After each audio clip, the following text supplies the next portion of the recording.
to the purpose of today's meeting. Two main themes. The first theme, and this is so seriously important, the first theme is national and international collaboration.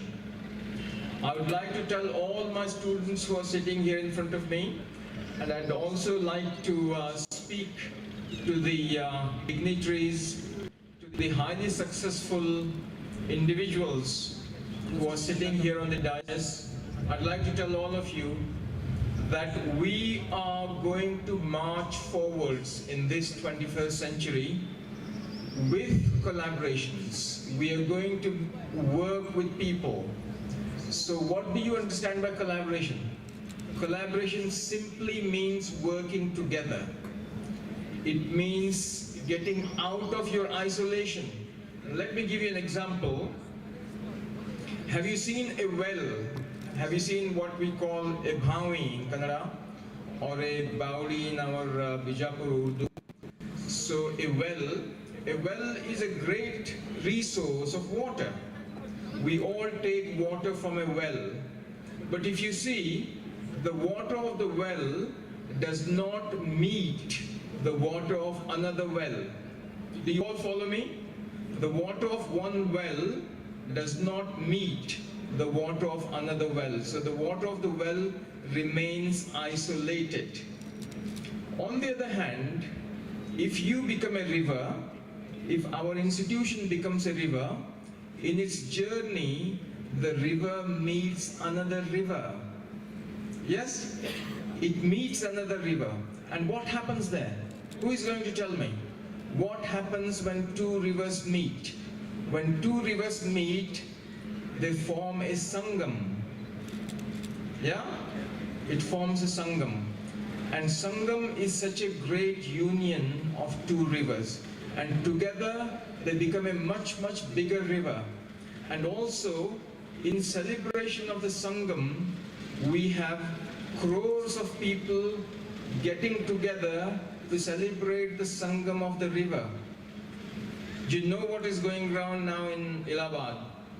So, what I'm saying is, when people come together, when our knowledge comes together, we form a much stronger union and we go much further forward. So let us be rivers of knowledge and not wells of knowledge.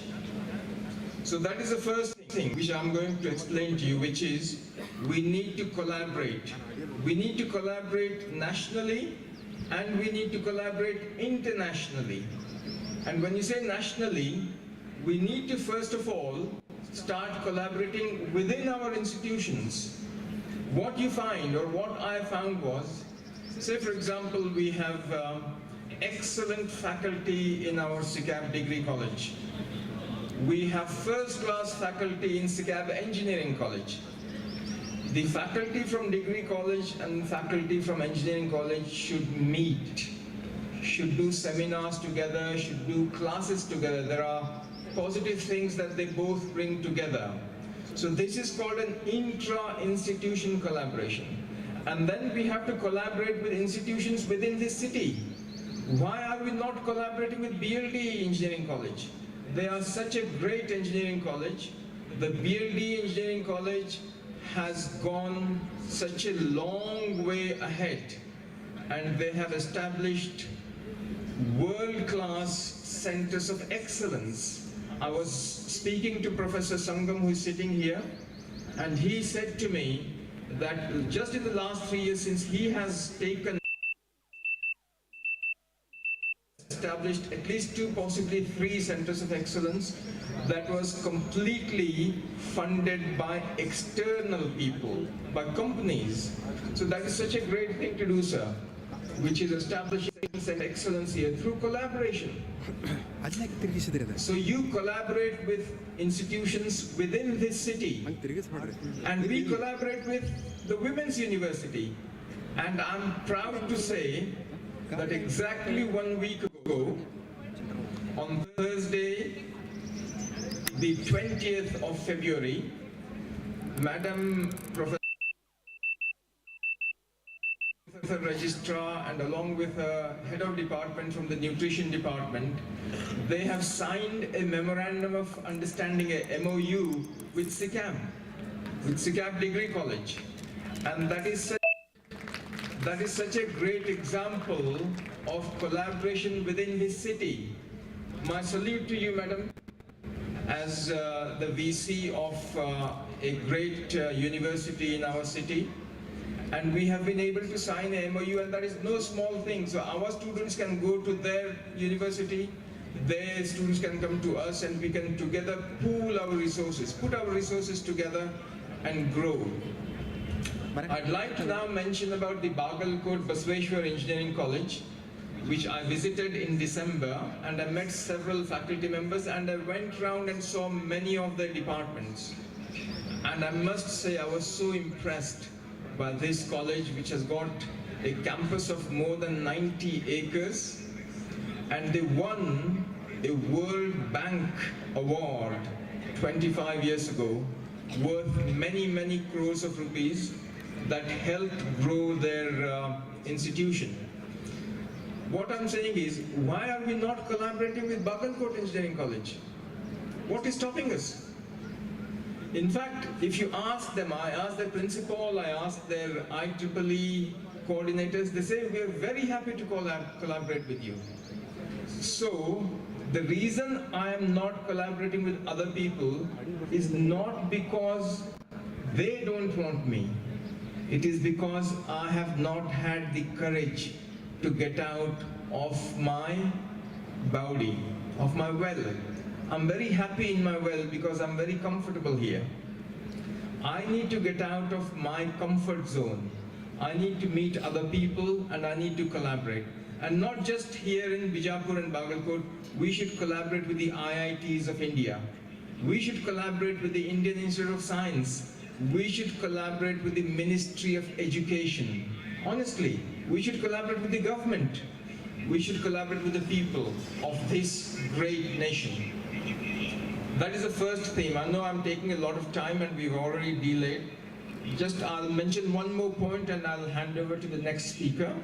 So the second point I'd like to mention, which is what we want to achieve through this conference, is we want to invest in, and we want to invite, and we want to help support our rural talent. Let me tell all the students who are sitting here to my right and all the students who are sitting to my left, a lot of you are from small villages and small towns and medium-sized towns. So India still lives in its villages and small towns. So we have to connect with our people from these villages and towns. So we need to bring them on board and we need to grow together. So with these words, I'd like to again thank you all for coming here to this conference, to this international seminar. I'd like to thank those people who have accepted our invitation and are here on the dais. And I'd like to openly, in front of all of you, I'd like to ask the great colleges of BLDE and the great college of Basveshwar Engineering College to collaborate with us, to collaborate with SECAB, and even to sign MOUs with us, because we will help you, you will help us, and together we will grow. And this great nation of India, let me tell you that, listen carefully. This great nation of India will become the #1 nation in the world. So with that, I will take your leave. Thank you.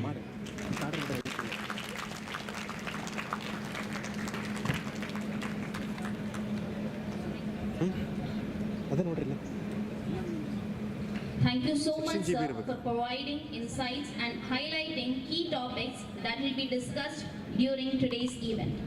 As we continue our journey together during this inaugural session of International Seminar, we would like to take a moment for a symbolic act that represents growth, nurturing, and the blossoming of new ideas and connections. It is said that the seeds we plant today will flourish into something meaningful tomorrow.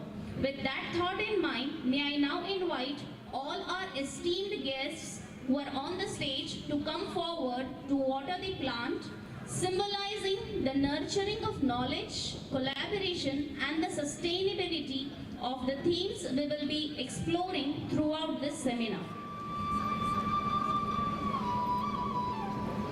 I request the audience to have a standing ovation and pay tribute and respect. All the guests, as you water this plant, we are reminded that just as plants need care and attention to grow, so do our ideas, collaborations, and innovations. Let this act of nurturing serve as a reminder of the work we will do together during this seminar to sow the seeds of progress and knowledge. Thank you so much. To start this wonderful occasion, may I now request Professor Irshad Ahmed Punekar sir to kindly come forward to give the opening remarks, to deliver the welcome address, introduce our esteemed guests, and lead the felicitation ceremony. Thank you, madam. A warm welcome and a heartfelt welcome to all the students that we have gathered on this great occasion. I welcome all the dignitaries on the dais, especially I have the guests who are with us, Professor Dr. Shanta Devi, Vice Chancellor of Women's University. She has been the state's best NSS officer. She has bagged 4 awards, including the Shikshana Ratna Award. I welcome you.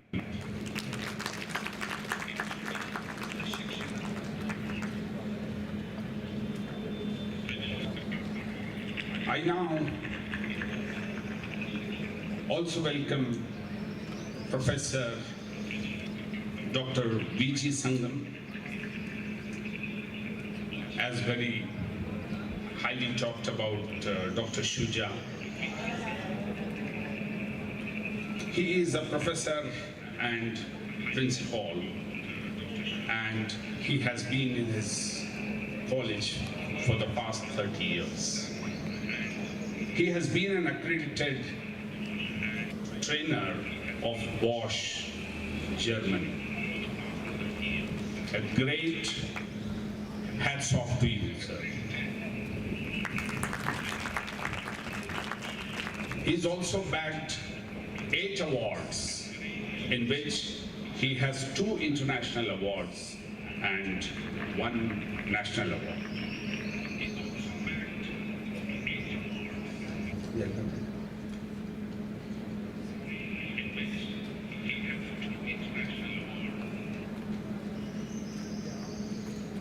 I welcome you, sir.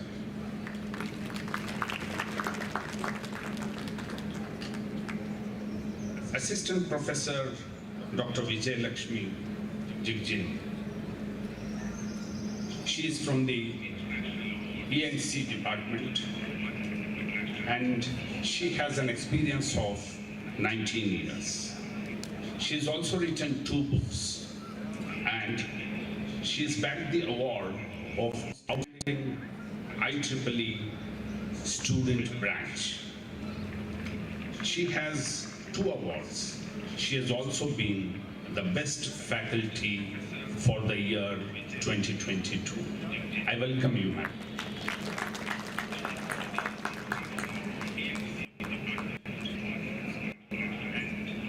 Thank you.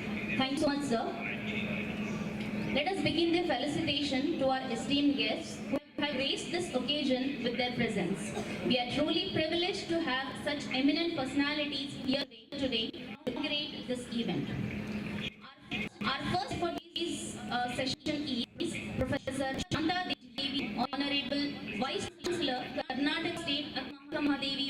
University, Vijayapur. May I now invite Dr. Hajira Parveen, HOD and Professor of Urdu, SECAB ARSI Degree College for Women, to please join on the stage and felicitate Professor Shanta Devi T.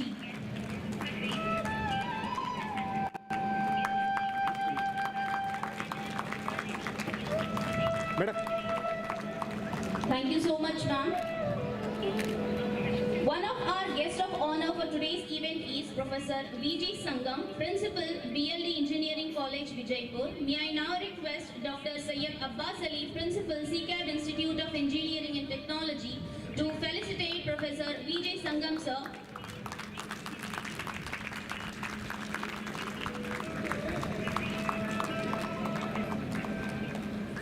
Sir. Thank you so much, sir. Moving further, last but certainly not the least, we have Dr. Vijayalakshmi Jigjini, IEEE Senior Member, BEC Bagalkot, with us today. To felicitate Vijayalakshmi ma'am, I invite Professor Geetanjali Patrimach, Assistant Professor, Department of Computer Science and Engineering, SECAB Institute of Engineering and Technology, on the stage.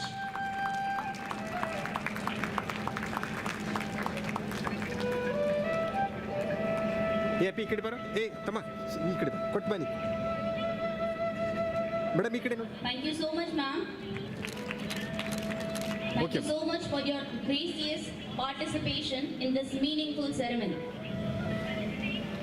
May I now request Professor Shanta Devi T, Honorable Vice Chancellor, Karnataka State Akka Mahadevi Women's University, to have a few words with us.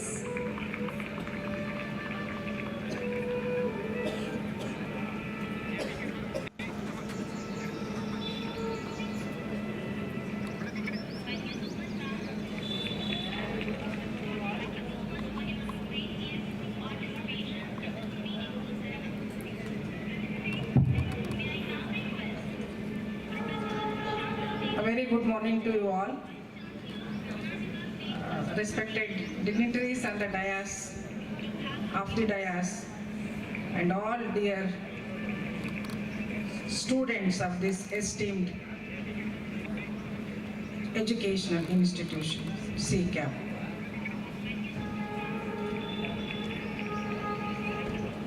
I will not take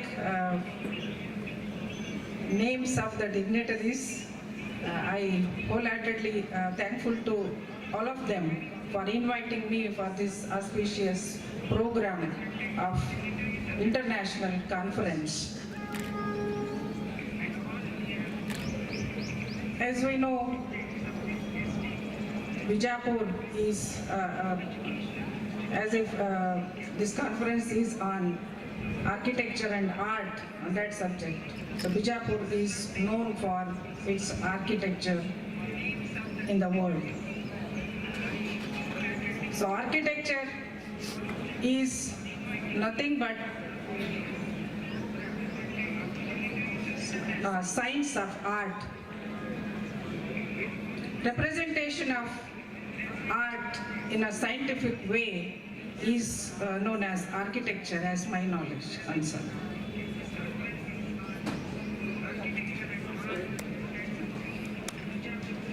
So this architecture makes our home beautiful, our surrounding beautiful, our places beautiful, and our nation beautiful. So this, all the respect goes to the architects who made the things beautiful.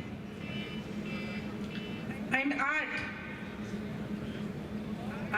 as I said, is nothing but living with happily, living with happiness within the available facilities or available things surrounding us. How to lead life is an art. As a social scientist, I'm not a scientist, like engineering or engineering scientist. I'm a social scientist. Most of the architecture are architect born in the society who should take our lives and our surroundings with a beautiful architectures. So to become an architecture, knowledge is important. The knowledge of our surroundings, the knowledge of our ancestors' knowledge, which came from generation to generation. For that, again, as a library science professor, I promote my profession, or I said, I request all the who are present here, all the students especially, gaining knowledge is very important in our life. So for gaining knowledge, again, as Punekar sir said, collaboration and coordination is very important. With this standing, as sir said, last week we came out with an MOU. With that MOU, we can share our resources, our expertise, and all the facilities available in our university and in the SECAB campus for promoting and developing the knowledge of our students of both the universities. And also suggested, sir, that sharing of library resources with the consortium. Our library is also having lots of resources, especially e-resources, electronic resources, even the IEEE journals consortia also we are having. And we are having remote access facility also. So that facility also can be utilized by the SECAB students and staff also. So with this, these few words about the consortia and about the MOU which we have made, I request all of you, of this esteemed university students, staff, please make use of our university resources which are available in our library. They are not only concerned with the social science or basic sciences, even they are concerned with even the engineering sciences also. Most of the e-resources are subscribed for university library, and they are most of them are unutilized. So that's what I request you, all of you, please make use of them. University has spent a lot of amount to that, but maybe not concerned with our students. Most of the resources are not utilized. So I request of you, please make use of all the resources available in our university. And I also request dignitaries, that is particularly Punekar sir, make again national and international level collaborations with our university where all the women are gaining knowledge and getting degrees from our university. Our university is specific, how all of you know, particularly for the women, the vision is development of women by the providing education.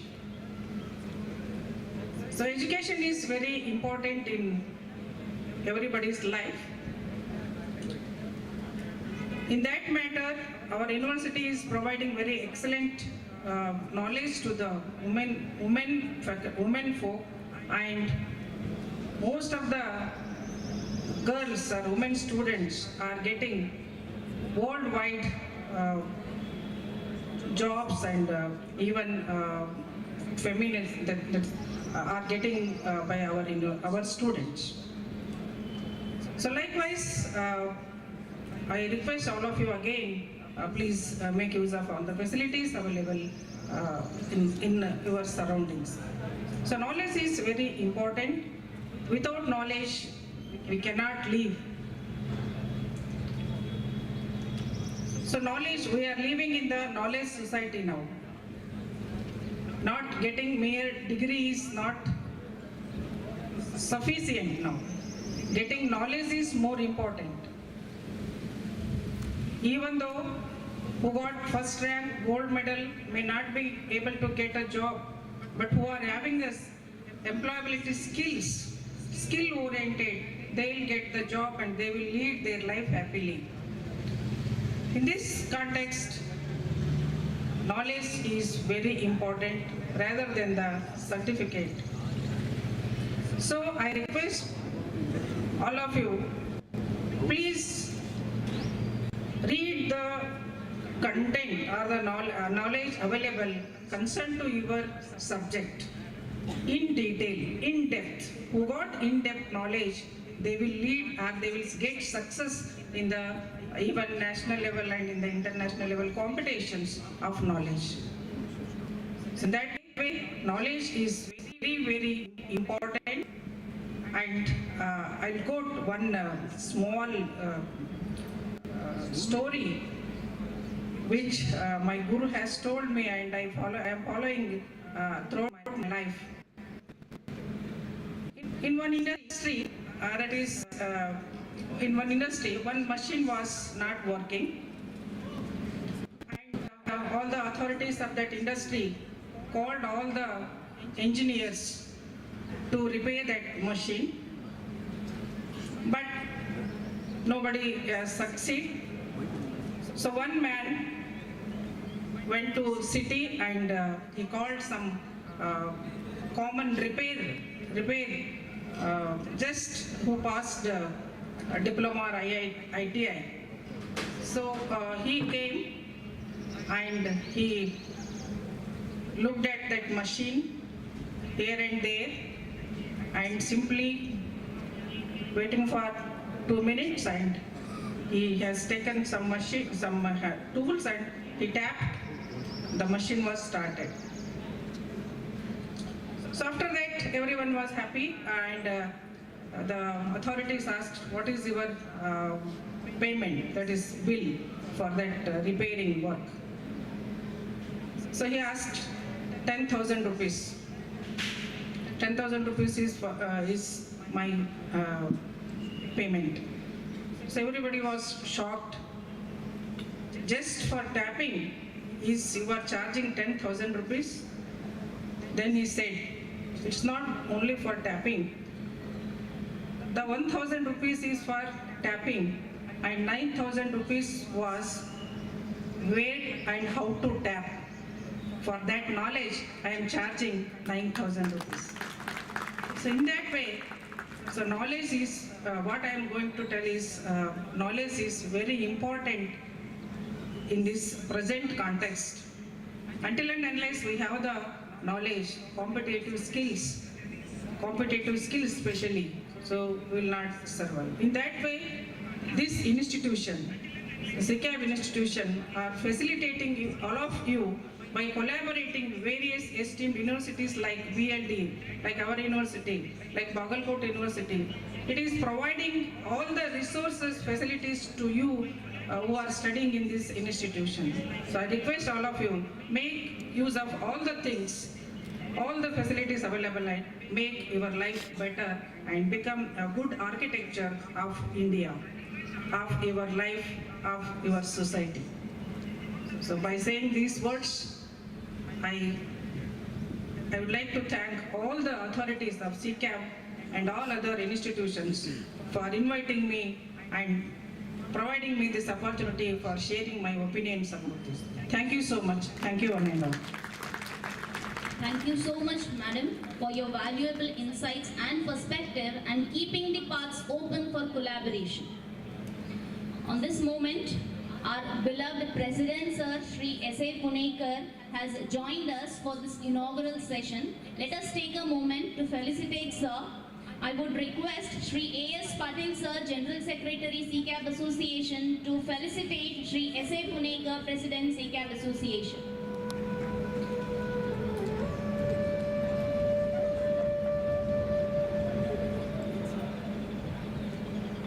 ಅಲ್ಲಿ ಹೋರಿ ಮಮ್ಮ ಆ ಕಡೆ ಹೋರಿ ಹತ್ತಿ ಹೋರಿ ಮೇಲ್ಗಡೆ ಹತ್ತಿ ಹೋರಿ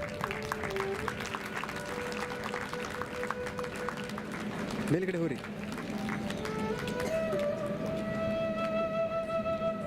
Thank you so much, sir. I would now request Dr. H.K. Yadhalli, sir, Principal, SECAB ARSI Degree College for Women, Vijayapur, to felicitate Shri A.S. Patil, sir, General Secretary, SECAB Association.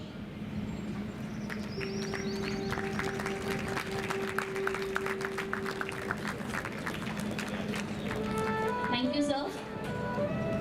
I would now request Dr. M.B. Mullah, sir, Principal, Malik Sandal Institute of Art and Architecture, to felicitate Dr. Shuja Punekar, sir, who is the backbone and main inspiration behind this international seminar.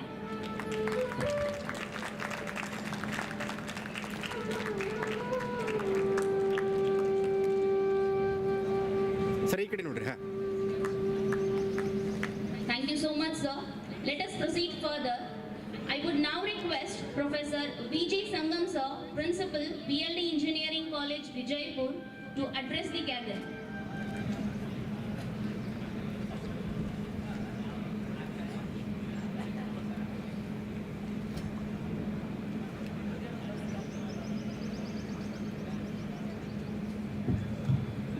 Good morning. Respected Honorable Vice Chancellor, Professor Shanta Devi, respected President of SECAB, Shri S.A. Punekar, and Sav Punekar, sir, and General Secretary of SECAB, A.S. Patil, sir, Professor Vijayalakshmi, madam, and all the principals sitting on the dais and off the dais, all my student friends, all the invitees, parents and media. I take this opportunity first to thank the organizers for inviting me to this wonderful international seminar called World Arts, Architecture, Science and Technology, WAAST. It is indeed, Punekar Saab, just in the beginning he talked about the collaboration.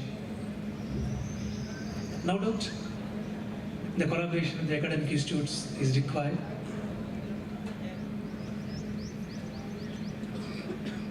But beyond that, what kind of other collaborations we may need for the institutions so that our students community will get the better placement or better employment after that their graduation. Oh, you know, all of you all are sitting here, right side or left side. 90% of you will be waiting for the job after your graduation. Only 10% may go to your, what you can call, parents, business or agriculture, whatever it may be, or entrepreneurship, something like that. Then what for 90% we need to do? No doubt, academic collaboration will boost you for different facilities, the enhanced knowledge, and the interaction with the, what you can call, the senior faculties or eminent faculties which are there in the academic institutes. I will just throw light on few lines on the other kind of interaction, what you call the industry institute interaction, which was speaking from last 8 to 9 years more about this. This kind of initiation started very long back in the European countries, and in India also it entered long back, say around 1990, when Professor Swaminathan reported the interaction between industry and especially industry related agriculture is related, needed with the institutes. Just to see, look back in the 1990s, all the academicians, including engineering education, what we are here. That time, the industry used to train the students according to their requirement. They used to spend money, they used to spend time on that. But now, scenario is fully different, especially from last 6 to 7 years. The industry expects, the institute need to train these students. In other words, the graduating students, according to their requirement. They expect us to train you people, and they expect you people when they enter the sea, they want to be very shocking and they want to be on board immediately. Because globalization requirement is like that. Whether the institutions, all the institutions, arts, commerce, or engineering, science, any institution you take, whether we are making our students ready for it, fine. From last 2 years or 1.5 years, we are making some kind of internship programs for our students. They are going for internships and doing some kind of, getting some kind of exposure outside. Whether really it is helpful, in my opinion, we can say 50-50. Then what we are looking for?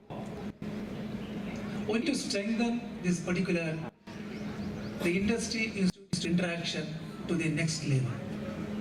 No doubt, all the professional engineering colleges, they have different kind of what you can call the cells or committees in their institutions.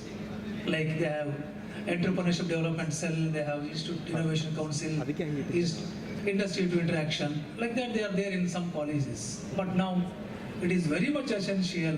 All the colleges, including degree colleges, they need to have this kind of what you can call this cells. Means make you people to be ready before you go out of the college. It's a challenge for the institutions. Not only for the institutions, it's also a challenge for you people. The outside world is not like this now. You might also know that in the newspaper and the media you might have seen many kind of entrepreneurs are coming out. The startup environment is more, especially in Karnataka. And if you see real picture in the Karnataka, especially in the Bangalore, I hope, especially from this side of boys, if you go through it, is it really our Karnataka people are making use of it more? In my opinion, not so much. No doubt, all the people are ours only, but this kind of opportunities, the what I can call the facilities given by the government have been used by some normal college graduates which are coming outside and starting their startups in the Bangalore. Why not us? Why not we can start that kind of culture from our institution only? My sincere advice to all of you, all these institutions, including our SECAB Institute, they are making a lot of opportunities to give the guidance in these areas. They will be calling the experts from the industry for the seminars. They will be making support for you people to get the sponsored, some industry sponsored project for you people. They will be providing facilities to go for internship. Are you really making use of it? Or really are you serious about it? Are you getting any kind of additional practical knowledge for it? Just like Madam told, for tapping, where to tap exactly, it is nothing but a skill-based knowledge. Are you really getting skills in your areas? Though institute is arranging many skill-based programs, whether we are really seriously attending that kind of what you can call seminars or what you can call interaction sessions. So, I take this opportunity to call all of you outside. It is not so easy for all the what you can call the sector graduates. It is more competent. Industry or corporate expects you people to be ready for their required work. So you need to start work especially from when you come to find it. It may be BSc or BA or you can call engineering. So whatever kind of interactions with the industry or corporate sectors, the college will be providing that. Please make use of it. And also this particular seminar, I gone through the what you can call the agenda or today's the keynote first session, which is related to a medical application. Very wonderful lecture they arranged, wonderful sessions they arranged. Please make use of it, especially all science students and engineering students, the application of engineering or science to the medical science. Many times we are commenting on European countries, yes, that kind of facilities they are providing, that kind of support they are giving. Here also, all the facilities we are giving here, SECAB also giving here, are you making use of it? So please listen these kind of sessions very carefully, that clearly that particular first session may give you insights how best engineering and science applications can be used for healthcare sector, which are one of the very, very demanding sector in the market, especially in the world market. As you know, almost all medical healthcare instruments are coming from abroad. They are not manufacturing here, especially very, very costly instruments, very specific instruments are not doing anything in the India. Why?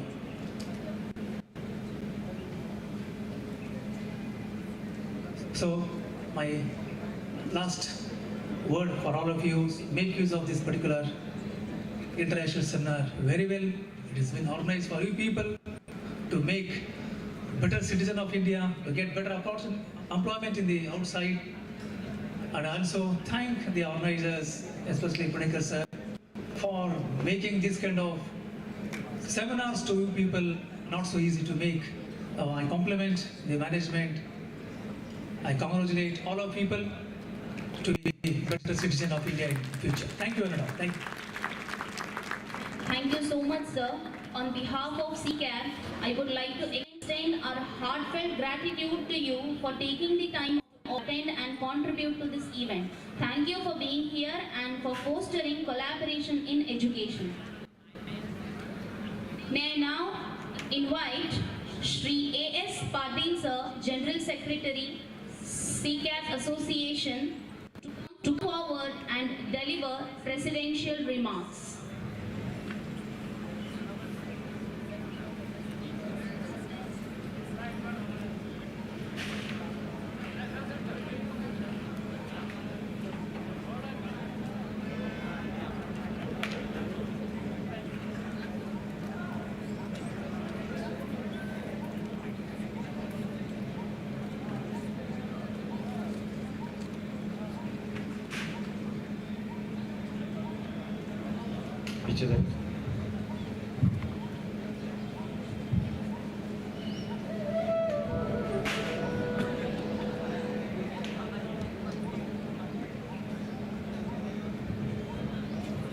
ಇವತ್ತಿನ international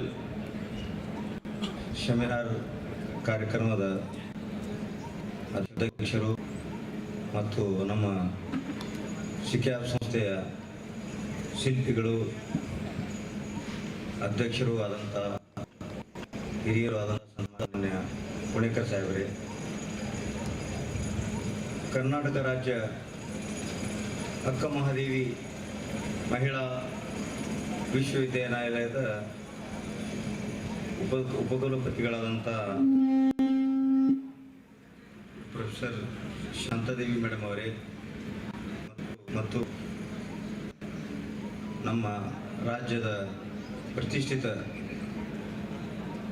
ಸಂಸ್ಥೆಯಾದಂಥ BLD ಸಂಸ್ಥೆಯ engineering ಕಾಲೇಜಿನ ಪ್ರಾಚಾರ್ಯರಾದಂಥ professor VG Sangam sir ಅವರೇ, ಹಾಗೂ ಇವತ್ತಿನ ಇನ್ನೂರು ಅತಿಥಿಗಳಾದ Basaveshwara engineering ಕಾಲೇಜಿನ IEEE senior member ಆದಂಥ Shrimati Vijayalakshmi ಜಿಗೇನಿ madam ಅವರೇ, ಹಾಗೂ ಈ ಒಂದು ಕಾರ್ಯಕ್ರಮದ ರೂವಾರಿಗಳು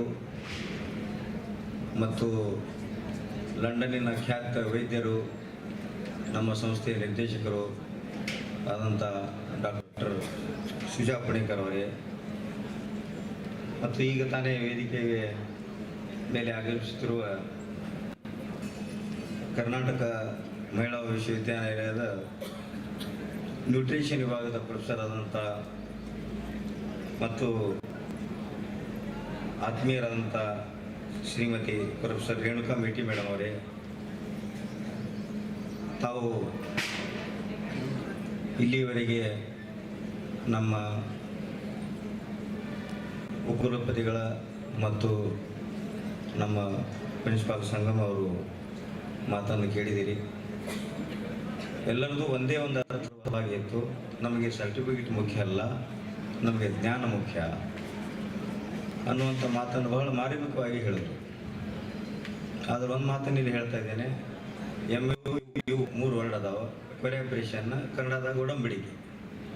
ಭಾಳ ಈಜಿಲಿ ಎಲ್ಲರೂ ನಾವು ಹೇಳ್ತೇವೆ, ಆದ್ರೆ ನಾವು ಅಕ್ಕ ಮಹಾದೇವಿ ಮಹಿಳಾ ಯೂನಿವರ್ಸಿಟಿ ಜೊತೆ ಒಡಂಬಡಿಕೆ ಮಾಡಿಕೊಳ್ಬೇಕಾದ್ರೆ ಸತತವಾಗಿ 2 ವರ್ಷ ನಮ್ಮ ಡಾಕ್ಟರ್ ಸುಜಾ ಸಾಹೇಬರು ಪ್ರಯತ್ನ ಮಾಡಿದ್ದಾರೆ.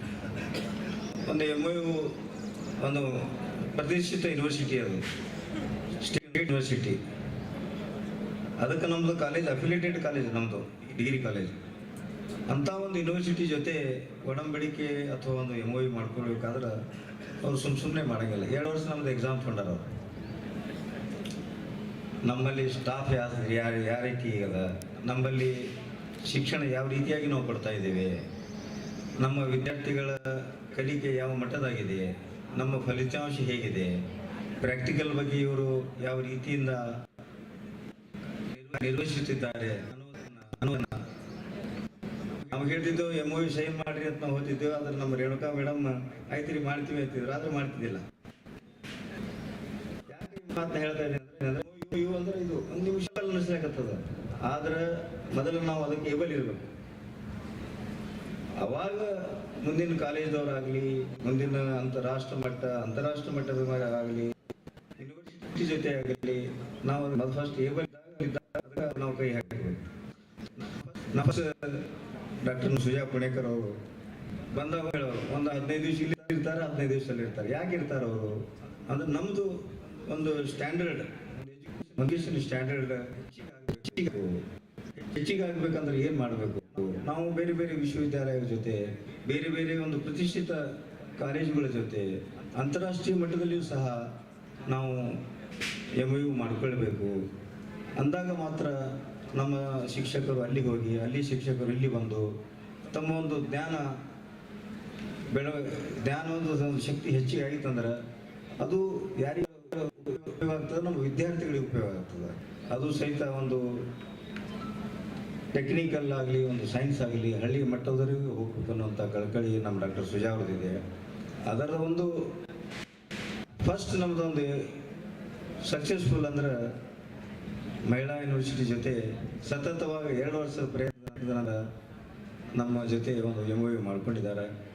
ಇದರ ಲಾಭ ನಮ್ಮ ಡಿಗ್ರಿ ಕಾಲೇಜಿನ ವಿದ್ಯಾರ್ಥಿಗಳಿಗೆ ಸಿಗುತ್ತದೆ ಅನ್ನುವಂಥ ಭರವಸೆ ಇದೆ. ಅದಕ್ಕಾಗಿ ನಾನು ನಮ್ಮ ವಿಶ್ವವಿದ್ಯಾಲಯದ ಉಪಕುಲಪತಿಗಳಿಗೆ ಮತ್ತು ಶ್ರೀಮತಿ ರೇಣುಕಾ ಮೇಡಮ್ ಅವರಿಗೆ ತಮ್ಮೆಲ್ಲರ ಪರವಾಗಿ, ನಮ್ಮ ಆಡಳಿತ ಮಂಡಳಿಯವರ ಪರವಾಗಿ ಧನ್ಯವಾದಗಳನ್ನು ಹೇಳ್ತಾ ಇದ್ದೀನಿ. ಮುಂದುವರೆದು ಒಂದು ಎಕ್ಸಾಂಪಲ್ ಹೇಳ್ತೀನಿ. ಈ ಒಡಂಬಡಿಕೆ ಯಾಕೆ ಗಂಟು ಬಿದ್ದಾರೆ ಇವರು? ಯಾಕಂದ್ರೆ ಶಿಕ್ಷಕರು ನಮ್ಮಲ್ಲಿ ಆಲ್ರೆಡಿ ಸಂಸ್ಥಾದೊಳಗೆ ಪ್ರೊಫೆಷನಲ್ ಕಾಲೇಜೊಳಗೆ 36 ಜನ PhD ಇದ್ದಾರೆ. 36 ಜನ ಉಪನ್ಯಾಸಕರು PhD ಕಲ್ತವ್ರಿದ್ದಾರೆ. ಅವ್ರು ಸಫಿಷಿಯೆಂಟ್ ಇಲ್ಲ, ಅವರು ಸಾಕಷ್ಟು ಪರಿಣಿತರಿದ್ದಾರೆ. ಆದರೂ ಸಹ ಮತ್ತೊಬ್ಬರ ನಾಲೆಜ್ನೂ ನಾವು ನಮ್ಮ ವಿದ್ಯಾರ್ಥಿಗಳಿಗೆ ಬರಬೇಕು. ಇಲ್ಲಿ ಶಿಕ್ಷಕರ ನಾಲೆಜ್ ಅಲ್ಲಿ ವಿದ್ಯಾರ್ಥಿಗಳಿಗೆ ಹೋಗಬೇಕು. ಒಂದು ಎಕ್ಸಾಂಪಲ್ ಹೇಳ್ತಾ ಇದ್ದೀನಿ ನಾನು. ಜಸ್ಟ್ ನಮ್ಮದೊಂದು ಸಣ್ಣ ಮೆಡಿಕಲ್ ಕಾಲೇಜ್ ಇದೆ. ಒಂದು ECG ಒಂದು ಸಿಲೆಬಸ್ನಾಗ ಅದ. ಇಲ್ಲಿ ಒಳ್ಳೆಯ ಒಬ್ಬ ಪ್ರೊಫೆಸರ್ ಕಲಿಸ್ತಾ ಇದ್ದಾರೆ. ಅದನ್ನೇ ಒಬ್ಬ ಪ್ರಾಕ್ಟಿಕಲ್ ಡಾಕ್ಟರ್ MD ಕಾರ್ಡಿಯಾಲಜಿಸ್ಟ್ ಅವ್ರ ಕಡೆಯಿಂದ ಕರ್ಕೊಂಡ್ಬಂದು ನಾವು ಒಂದು 2 ತಾಸು ಪಾಠ ಮಾಡಿಸ್ತೀವಿ ಅಂದ್ರೆ ಆ ನಾಲೆಜ್ ಬೇರೆ ಆಗ್ತದೆ. ವಿದ್ಯಾರ್ಥಿ ಹೊಸದನ್ನು ಕಲಿತುಕೊಂಡ ಅಂದ್ರೆ ಒಂದು 4 ಹೆಚ್ಚಿಗೆ ಬರ್ಲಿಕ್ಕೆ ಸಾಧ್ಯ ಇದೆ ಮತ್ತು ಒಂದು ನಾಲೆಜ್ ಪರ್ಮನೆಂಟ್ಲಿ ನಾಲೆಜ್ ಉಳಿತದೆ. ಆ ಒಂದು ಉದ್ದೇಶಕ್ಕಾಗಿ ನಮ್ಮ ಸಂಸ್ಥೆಯ ಆಡಳಿತ ಮಂಡಳಿಯವರು, ಪರ್ಟಿಕ್ಯುಲರ್ಲಿ ನಮ್ಮ ಸುಜಾ ಅವರು ಇದರ ಬಗ್ಗೆ ಒಂದು ಕಳಕಳಿಯಿಂದ ನಾವು MOU ಮಾಡ್ಕೊಳ್ಬೇಕು. ಅದರಿಂದ ನಮ್ಮ ಶಿಕ್ಷಕರ ಜ್ಞಾನ ವೃದ್ಧಿಯಾಗಬೇಕು. ನಮ್ಮ ಶಿಕ್ಷಕರ ಜ್ಞಾನ ವೃದ್ಧಿಯಾದರೆ ನಮ್ಮ ವಿದ್ಯಾರ್ಥಿಗಳು ಅಂತಾರಾಷ್ಟ್ರೀಯ ಮಟ್ಟದ ಲೆವೆಲ್ ಹೋಗ್ಲಿಕ್ಕೆ ಸಾಧ್ಯದ ಅನ್ನುವಂಥ ಒಂದು ಉದ್ದೇಶದಿಂದ ಈ ಕಾರ್ಯಕ್ರಮ ಮಾಡ್ತಾ ಇದ್ದಾರೆ. ಸಾಕಷ್ಟು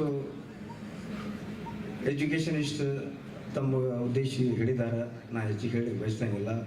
ಒಂದು ಮಾತನ್ನು ಇನ್ನೊಂದು ಹೇಳ್ತಾ ಇದ್ದೀನಿ. ಈಗ MOU ನಾವು ಮಾಡ್ಕೊಂಡಿವಿ. ಬೇರೆ ಬೇರೆ ಯೂನಿವರ್ಸಿಟಿ ಜೊತೆ, ನಮ್ಮ ಇಂಜಿನಿಯರಿಂಗ್ ಕಾಲೇಜ್ ಜೊತೆ, ಬಸವೇಶ್ವರ ನಮ್ಮ BLD ಆಯುರ್ವೇದಿಕ್ ವಿದ್ಯಾಲಯ ಜೊತೆನೂ ನಮ್ಮ MOU ಇದೆ. ಆದರೆ ನಮ್ಮ ಪ್ರಿನ್ಸಿಪಾಲ್ಗೆ ನಾನು ಒಂದು ರಿಕ್ವೆಸ್ಟ್ ಮಾಡ್ಕೊತಾ ಇದ್ದೀನಿ. ಇದರದ್ದೊಂದು ನೀಲಕ್ಷೆ ಪ್ರಕಾರ ಒಂದು ಟೈಮ್ ತಯಾರು ಮಾಡಿ ಅದರ ಪ್ರಕಾರ ಅಲ್ಲಿ ವೈಸ್ ಚಾನ್ಸಲರ್ಗೆ ಅಥವಾ ಪ್ರಿನ್ಸಿಪಾಲ್ಗೆ ಭೇಟಿಯಾಗಿ ಕಂಟಿನ್ಯೂಸ್ಲಿ ನಡೆಯುವ ಹಾಗೆ ನೋಡಿಕೊಳ್ಬೇಕಂತ ಹೇಳಿ ಅವ್ರಿಗೆ ವಿನಂತಿ ಮಾಡಿಕೊಂಡು ನನ್ನ ಮಾತನ್ನು ಮುಗಿಸ್ತಾ ಇದ್ದೇನೆ. Thank you so much, sir. We deeply appreciate time and effort you took to share your vision, insights and encouragement with us. We are grateful for your presence and leadership. Before proceeding further, let me take a moment and I request Dr. Shehnaz, Principal Luqman Unani Medical College, to felicitate Professor Inaugural, Professor, Karnataka State Akkamahadevi Women's University, Vijayapur.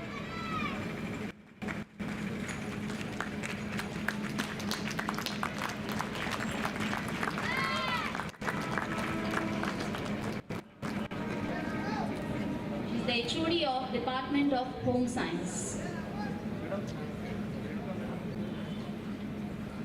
Thank you so much. I would now request Professor Rainwater, Professor, Karnataka State Akkamahadevi Women's University, to share few words with us.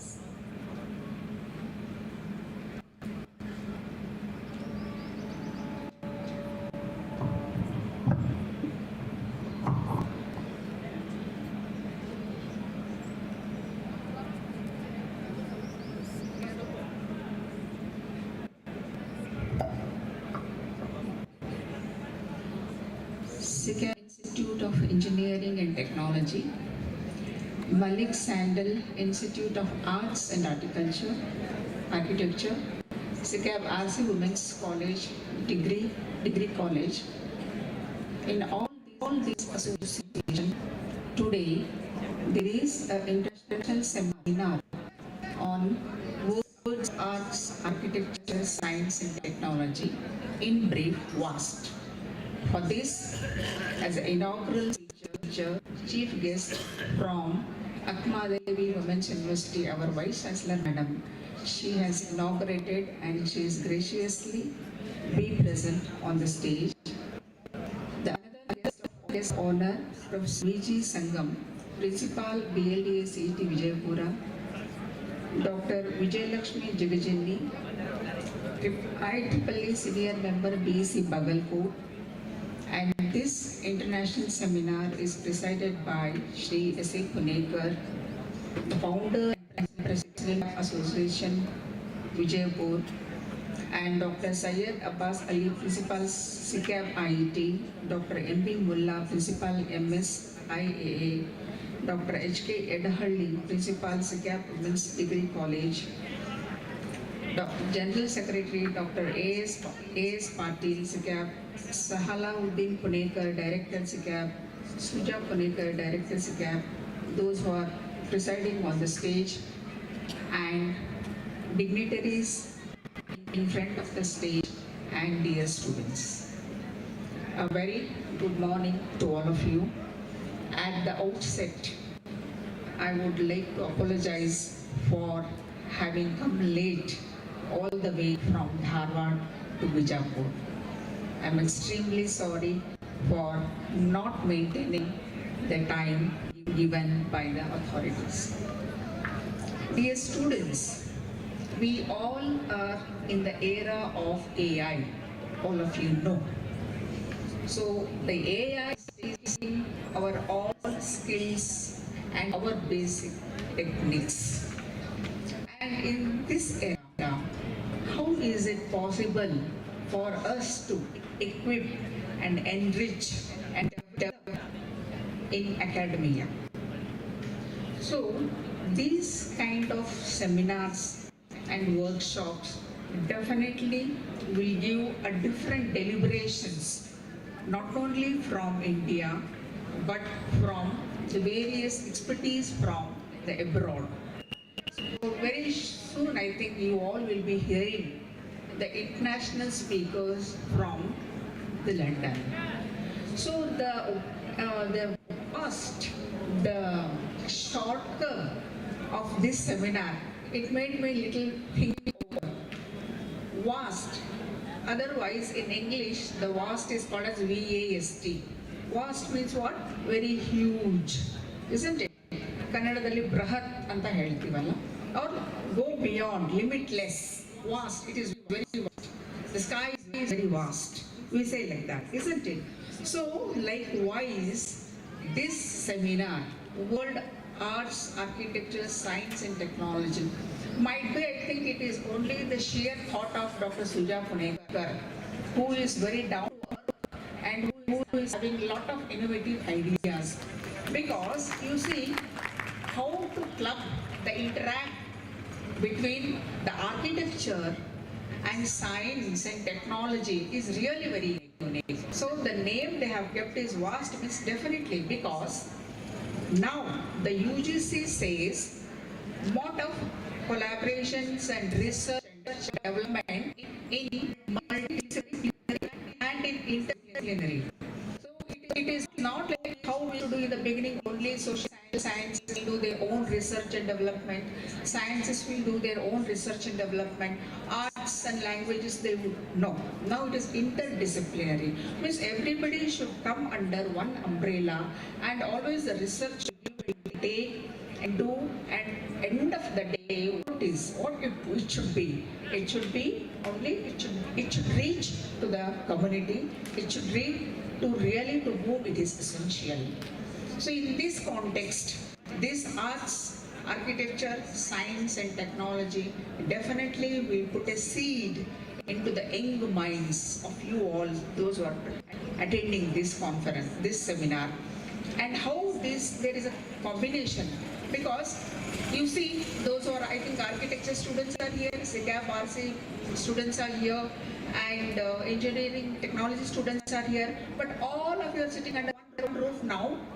To the international conference means there should be a collaboration, interaction between among you all, and how this can be inculcated in our daily activities.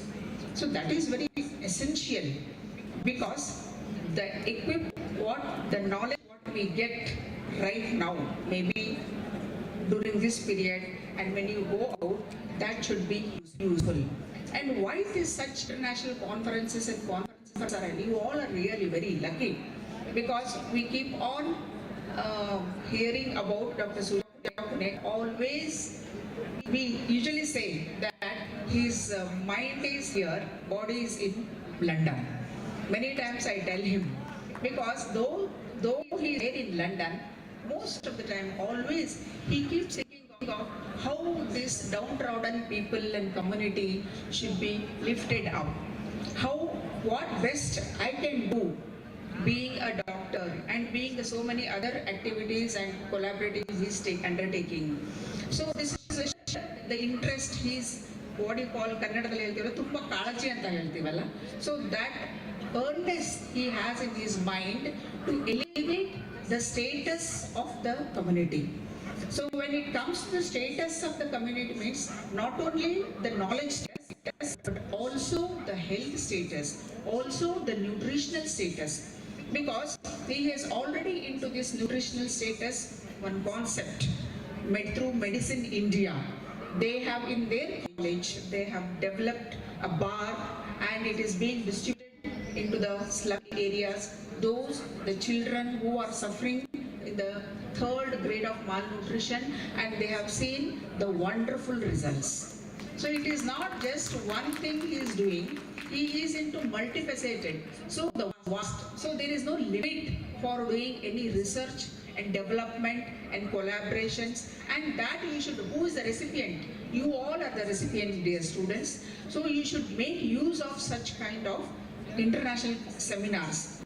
So usually wherever I go, I keep on telling students, see, we at the end of our education, the graduation, we have to have, or we have to equip ourselves with some special skills and some value addition to our personality.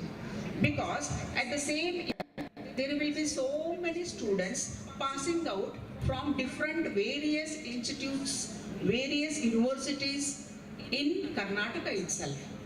Meagerly only to count the government universities, there are only 24. Leave about the private universities.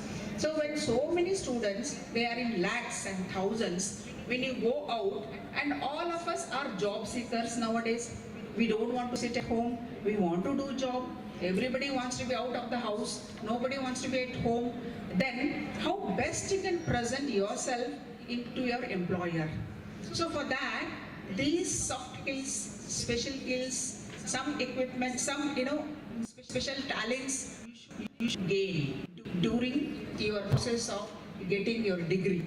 So at that time, if you have this knowledge, definitely when you are going out and presenting yourself to your employer, you are shown to be a different one, a special one.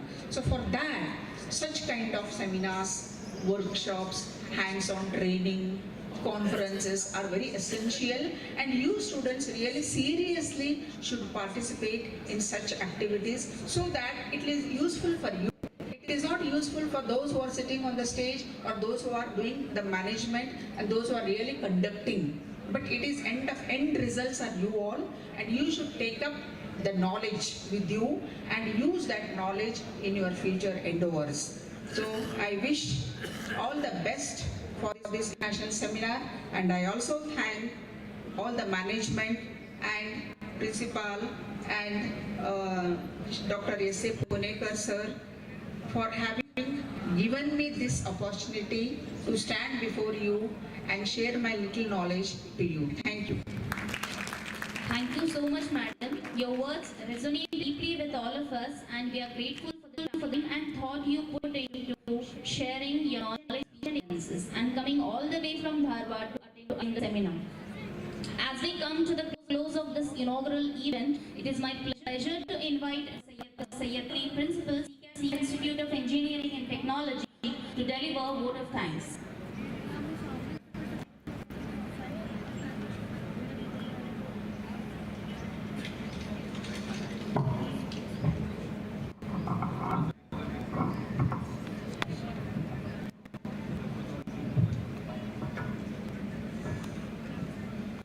Good morning, everyone. Respected dignitaries, honorable guests, my colleague friends, SECAB staff members, and my dear students. It is both an honor and privilege to stand before you today as we bring the inaugural session of this international seminar on art, architecture, science, and technology to a close. As we conclude this beautiful beginning, I would like to take a moment to express our sincere gratitude to all those who have made this event possible and contributed to its success. First and foremost, I extend my sincere thanks to our chief guest of today's inaugural section, Professor Shanta Devi T, Honorable Vice Chancellor, Karnataka State Akamadevi University, for gracing us with your presence today. We are truly honored by your words and the wisdom you have shared with us. Thank you. I would also like to thank our guest of honor, Professor V.G. Sangam sir, Principal BLDSCET Vijayapur, Professor Renuka Meti, Professor Karnataka State Akamadevi Women's University, and Dr. Vijayalakshmi Jigini, IEEE Senior Member, BEC Bagalkot, for your valuable presence. Your support means a lot to us, and we appreciate your taking out of your busy schedule to join us today. A special thanks to you. thanks to the organizing committee, we have put in a lot of effort and dedication to make this event run smoothly. Especially Dr. Suja Punekar sir, without whose support this session would not have been a reality. I also thank our wonderful audience. Your presence, interest and participation have been a great source of encouragement for all of us. Without your support, this event would not have been as successful as it is today. As we conclude, let me reiterate our gratitude to everyone who have made today's event success. I hope we will engage in meaningful conversation and share valuable knowledge in today's session and create lasting connections that will continue well beyond this. Expecting your presence for all the sessions today. Thank you. Thank you, sir.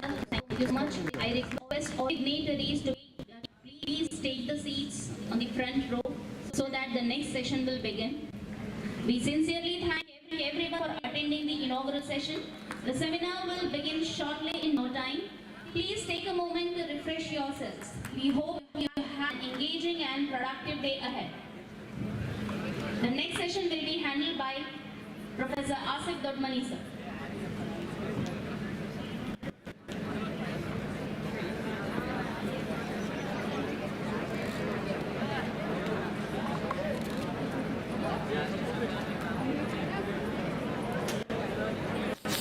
Very good morning to all.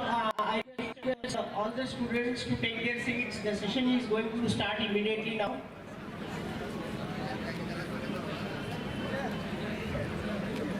I request Dr. Vijayalakshmi Jigjini, IEEE senior member. Madam is also working as an assistant professor in EC department in Basveshwar Engineering College, Bagalkot. I request Madam to deliver keynote address on developing technology institutions through IEEE.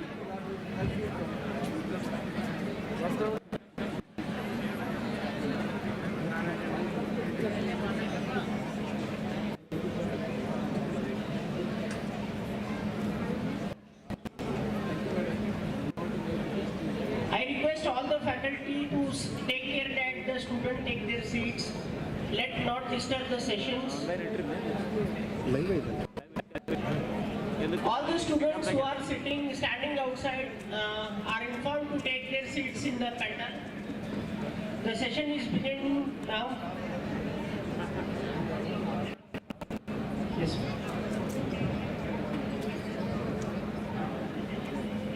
Very good morning, SECAB. Good morning. No energy? This side? Good morning. Still no. Had your breakfast or no? That's also no. I need lot of energy. Say good morning. Now it is audible. Okay. So I am here for you to share how IEEE can benefit for any engineering college. Okay? So, to start with, I wholeheartedly thank the organizers, the SECAB Institute authorities, the management for giving me an opportunity to deliver a keynote address on the said topic. Respected dignitaries, distinguished guests, esteemed faculty of SECAB, and your student friends. It's a privilege to be here at this prestigious international seminar on world's architecture, arts, science and technology. So this platform brings together people from various disciplines, as we can see today, and I am honored to share my keynote address, which I have divided into 3 parts. First, I'll be bringing about what actually and why IEEE. Second, how we can elevate engineering institutions by leveraging the resources and global network of IEEE. Thirdly, I'll share about how BEC IEEE is performing since 30 years. So IEEE is a gateway for global exploration. What is IEEE stands for?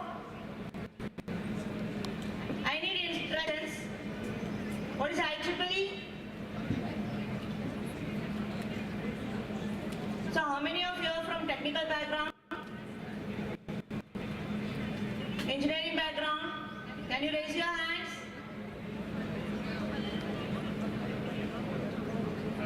Okay, I can see few hands. So IEEE stands for Institute of Electrical Electronics Engineers, which is the world's largest technical professional organization driving innovation in engineering, computing and technology. It provides a platform where researchers, academicians and professionals collaborate to shape the future of science and technology. So why IEEE? It has access to the cutting-edge research papers, journals and conference proceedings. Connection with global researchers and professionals is possible through this IEEE. Skill enhancement through workshops, courses and mentorship also possible by having the IEEE membership. Involvement in industry in the leading standards and policy development. Hope you might have seen many of the IEEE standards which we are using, many of the IEEE policies which have been framed with great researchers. The only way to discover the limits of the possible is to go beyond them into the impossible, as rightly said by author SECAB. And IEEE membership is not just about the knowledge, it's also about the collaboration, innovation, which we can witness today with the authority of SECAB, who have come up with such an international seminar so that all part of the institutes can collaborate together and say. So worldwide, if I brief about what actually how IEEE is being framed, there are 10 regions throughout the world. IEEE is a global profession. There are 10 regions. India comes under region 10, Asia Pacific. Region 1 is Northern US. Similarly, region 2, region 3 we have. Region 8 stands for Africa and Europe. And we comes under, India comes under region 10. In India, we have IEEE India Council. Under India Council, we have Bangalore section for Karnataka. And under Bangalore section, recently we have framed North Karnataka subsection, IEEE North Karnataka subsection, which has been, the Bangalore section, IEEE has been established long back in 1957. And recently, in 2020, under the leadership of Dr. Suresh Shetty, who is the President Vice Chancellor of Haveri University, have founded this North Karnataka subsection. Till then, we were under Bangalore section. So, North Karnataka subsection is also playing a very vital role with 32 institutes under North Karnataka subsection, where we have active IEEE student branches. With this brief about the IEEE, let me share you the need for transformation in engineering institutions. And nowadays it is very much necessary, and to do that, IEEE plays a very vital role. In 21st century, engineering education is undergoing a pattern. The traditional model where students learn from textbooks and professors deliver lectures in isolation no longer suffices. So now the industry demands engineers who are problem solvers, innovators and global thinkers with skills in their specific domains. Let's reflect on a powerful quote by Albert that education is not a learning of facts, but the training of the mind to think. These statements hold even greater relevance. Engineering institutions must go beyond theoretical knowledge and focus on applied learning, research and global exposure. But how do we make this shift? How it is possible to compete with the real world? How we can compete with the developed countries? The answer lies in IEEE, an organization which is dedicated for advancing technology for the benefit of humanity. and it is through this IEEE which is possible. So it acts like a catalyst for institutional growth. As mentioned already, IEEE is the world's largest technical professional organization, which has around 4,06,000 professional members across 190 countries. Its contributions to the technology, research and professional development have shaped industries worldwide. Institutions that integrate IEEE resources into their ecosystem gain significant advantages. What are these advantages? Let me highlight a few of key areas where IEEE can bring transformation. Please make a note how IEEE can transform the institutions through the wide sources which is available in the IEEE. First, access to the cutting-edge research and technical resources. One of the biggest challenge is for any institution which faces staying updated with the latest technological advancement. And nowadays, our engineering students are in Gen AI. They are a generation of AI. They are using ChatGPT. Many AI are there. Now they can easily produce assignments, their reports, their project reports, everything they can get it in a lot of time. So with this advancement of technology, how IEEE can help us? There is IEEE Explorer, through which we can have access to the papers, which is one of the world's largest digital libraries, provide access to over 5 million research papers, conference processes and standards. This access through IEEE, if you are a member of IEEE, you can easily access this IEEE Explorer. If you are not a member, it is not possible to open this IEEE Explorer.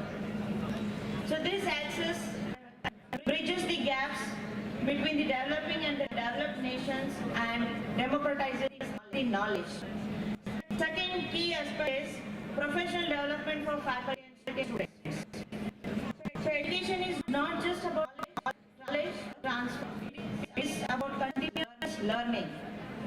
We offer various faculty development programs, student development programs, workshops, certification courses, internships that equip both faculty as well as students with industry relevant skills.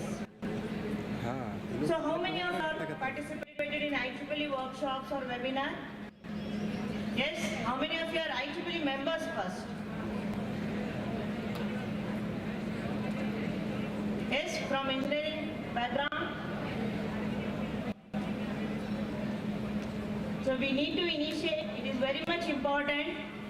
From this student chapter of IEEE, you have a lot of chances to collaborate globally. Not I'm telling within India or within Bangalore section. Globally you can have network and collaborate. Third point, a third key aspects for a developing institution through IEEE is by promoting innovation, research and entrepreneurship. Innovation is the key to progress, as we already know. IEEE provides multiple avenues for students and faculty to explore research and entrepreneurship. Like IEEE Extreme Programming. Every year, IEEE World organizes an extreme programming competition, a 24-hour global coding challenge. Every year, globally, lakhs of students are going to compete this IEEE Extreme Programming Challenge, 24-hour coding challenge. Every year our VEC students will also participate, where they will be doing some problems. The students have to code as the problem has been assigned. So continuous 24 hours coding competition will be carried out, and I was one of proctor for this IEEE Extreme Programming competition VEC. So these things will help you to have connections, links with global students. You will be added into the WhatsApp groups where we have very good student volunteers who are doing extremely good at their field. Will be connected with you, and you will be having an opportunity to collaborate with them, have good insights with them, have share thoughts with them. So that definitely help you to improve your personality and develop the skills which are very much necessary for today's world. So by participating in such activities, these initiatives, students will help to move beyond the textbooks and get real world exposure. So as Steve Jobs once said, innovation distinguishes between a leader and a follower. So if you're an IEEE member, definitely you will be distinguished from other fellow friends, and that will be key once if you have become a member. So engineering institutions that integrate IEEE's ecosystem become hub of innovation rather than just from rote learning. So that we have a very good example of these cities where we can say we have a lot of center of excellence, we have cooperative labs, and our students are extremely doing well, performing well, writing conference IEEE papers. Papers have been selected in many conferences, and even our student volunteers are receiving awards. Awards is one of the weightage which will add to your resume.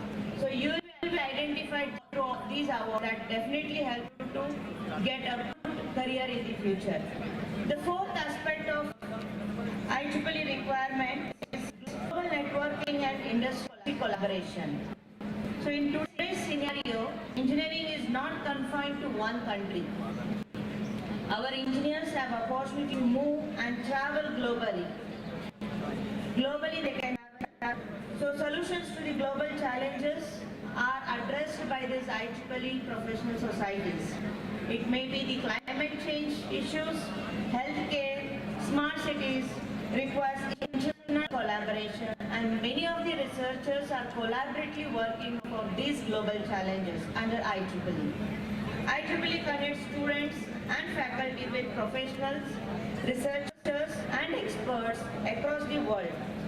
So there are 39 technical societies under IEEE like Robotics and Automation Society, Communication Society, Computer Society, Power Energy Society, which are the societies which are specific to the particular domain or course through which you can enhance your expertise through these societies, and that definitely helps you to upgrade your knowledge in those particular areas of interest. These societies allow students as well as faculty to collaborate on research and projects with top-notch minds globally. Such collaborations can lead to the patents, funded projects, and even the startup opportunities, and we can have a lot of examples, people who have started their startups, incubations at colleges. Fifth aspects of developing institutes which require IEEE is leadership and personal development. Especially our North Karnataka students have great technical skills but struggle with leadership, teamwork, communication skills as well as presentation skills. So these are very much essential for career growth because English is a global language. America has made this as a global language, so we need to present, especially for engineers, you need to have good presentation and communication skills, which is very much necessary. So IEEE student branches and affinity groups are all we have. Have you heard about affinity groups? So there are around 639 affinity groups which are non-technical. So I am not here only to address the technical or engineering backgrounds. Even the non-technical, the science, nursing and other branches can all be part of this IEEE through these affinity groups. Okay, so we have many affinity groups where these affinity groups are non-technical sub-unit of IEEE of one or more section or the councils. Under affinity groups, we have very vibrant women in engineering. Is one of the vibrant affinity group which is performing very globally through STEM activities, science, technology, engineering and management. Through these STEM activities, you can organize any kind of jobs and even you can get a lot of fun to organize these kind of workshops and seminars. So these affinity groups will definitely help you. As I already told, not only engineering background students or faculties, for even the non-technical backgrounds, science and others can also be part of these groups. So as rightly said by John F. Kennedy, leadership and learning are indispensable to each other. Okay? So it has to go in together. So by involving students in IEEE leadership roles, institutions empower them to take initiatives, think critically and lead projects. So with these brief points or aspects of how IEEE can help for developing institutions, I am just here to share with you an action plan how SECAB Institute can be part of this IEEE. Okay, I have an action plan. So first and foremost thing is that implementing IEEE at your institution. If it is not at all existing, you need to frame it. If it is dormant, you have to activate it. For which it has 12-15 students.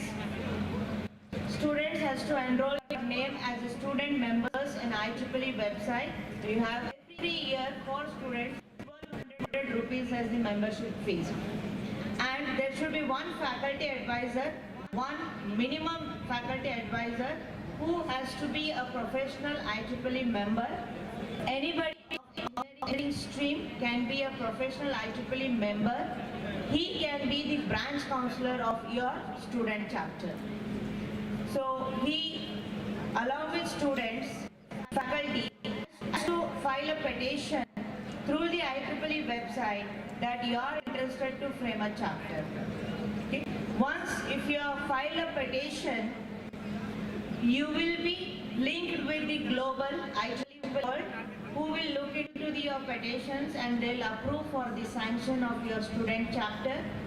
Once you are part of this chapter, even the IEEE world will give you the initial fund for organizing the IEEE student branch activities. Okay? You will get the rebate amount for a chapter, frame the chapter, you will get the amount, and that helps you to start with starting some orientation programs, some workshops. So it will make you to start with the activities under your IEEE. That is very much important. So this platform, I am sure, is compared to other associations or societies, IEEE is having its own flavor.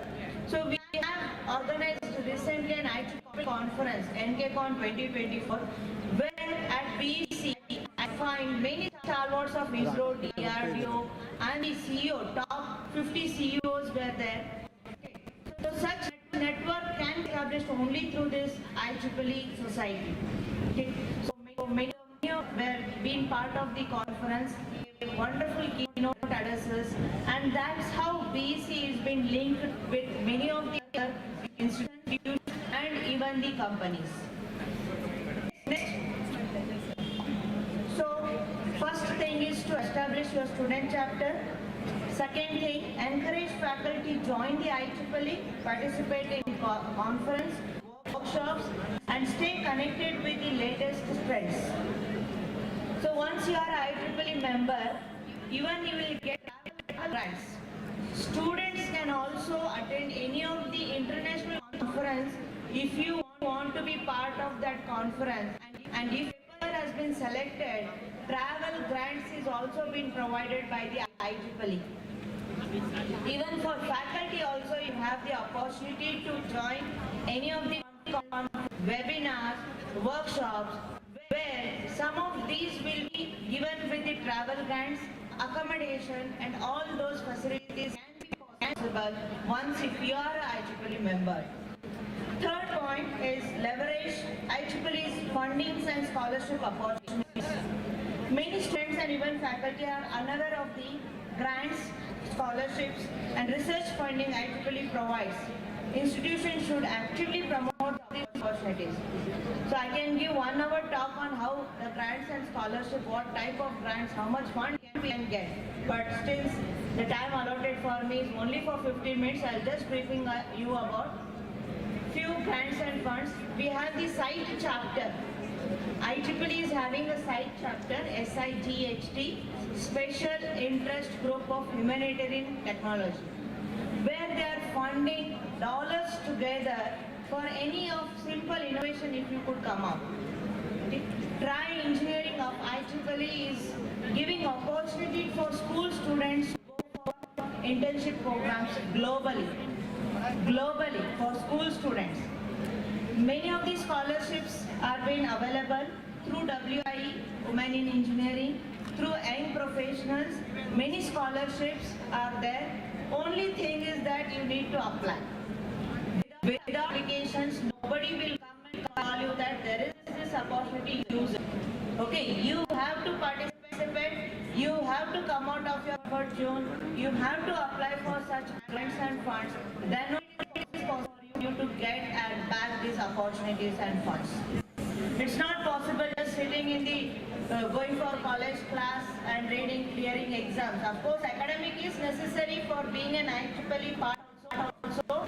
Academics will help you get certificate, but along that, IEEE membership will add a lot of weightage for your resume. That you are a member of IEEE means you have some leadership skills, you have some technical knowledge, you have some practical skills, you have opportunity to globally network with the peoples. So fourth point, which including the action plan, is organize IEEE funded events. Not only the IEEE will help you to fund and give you the grants to organize the events. Even if you write a proposal or to the North Karnataka section, they are ready to fund you to organize any workshops or events. They are ready to fund you. Only thing is that you have to apply.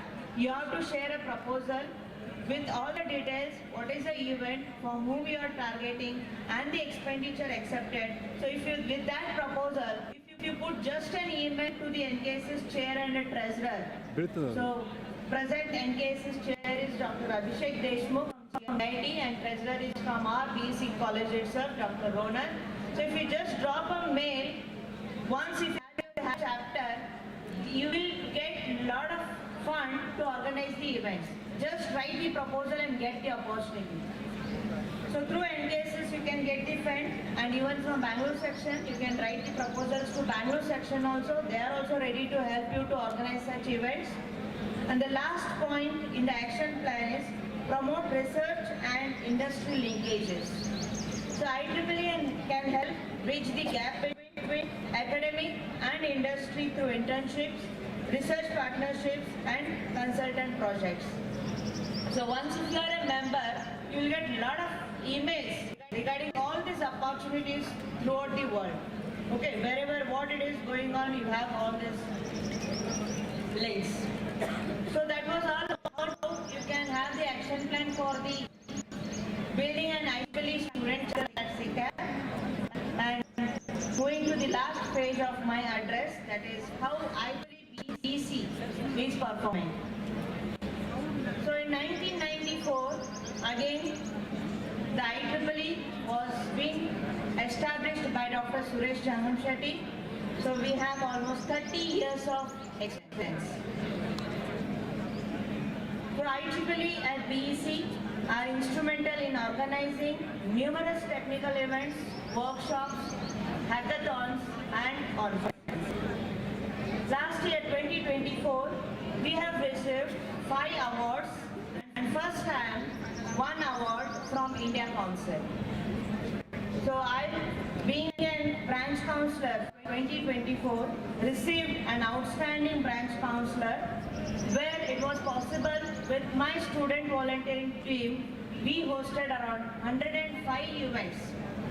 Whatever the events we do, it may be any kind of one-day event or 8-hour hackathon, any event we do, we should report it in V-Tools, IEEE V-Tools. So there they are going to check what kind of activities have been done by IEEE BEC. According to that, every year, toys will be getting the rebate amount. 25,000, 30,000, every year we get, depending upon the number of students are there on roll for IEEE. So with 2 hackathons, 105 events were organized. One IEEE conference was been organized where I was the organizing chair, and it was the first IEEE conference at BEC since its inception, which was done in September 21 and 22. So at BEC currently there are 410 student members, 13 professional members, 9 societies are there, and 2 affinity groups. So our students have also received scholarship amounts. To name, Ms. Kavita of first year civil engineering have received 50,000 rupees for her as a scholarship for paying her fees or hostel fees or any laptop she can purchase. One more scholarship to Mr. Vijay of rupees 10,000 from Bangalore section. So these scholarship opportunities you will get only through the IEEE for the development of your education. So these number of events were all possible. It's all because of our student volunteers. And BC IEEE has a very good culture. So every year the students are involved themselves to come up with the execoms, to opt the members for the every year which will be recycled, where the students frame their own execoms. One will be the chair, secretary, treasurer and members, who together will be the part of all the activities which are being hosted by the college. And one wonderful event we are doing every year, it is called as FAIL. For first year engineering students, just to attract and to know, make them to know about IEEE activities. FAIL is an event which stands for First Attempt in Innovation Learning, FAIL. So this event is a very successful event which is planned, organized, carried and completed by only student volunteers. We are not at all involved. We as a branch counselors will act as a part or mediator between principal and a student. So every events are organized at BEC by students. The planning is being done by the students. They are preparing their own proposals. Even they are filing the petitions for forming the new societies also. So our IEEE alumni are doing extremely well globally, and we have very good connection with our IEEE alumni also. Where they are at top-notch industries at top positions. So with this brief about the IEEE and how IEEE helps to improve institutions like SECAB and how BC is performing over last 30 years, I want to conclude my keynote address with a call to action. Let me conclude with this inspiring thought from Mahatma Gandhi. The best way to find yourself is to lose yourself in the service of others. IEEE embodies this philosophy. So IEEE, when you become a member, you are a volunteer. Okay, voluntarily you are doing the things. So in our college, our students every year prepare the t-shirts, and at the back of the t-shirt they have put a caption, volunteering is a passion. And once they start doing the IEEE activities, they do every part of the event. Okay, even getting tea and seeing that the hall is looked by our IEEE volunteers. Technology, but about using that technology for the betterment of society. And we can find a lot of examples of how IEEE is helping society and humanity. As educators, researchers, students, we must embrace IEEE as a partner in transforming engineering institutions into center of excellence, innovation and global impact. To all our students here, get involved in IEEE platform, participate in competitions, publish research papers and take leadership roles. And to the faculty here, engage with IEEE integrated faculty collaborative activities and mentor next generation of engineers. Lastly,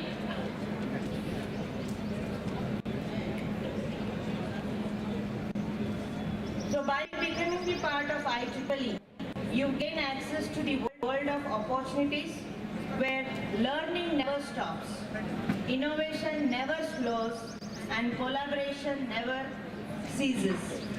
As I conclude, I extend my heartfelt gratitude, especially Suja Punekar sir, distinguished guests, speakers, and the participants of this international seminar for making this seminar a platform for intellectual exchange and inspiration, which help you to build a collaborative and network throughout the global world.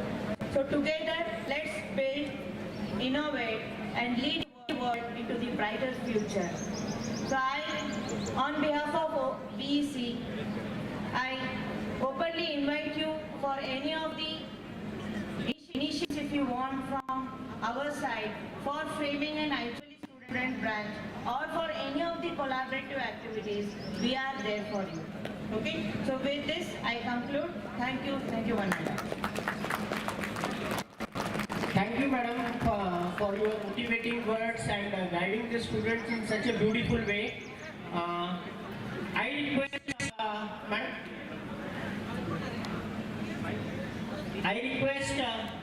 Vijayalakshmi madam to be there on the stage, and I request Professor Sarla madam, Associate Professor, MSSI, to honor madam with a token of love.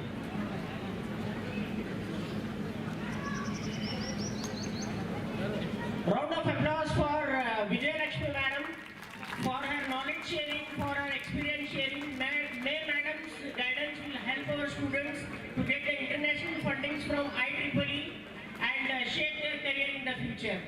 Thank you very much, madam. On the behalf of SECAB management and association and student, we are honored to have you here in the international conference. And on the behalf of the students and faculties, I thank you very much from the bottom of my heart. Thank you very much. With a round huge of applause for Vijayalakshmi madam, I request all the students. Thank you, madam.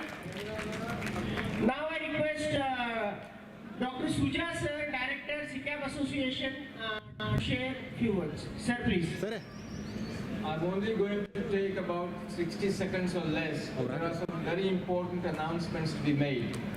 This conference is running about 45 minutes to 1 hour late. So we are going to reorganize the conference so we get our international speakers, because there are 2 speakers who are waiting, one in Malaysia and one in UK. We need to accommodate them on their time because they've got things to do. But just 2 more things. Firstly, I'd like to thank our Dr. Vijayalakshmi Jigjini madam, who gave us a very comprehensive engagement, and she's invited all of you, the engineering students, to come over to Balcourt to start the IEEE activities. And thank you, madam, for everything that you said. One other I'm going to mention here is, this is a arts, architecture, science and technology conference, and I've got one important point to learn. So far from this conference, I've learned one important point, which is I and my organizing team have not been able to impress on the engineering students to attend this conference. Can I ask how many engineering students there are? Raise your hands.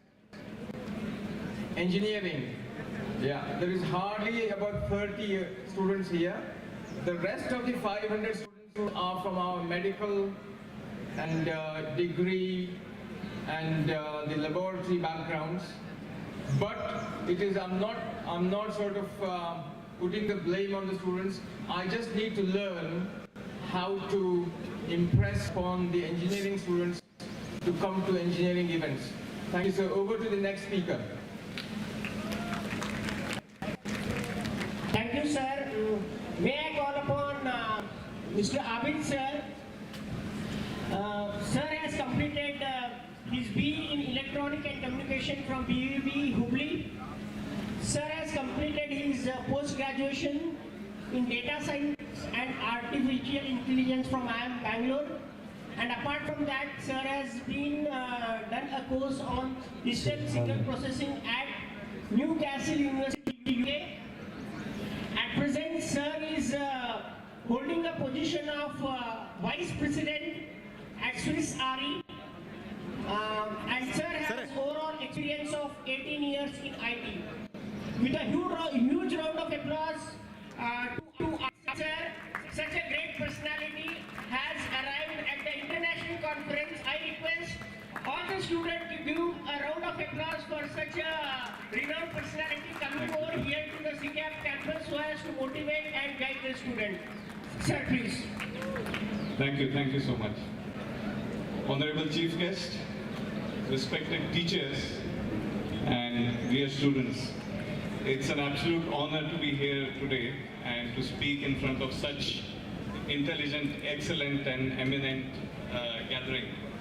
So today, in the previous keynote and the introduction, the guest spoke about artificial intelligence and how it is changing the world, how it is affecting each and every aspect of our lives. So, in my talk today, I'd like to cover a few points. We'll go through them one by one. I hope I'm able to change the slides from here. Yes. Great. So, AI is almost disrupting every industry that we know of. Education is one of them, and it's coming for us. We definitely need to do something about it. We definitely need to be on top of it before it can probably just, others go ahead and then, we are left behind. So, maybe I can start with a quick question. How many of you have used ChatGPT? Oh, that's quite a few. For others who haven't, either you're probably scared of your teachers or I think you should start using it. It's easy. I mean, we'll talk about how it can help. So today's talk, I will cover three things. How can students make best use of AI, specifically generative AI? How can teachers use it? And what's the role of institutions? What do they need to do to bring this change? What we'll also talk about is AI the great equalizer? We talk about equalize quite a bit.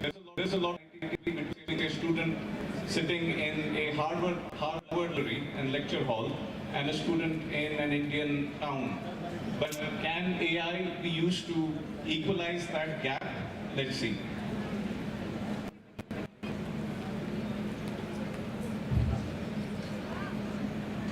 So to understand this, let's take a step back to sometime in the 1980s, 1984. Educational psychologist called Benjamin Bloom released a paper which he called as the 2 sigma problem. Now, it's a problem because at the time when he released this paper, there was no solution to this. Well, everybody knew how this could be solved, but there was no solution on the ground. So what did he do?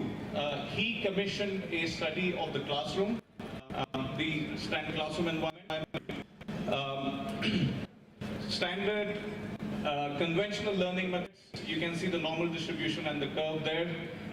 You see some students don't perform that well, other students perform well, and that's the middle, which is the average. He then introduced something called as mastery learning. Now, mastery learning is when you learn a concept and move on to the next concept only when you have mastered or understood the current concept. Now that significantly increased the performance of the students. You can see the second curve which is shifting to the right. However, when he changed the teaching method to one-to-one tutoring, there was a very significant increase, which is about what is called as 2 standard deviations to the right, which is 2 sigma in statistical terms. So what that meant is 98% of the students did much better than the average of the class with conventional learning, which actually means that everybody actually excel. Now, we all know that one-to-one tutoring, and I'm sure some of us here go for tuitions, etc. I'm sure this tutoring is not the same as tuitions. Nowadays, I think tuition classes are more busier and more crowded than the actual lecture rooms. But let's talk about why he said this work and what is the solution to this. First thing is personalized learning and adaptive pacing. In today's classrooms, the professor walks in, the lecturer walks in and delivers the lecture at a certain pace which he thinks is appropriate for the class. Some of the students, pupils follow, some don't. There is no adaptation to, let's say, the difficulty of the subject or the learning ability of the students. However, with one-to-one tutoring, you can have this adaptation. Immediate feedback and error correction. Now, in a typical classroom, you wait until there is an exam or there is a test to find out if the students have really done well, to be able to even provide feedback. In one-to-one, you can provide immediate feedback and correct any errors. Mastery learning approach, we spoke about that, mastering or understanding one concept before moving on to the next one. And the next was, all this led to increased motivation within the students to do more, but also to engage with the professors. And finally, there was no fear of embarrassment. A lot of students are worried, scared to ask a question, and it could be because of peer pressure, it could also be because of the teacher. But as they say, no question is a silly question. However, I think this is one of the major issues or major concerns where students don't really ask questions thinking that, well, the professor might not think this is the right question to ask and this is not the right time, and then they miss out. So we all know that one-to-one tutoring can actually solve this problem, but then the question is, it's expensive. How do you actually do it? You cannot have a one-to-one ratio of students and teachers. That is absolutely impossible. However, is there an answer? Probably there wasn't until 2021, until ChatGPT or any generative AI tool for that matter was released. So in 2021 we had ChatGPT, and then that was followed by Google Bard, which is now Google Gemini. There's Perplexity, and there are so many others. Make your choice. I mean, most of these are free to use. These large language models, as they're called, or generative AI tools, can actually fill in the gap of a tutor for every student that is here. So we might have a solution now. Let's look at a couple of examples, and I hope guys at the back can see it. And I'm sorry, this example is more engineering related, but I hope you can relate. So let's say you're in college, but you haven't really paid attention in your maths lessons in high school, and you don't know yet what is integration, and you're scared to ask in the class because everybody else knows. You could go to ChatGPT and ask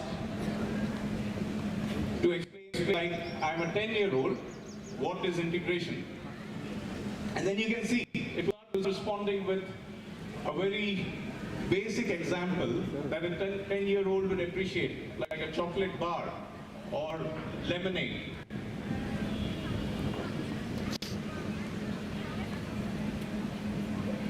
And it will say that what it means is, let's say you had a chocolate bar, you had tiny pieces, you did some math to add that all up or sum that all up, and then you come up at a number, and that is integration. So that explains, let's say, the basics. Let us say you've moved on in life, and then now you're an engineering student. You would ask a different question now. The answer from ChatGPT adapts to the kind of prompting that you do. Now, these are just two random examples.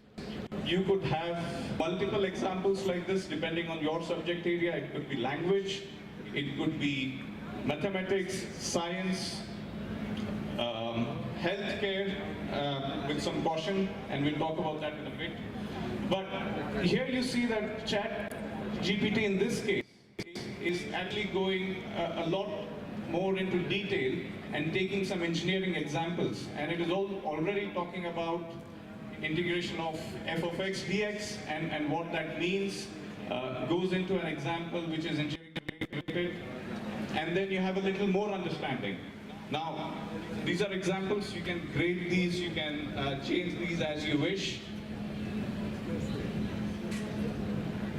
and that really helps you learn beyond the classroom and almost use these tools as a one-to-one tutor. Okay, so that's about students. How can this help teachers? Teachers spend a lot of time in the room, admin work, setting up test papers, questions. AI or artificial intelligence tools can augment the teacher and empower them to do better, spend time with the students, spend more time in the classroom. And how exactly? So there are a number of tools out there. All of these are free. Khanmigo, Complexity AI, etc. Khanmigo is more of a AI tutor. It can also be an AI assistant to a teacher, where depending on the class, you all know Khanmigo is Khan Academy, which is a charitable or a non-profit organization which produces learning content on the internet.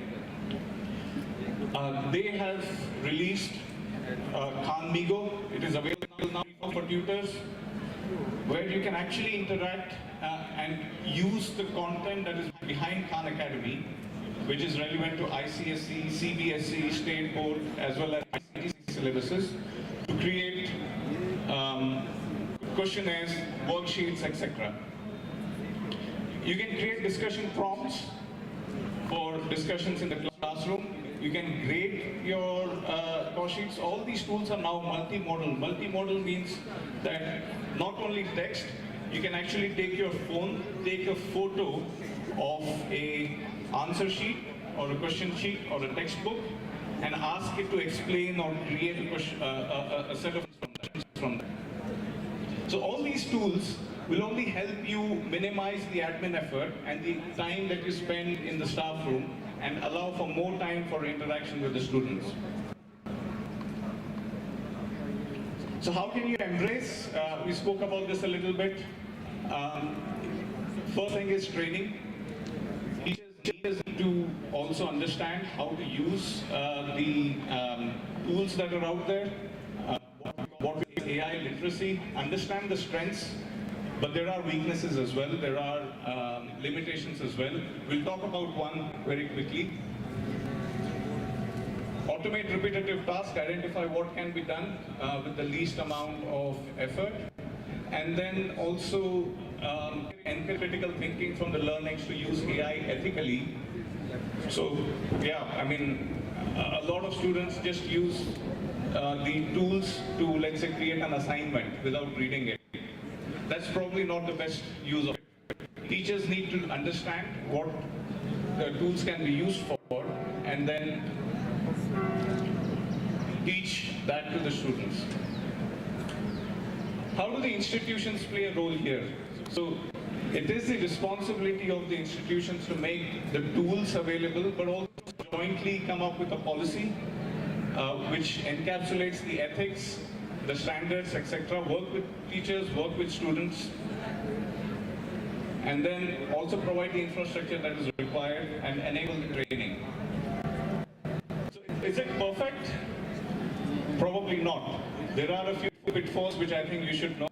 I'll quickly go through an example here. So this morning I was on ChatGPT. I gave 2 prompts.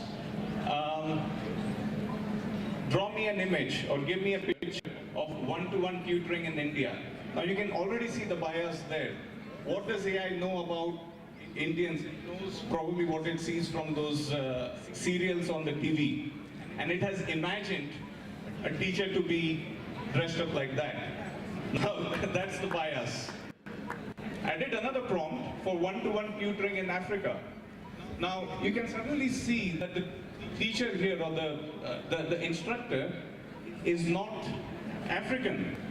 He is a Caucasian male, and he's probably traveled a bit, so you can see it from his appearance, and he's probably teaching the kids in Africa. So does that mean that Africa doesn't have teachers who are of African origin? Also look at the background. The background on the left, when in India, is a classroom with a bookshelf. The background on the right looks like an open balcony. So this is the kind of bias that is already out there. You can't get away from this, but you can override this. How? By learning how to use these tools better, learning how to prompt these tools better. The feedback that we give now actually lets this AI learn. Now, if my next prompt would have been that the teacher doesn't look like a real teacher, it would have generated another image which is slightly better than this. So we need to know that whatever comes out of these might not be right. It might be biased, as we can see here. It can also hallucinate. Hallucinate is, it can say things which are wrong. So AI, all these tools are, as they call it, probabilistic parrots. They're designed to just probabilistically come up with the next best word and then please the user.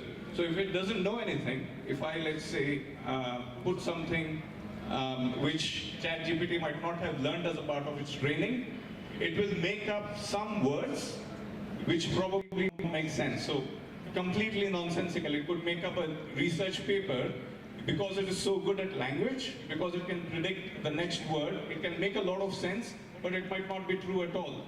So it is important to understand that these could be the kind of things that we deal with and have the training and the background to overcome these.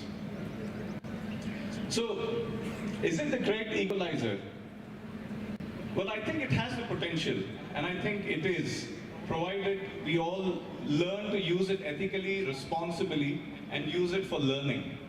If you just use it as a shortcut tool to maybe just write an assignment or for not really learning, then that's what it is for.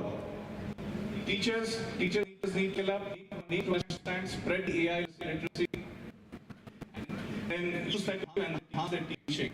And institutes should work on the policy and to bring both the teacher and student community together with policies that can encapsulate furthering this entire effort. So that's all. Thank you for the opportunity. Thank you, teachers and the organizers. It was great having this time to speak. Thank you, sir, for your words and the experience what been shared by you will really help the teachers in the upcoming days so as to guide their students. Now I request Professor Ishant sir, HOD PG Department, MSSI, to honor the guest Abid sir. Sir, please. With a huge round of applause, I request all the students to applaud for Abid sir. Apart from his busy schedule, he came here just to guide the students and teachers with his knowledge.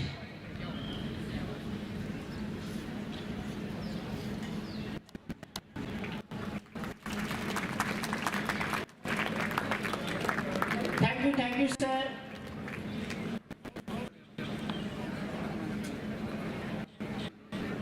Thank you, Ishant, sir.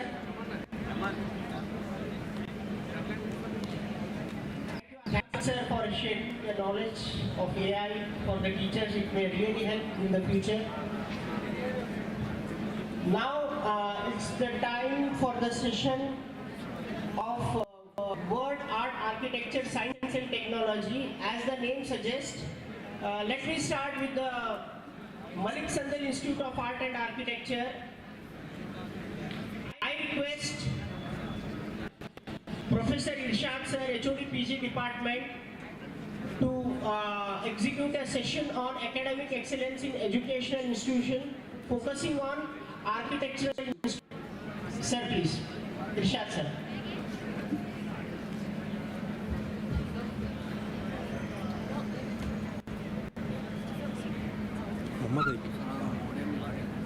ఇక్కడ సరి సరి బరోబర్ కదా.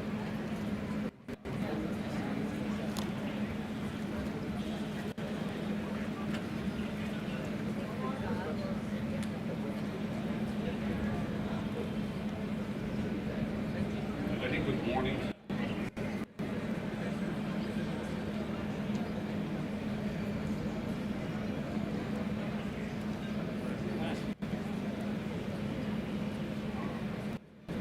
As you see on the top, WAAST, that you have been listening since morning, I have certain things for you that can get you a global view on it. The global view here is that there is an agenda for 2030. The United Nations has an agenda for the education and all the sustainable development, especially the sustainable development goals, which are 17 in number, of which we are focusing on the 4th SDG, or the sustainable development goal, that is quality education. If you look at the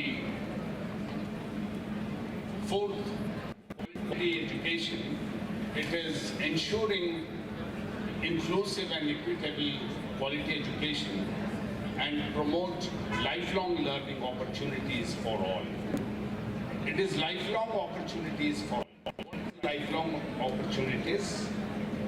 Even a teacher is a student, and you keep learning lifelong.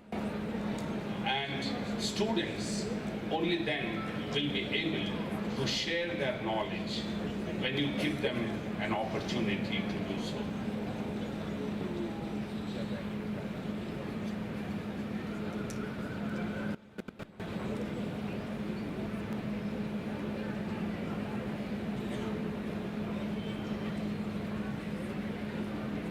All these are the 17 goals that you can see.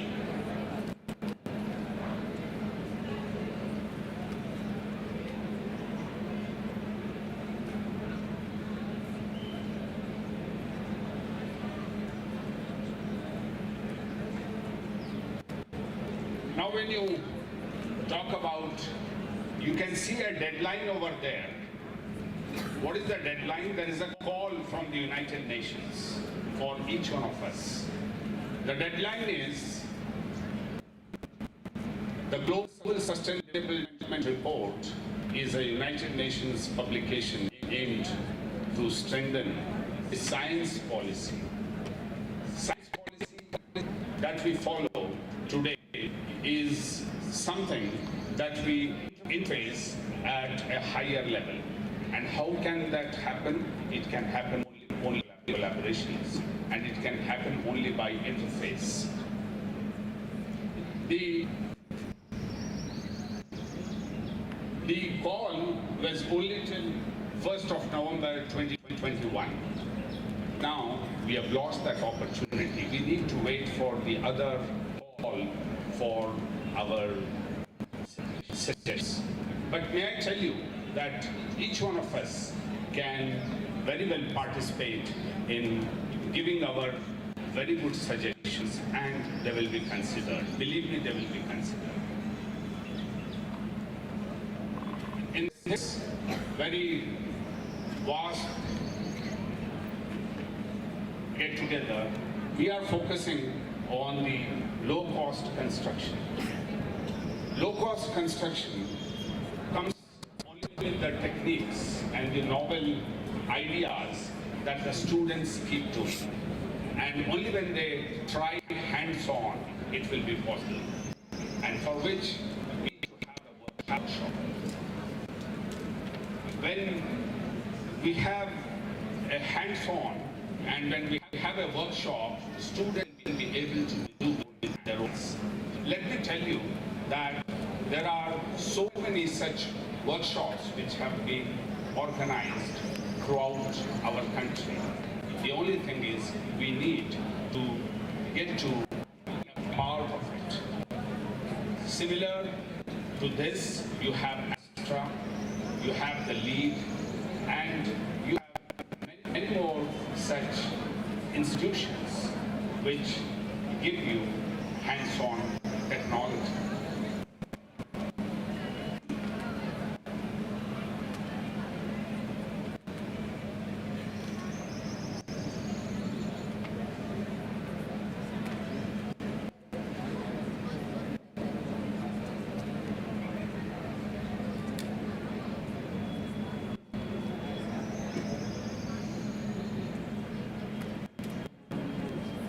One of the aspects of WAAST is also tiny seed, massive tree. And what is this tiny seed, massive tree? The tiny seed that we as a faculty bow in the students' academic attire, so will it come around. And if we can give them an opportunity to come speak on the stage, they will very well be able to do so only when they are given an opportunity. The effective learning outcomes. What are the effective learning outcomes? It is the target that the SDG 4 or the Sustainable Development Goal 4 has set for us, and which goes very much with today's conference. If you look at reading and maths, which are the indicators, reading is very important because many of the schools would not have developed the habit of reading for the students. Reading is very important because unless you have your identity towards reading, it is not possible to gain knowledge. As much as students and faculty reads, so much will the knowledge that you gain. Mathematics is very much within the proportions of the examples that you see in the daily walks of life. Like say for example, if you build your own house and if you build 2 inches more, what will happen? You are building your house and maybe you are spending some 50 lakh rupees and some people spend 1 crore rupees. What if you only is by 2 inches? What does happen? Have you imagined this? Likewise, you have so many spaces in your own house. Go home, back, and check which are those spaces that are simply lying like that and they are not under my use. Have they not costed me dear? They have costed me a dear. I mean, I have spent it from my pocket, but I'm wasting that space. I'm just giving you an example of 2 inches, but like this you have so many feet or so many meters, and especially in institutions, you have so much land which is being wasted. So we need to get back to focus on what we are wasting. And that comes only with the mathematics, and you will be able to come down to it. The target 4 talks about the technical and vocational skills, and only when the students have the skills, they will be able to gather the decent jobs or will be able to have better entrepreneurship. And in our own society, we have an incubation center. All those students who have finished their either UG or masters can very well join that incubation center, and you can start off on your own, and the faculty will very much guide you through. The indicator 44.1 is information, communication, and technology. We talked since that there is so much of information with us. The Vice Chancellor, Madam, also said that there is so much of information available in her university. We are also going to collaborate with the VIJAYAPUR, and VIJAYAPUR also has so much of information. But how does that come to us? It will come to us only when you communicate with the two platforms. When you get these platforms together, and where there is active participation of the faculty and the students together, only then this will happen. I was wondering, when Madam was telling about IEEE, there was so much of less response. But when she talked what is happening in their VEC, that gives me to wonder that so many things are happening. And our students can also, and faculty together, can also avail it. Like this, let us see if we are losing so many opportunities that are simply by. And some time back, there was a very good study in which it was told that the employability in the engineering colleges in our country is very low. Why is this low? Why are our engineers not being employable? It is basically because of the skills that they need to acquire when they are students. Believe me, this era, while we are into the engineering course or into an architecture course, it is a very, very prime time of your life. And this time simply passes by like that. And we lose a lot eventually. If we can get to know, if we can communicate with people, try to speak to people and try to know more about it, we will benefit our own selves. And that is where we will be able to bridge the gap between the information and the technology. We have the information. Let me also tell you, I don't know how many of you know this, the engineering college and architecture college independently pays 1 lakh rupees per year to the VIJAYAPUR. Why do we pay this 1 lakh rupees? It is for consortium membership. What is consortium membership? You have all those platforms where the research is going on today. And if our students and the faculty get to know about these things while they are doing a research, or even if they are not doing a research, while they are doing some exercise in the classroom or outside the classroom, they will be benefited a lot.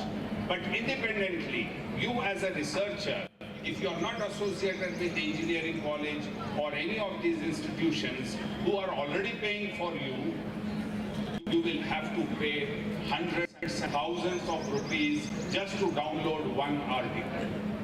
You try doing that, you will be paying hundreds and thousands of rupees just to download one paper. But you have lakhs to get papers which are just free for you. And all these institutions are welcome to collaborate with us, and we shall also collaborate soon with all these institutions.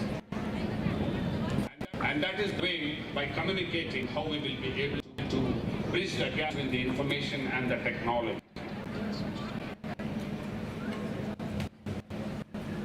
You can see all those features there, how our students have been a part of vocational training and how the effective learning outcomes bridge the gap between the academic industry, and only by the interface will be able to have the employability very well done.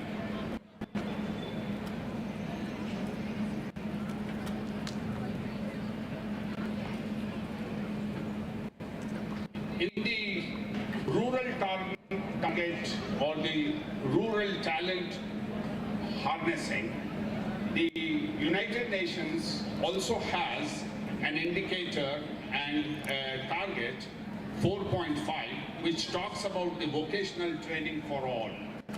Vocational training for all is basically for the rural and for the urban as well. You can see below that indicator where you have the rural and the urban together. And in this, what is expected? The expectation is literacy. And what is literacy? Literacy is read and write. And numeracy is about mathematics. Learn to know the proportions. Learn to know how to calculate the benefits, how to calculate the losses, so that we shall be able to make a comeback with flying colors. Now the indicator 4.6.1 talks about functional literacy. So how will you make this functional? Whatever we have learned, it has to be implemented also. Whatever we have learned in mathematics or in reading and writing, it has to be translated. How will you translate? You will be able to translate only when our students are given an opportunity to come forward and speak.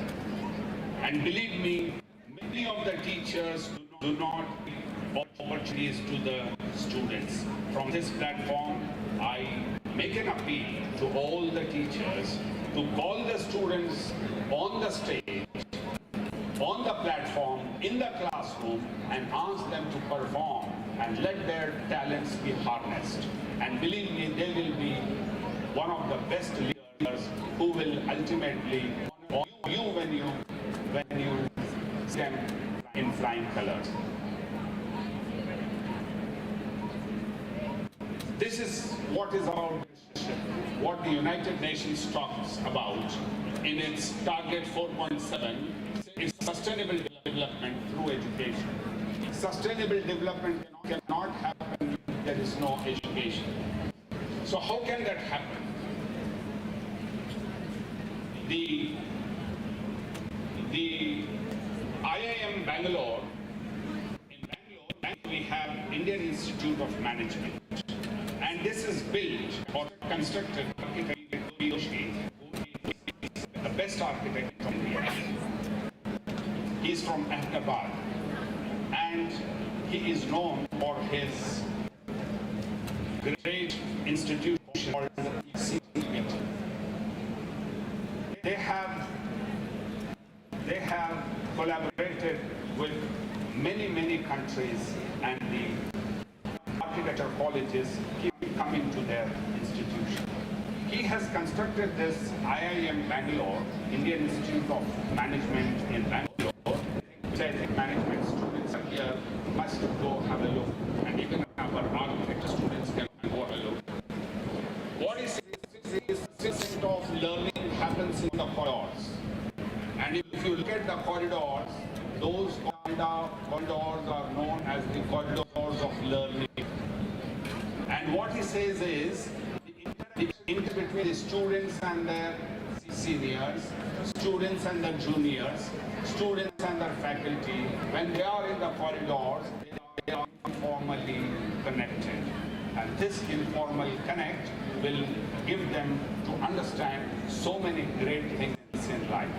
And That is what is seen. If you look at the corridors there, although it's built for only 200 students, but if you look at the corridors there in IIM Bangalore, you will feel that it is constructed for not less than 1,000 students. That is the program that he has worked on. And teacher education and student assessment. What is the teacher education and student assessment? Unless the teacher goes on educating himself, he can assess today's student. Believe today's students are very smart. Today's students are very, very intelligent, because as we saw in Professor Abid's presentation, how AI is helping our students. The students have so much of knowledge before coming to the class. Previously, we used to tell them to come prepared to the class. But today, you don't have to tell them. They are already prepared. Nonetheless, the students, they have a critical mind. If the teachers are able to address the critical minds, the teachers will be on the same page. If not, the teacher will be left way behind, and we need to keep updating and upgrading ourselves as faculty members.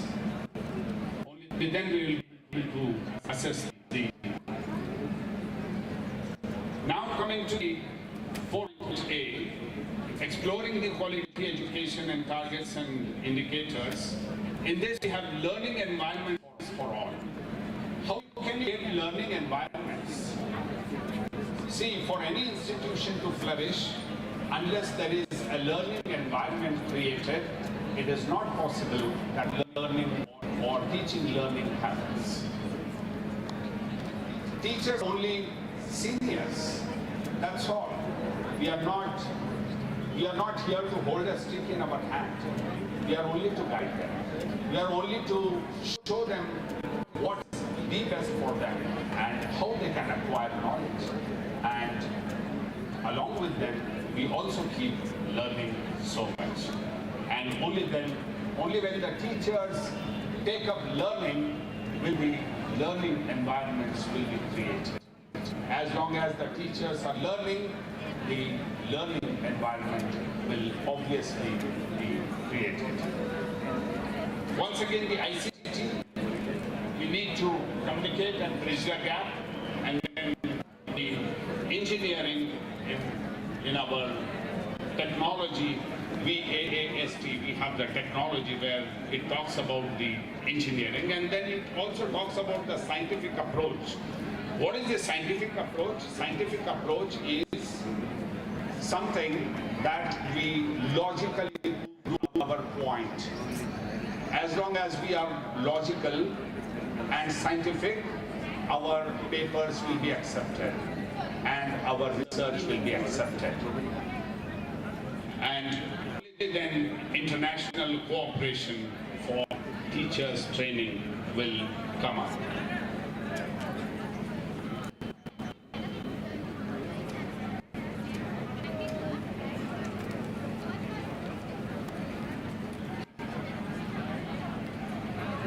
So, lastly, I have some 4 things for you, where quality education includes music and arts.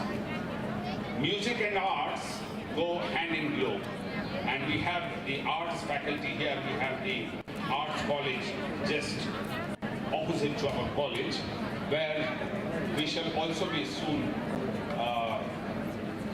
joining hands with them, because they have very good labs. Especially, I have appreciated the climatology lab.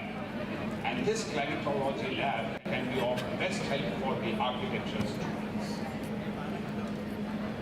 And as Madam also talked about the interdisciplinary approach, we need to have an interdisciplinary collaborations. And the research demonstration must happen, because only then there will be learning. And leadership roles, as I talked about, if students can come up, it will be great, and there can be awards, rewards, and recognitions. Thank you. Thank you very much.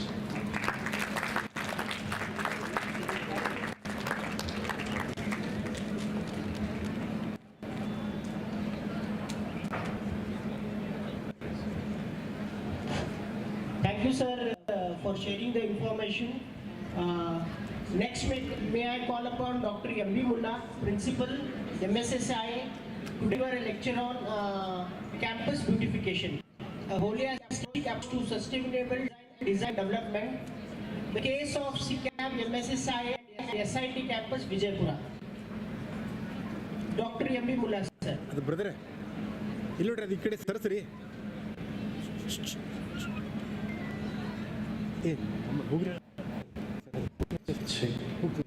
Sir ಸಿಗ್ರಿ ಅಂತ ಹೇಳ್ರಿ ಅವ್ನು ಕೇಳೋದಿಲ್ಲ ಅವನು sir ಸರಿ ಅದು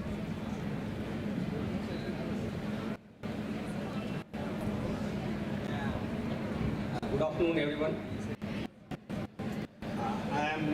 ಸರಿ ಸರಿ ಹೋಗ್ರಿ ಮ್ಯಾಗ ಹೋಗ್ರಿ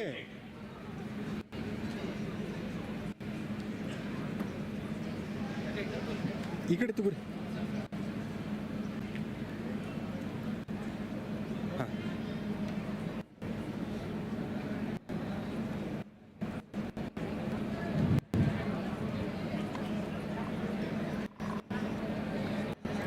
In fact, we are running late, and I will not be taking much time. I will straight into the slides.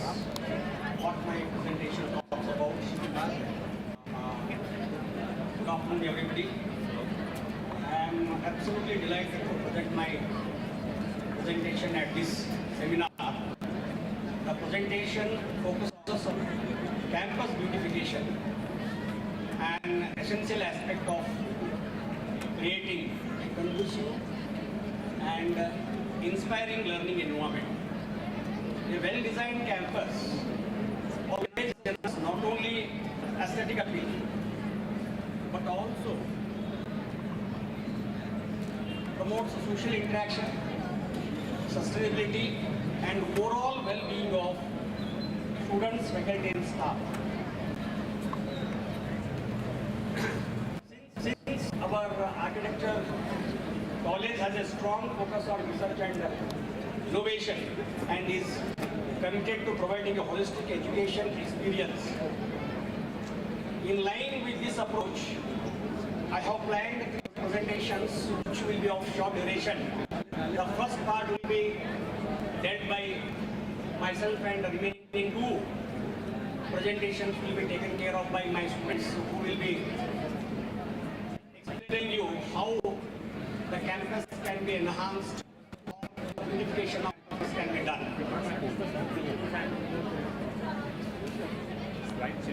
So let me explain why this presentation is and what this presentation talks about. The presentation talks about these 4 points. One is to explore the importance of creating aesthetically pleasing and functional spaces. You know, unless we create the spaces which are highly pleasing and highly functional, the learning environment cannot be created. Therefore, I have made these 4 points which are to be addressed by each and every head of institute.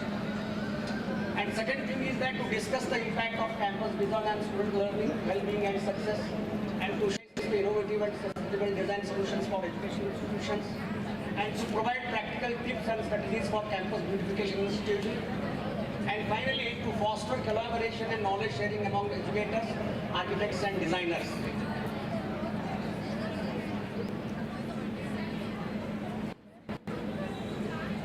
So to address the first slide, we are going to formulate these 4 points.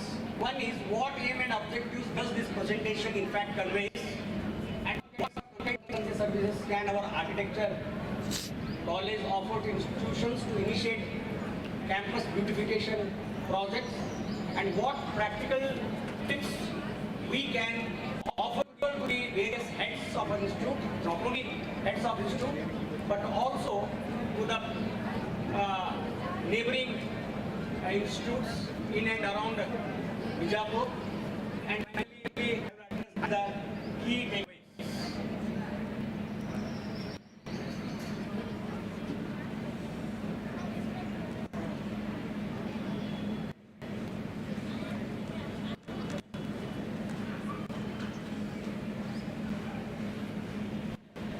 The first aim of this presentation is that to explore innovative strategies for creating a campus environment that is aesthetically pleasing, environmentally sustainable, and socially inclusive. So these three factors are to be taken care of by each and every heads of the institute if at all we want to create an environment which is one can learn in the institute. And these are the objectives which I have set: to improve the physical appearance of the campus, to design spaces that promote social interaction, and to create healthy and safe support to learning environment.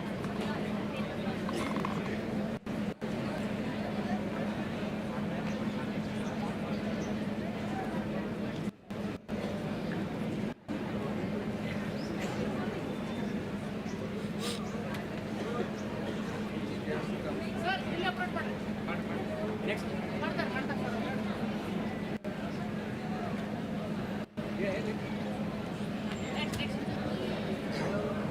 See, in order to make a campus a beautiful and sustainable, our architectural college has a comprehensive facility development. So we can offer four kinds of facilities. One is campus master planning, where we will be dealing with how the campus assessment and analysis is done in terms of the available land and the facilities available. And second is that how to campus master planning development could be done, and space plan and optimization, how the space can be optimized to a greatest possible extent. Second one is building design and renovation. That is building design and building renovation also we take care of. Landscape architecture and design, where we will be talking about landscape master plan, landscape design. And finally, how the campus can be made sustainable. So these things we have already made, and our students will be giving you how the campus can be made beautiful with the help of low cost and through the help of architecture college. So we can provide services to the various institutes, including primary schools, secondary schools, higher education institutions, and also we can provide common solutions. So in the primary schools, we can give these three kinds of services, and in secondary schools, these three kinds of facilities. So when we have an architecture college beside your campus, why should you not make use of it? I request all the heads to approach our institute. We can offer you freely how to make the campus beautiful. Of course, we will be showing you what kind of beautification activity we are proposing to the MSIA and also the SIT. Our students will shortly be demonstrating you. And in fact, we have three-phase strategy. In first phase, we will be doing all this. In second phase, we will be doing these things. And in the phase 3, we will be doing these three things. So these are the three ways to which we can develop the campus. Now in fact, I will call our student to demonstrate how the sustainable and campus beautification activity the architecture college does. Our student will explain you. Please.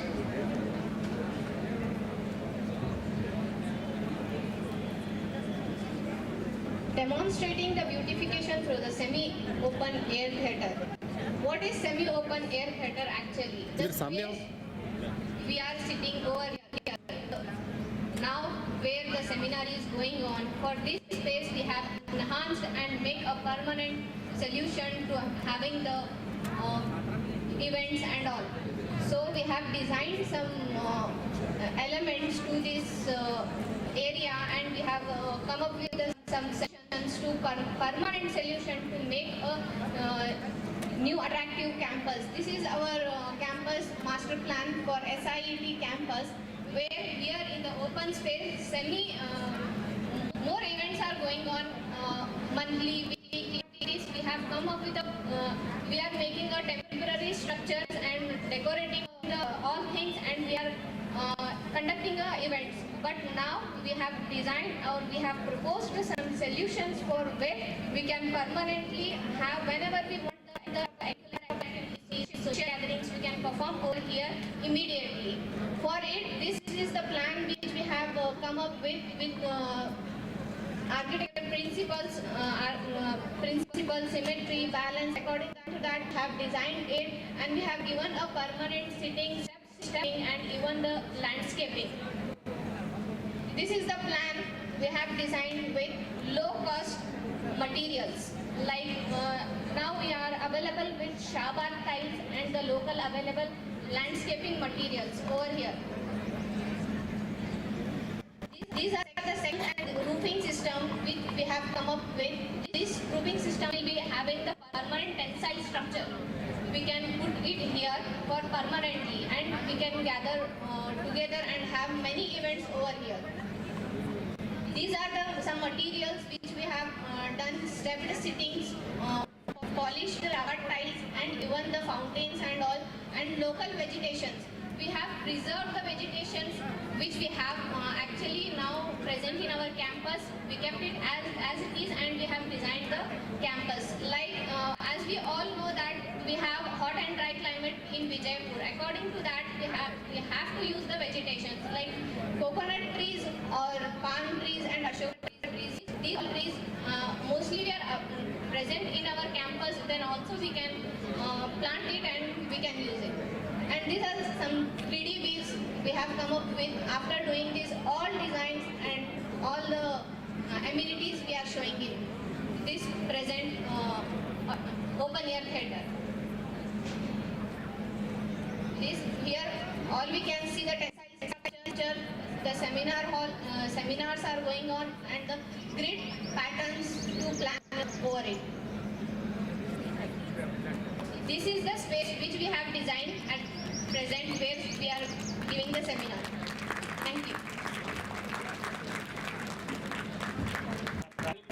Will be taken care of by the student who will be explaining about the seminar hall, which is part of the beautification project.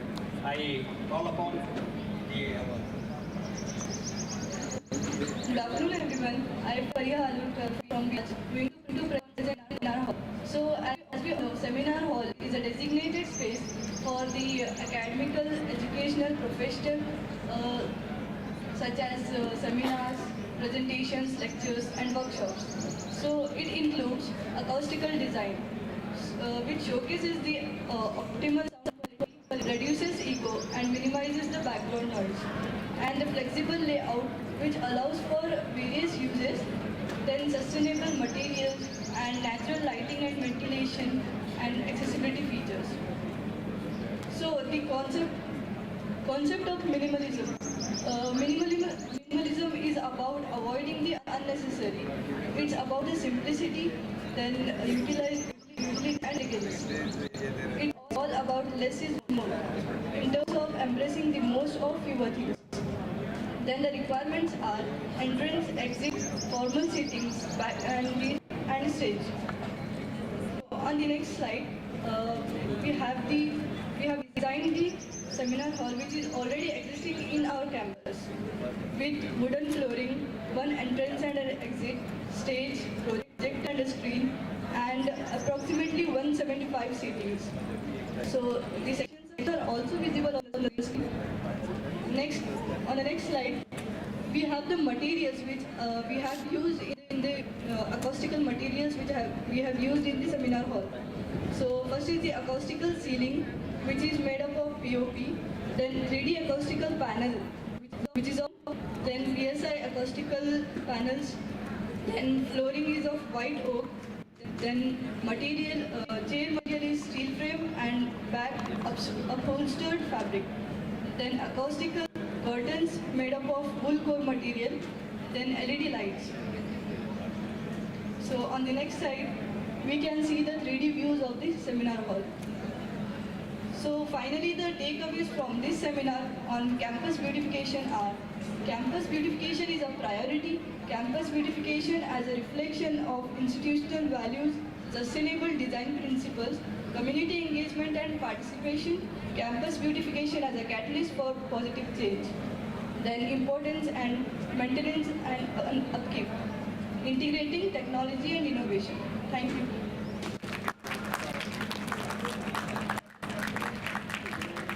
Thank you for the patient sharing. Thank you once again.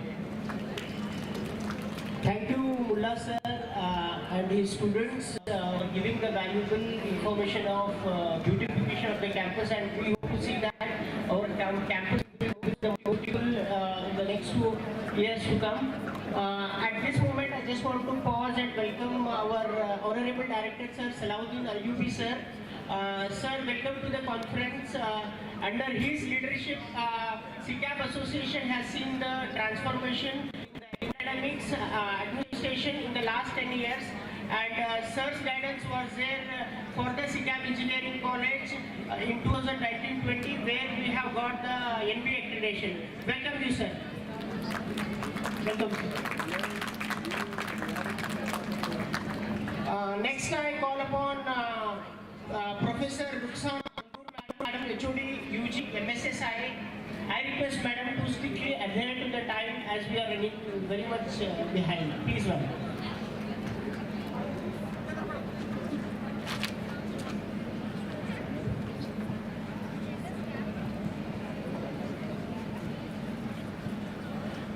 The next presentation is of the all the faculty members along with the student to be ready and strictly adhere again to the timings. Please.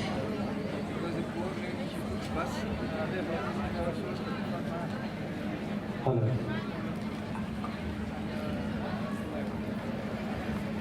Hello. Good afternoon, everyone.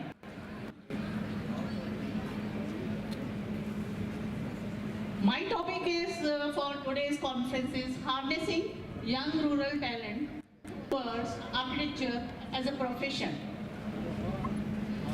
Architecture as a profession, why the need to harness rural talents? We'll see. I will start with Mahatma Gandhi's quote, India lives in its villages. After 75 years of independence, still 86% of Indian population resides in village, rural communities.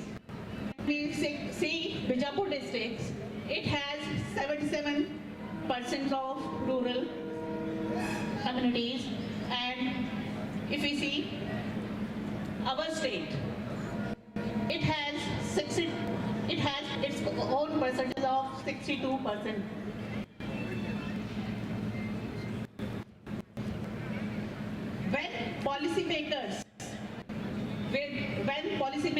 When they do policies, they talk about Manrega, putting some money in the pockets of youth of villages. Their focus is on giving 120 days employment, but whether there is any policy that we have to think about such policies which will make our youth skillful, not Manrega. In Manrega, only we are promoting some laborious activity in entire villages, but it is not skilling our youth.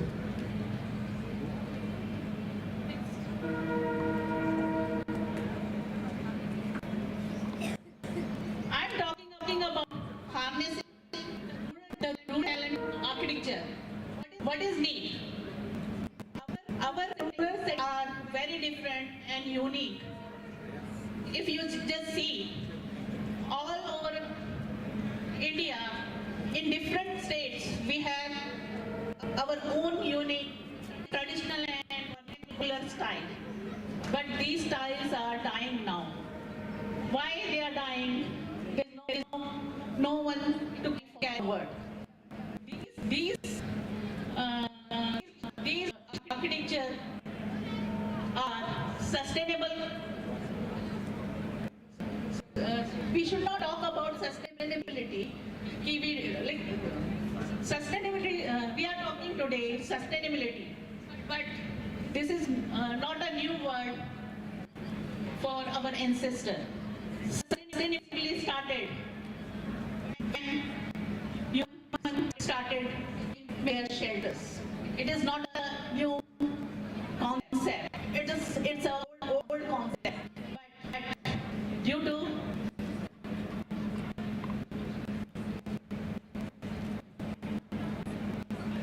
globalization, without thinking our climatic condition, our climatic condition, our culture, we are adopting blindly architecture where we can see only skyscrapers, tall buildings, and concrete jungles. We are losing vernacular and traditional architecture. That represents our India, and this unique style has its own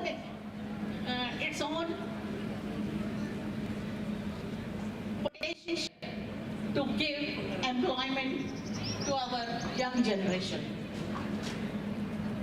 Let's see.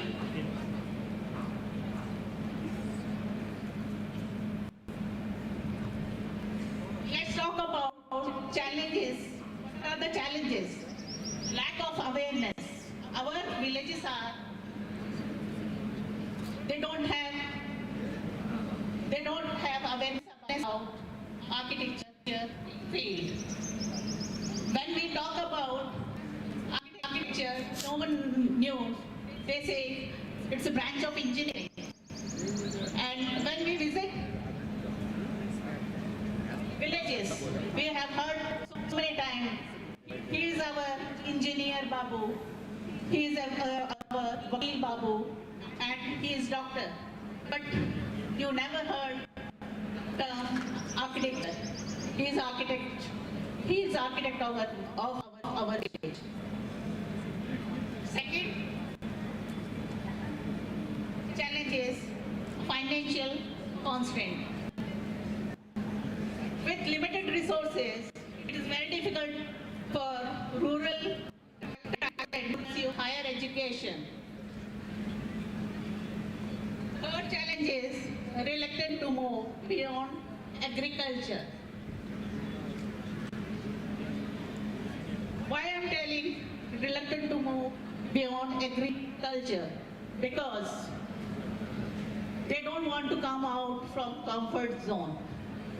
They want to carry whatever traditional practice their parents are doing.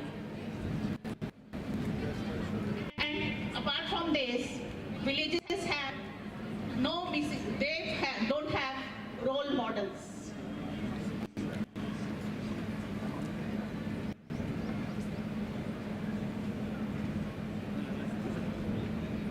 There is gap, we can say, urban and rural. There is we need to build bridge between urban and rural divide. Next.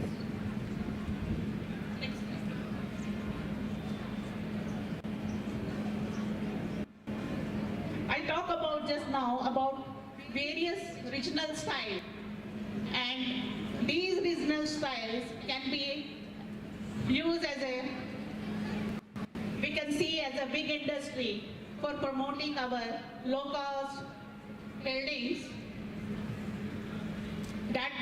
not only give, that can be improved like our rural settings, and as well as it can contribute in the field of research, where we can do some research on low-cost techniques, and it will be again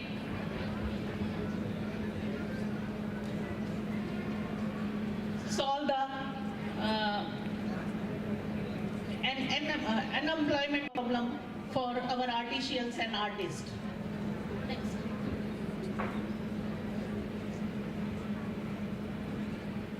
To do this, what are the strategies we have to adopt? Being an architecture college, we have to organize an outreach program. We have to do collaboration with schools, colleges, and panchayats of the villages,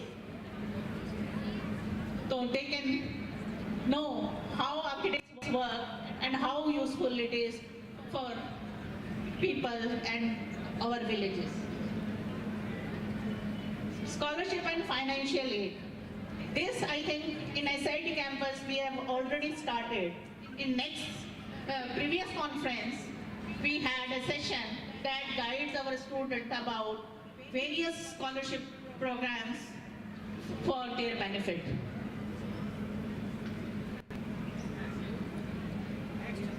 Social connect and programs.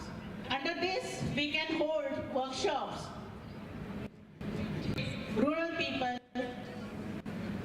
architect educators and students to explore how architecture profession work and how their concepts and all, how it is going to come on from paper to in real life.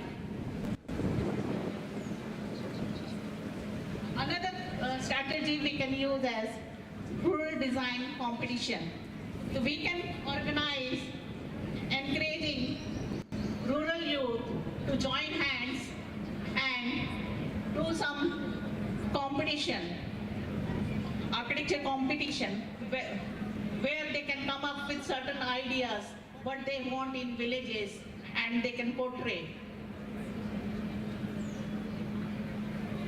For this academic session, for first year, we have already designed one program where our students has taken one project in Torvi, in Lakshmi Temple premises. They visited and they have collected data regarding that premises.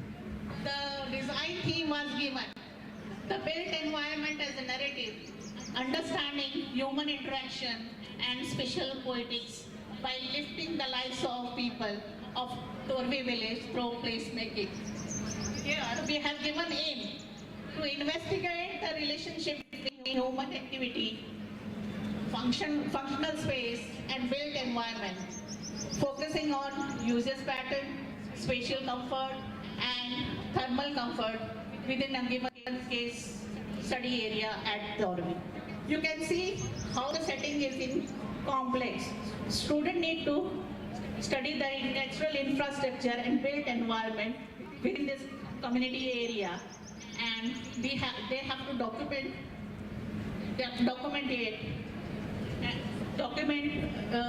the activity and analyze various functional use of this area. Second objective, to study the interaction between human and built environment, considering the factors such as comfort, movement, and sensory experience. To understand the uses of third objective is to understand the uses pattern of different spaces, including frequency, duration, and purpose of activity. Fourth objective is to evaluate spatial comfort within the built environment, considering factors like space allocation, circulation, and visual privacy, thermal comfort and ventilation. This is design brief given to our second semester student. Now, every student has to come up with their own imagination and creativity, certain ideas that can benefit this natural built environment for villagers. So these kind of, my view is our design studio should go to villages where, with collaboration of villagers, panchayat and youth of that villages, we should take out some project and we have to take their requirement, how they want the villages to for present and future India. Thank you. Thank you, madam, for your valuable session. I thank all the professors of Malik Sandhi Institute of Art and Architecture. And even we are running out of time, now I request the faculties and students of Engineering College, SIT, to execute their presentation in just 80 minutes, maximum 10 minutes. Next, the presentation to start about is the Engineering College, SIT. I request the students of Mechanical Department, Nadeem Zafar, Zishan Pirjade, under the guidance of Dr. Sachin Pandey, HOD Mechanical Department, and the project name is Speed Independent Control of Sunroof Operation, a Pokayok approach for safety measures. The students are instructed to come near the stage and start their presentation. Nadeem Zafar.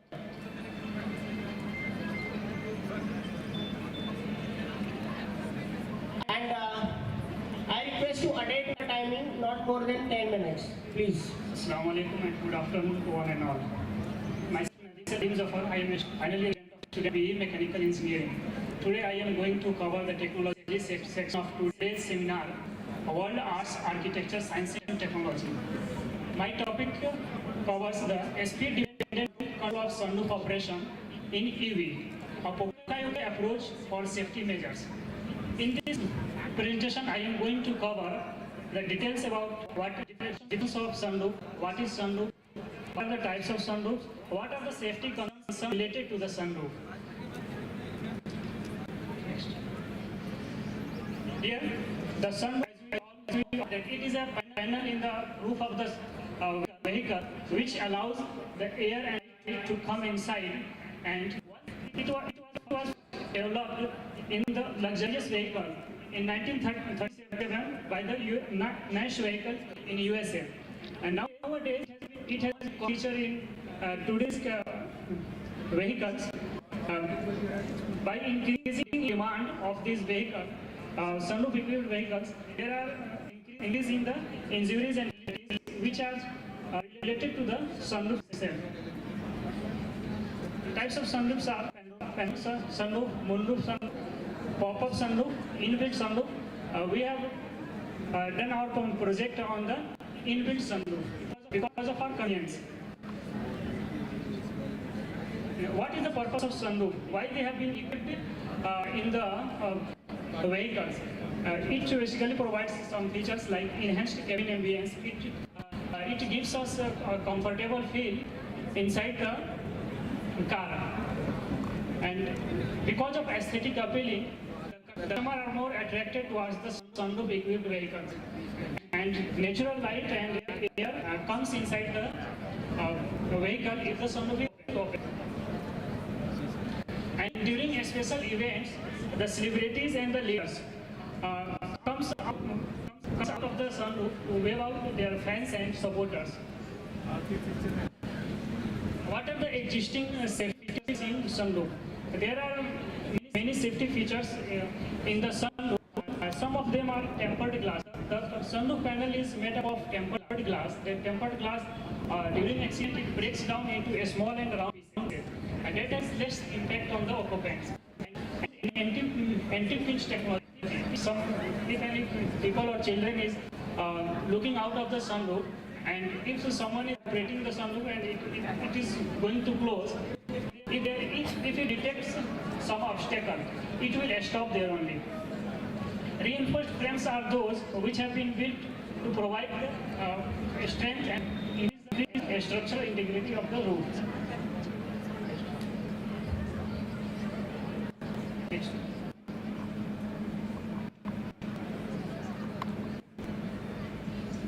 Various reports have shown that the demands of the sunroof equipped vehicles are increasing, and with increase in the demand, there are increase in the injuries, which are various safety risks to the occupants.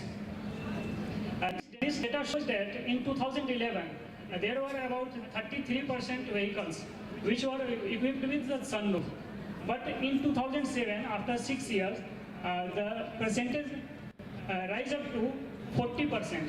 This means that it is increasing day by day. The demands of the sunroof vehicle is increasing day by day. Next slide. This data shows that death and other injuries related to the open sunroof. From 1997 to 2008, that is within 11 to 12 years, there were approximately 230 deaths and 500 injuries. But for the next period, that was again the time span was same, 11 years, from 2002 to 2012. The number of deaths increases by 70, that is from 230 to 300, and the number of injuries increases from 500 to 1,400. That is almost 3 times. This all shows that we need some mechanism to prevent these injuries and fatalities. And now, what are the main challenges which are associated with the open sunroof? These are, during accident, when the car gets rollover, there is a chance of ejection from the open sunroof. And also, during high speed, the efficiency gets lower whenever the sunroof is open. Because after 40 kmph or 60 km/h, the drag and aerodynamics come into picture. That reduces the fuel efficiency and thus mileage becomes low. And next, emergency brake. If a person is peeking out of the sunroof for enjoyment person, if he is peeking out of the sunroof, and if the driver takes a sudden brake, he will feel a bump, and even he can be ejected from the sunroof. And next, we have seen various cases from next by Manja, that is kite exchange. In New Delhi, in our neighboring state Maharashtra, in Nagpur, and in Hyderabad, we have seen that many cases where the children were picking out of the sunroof, and suddenly they came in contact with exchange or kite exchange, that is Manja, and their net got facilitated from that exchange. And also during high speed, if a small particle come inside the vehicle, because of high velocity, its momentum becomes that higher momentum particle can injure the occupants. And now,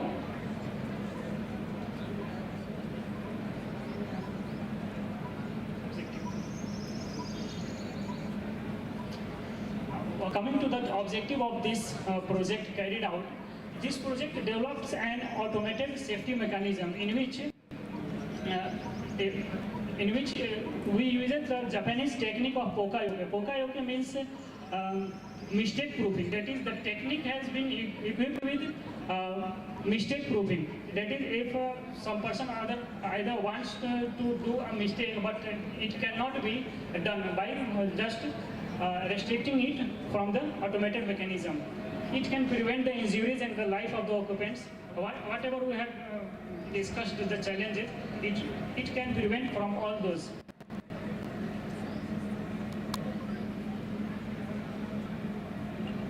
It can reduce the risk of neck slitting who is standing inside the sunroof, and it protects occupants from fast moving debris. For the methodology section, I would like to call Jishan.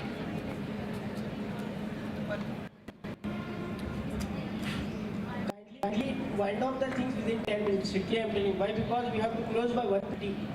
Again, if it is delayed, then it is more than afternoon session will be disturbed. 10 minutes सबके लिए बोल रहा हूँ, 10 minute से ज़्यादा नहीं, please. Hello everyone, my name is Shan. Let's talk about the methodology. First, we use the Arduino in this model. Arduino works as the brain of system, and there is two motors which run the model. First one is run the wing, and the second one is run the sun. There are two limit switches S1 and S2. When the limit switch S1 is active, that means sunroof is closed. That time we can raise the speed as per the requirement we need. And when the sunroof is open, there is a speed limit for the system. We said the speed limit is 50 km/h. When the sunroof is between the S1 and S2, there is the same process as the sunroof. They are use the microcontroller, which is brain of the system, and one is display LED, which shows the display of the speed and the position of the sunroof. And the motors are used and two units which are used. This is the process. When the speed is within the limit, we can open the sunroof, and limits are set. When the speed is exceeded, we need to close the sunroof. Next, my friend, I think Sankar will continue.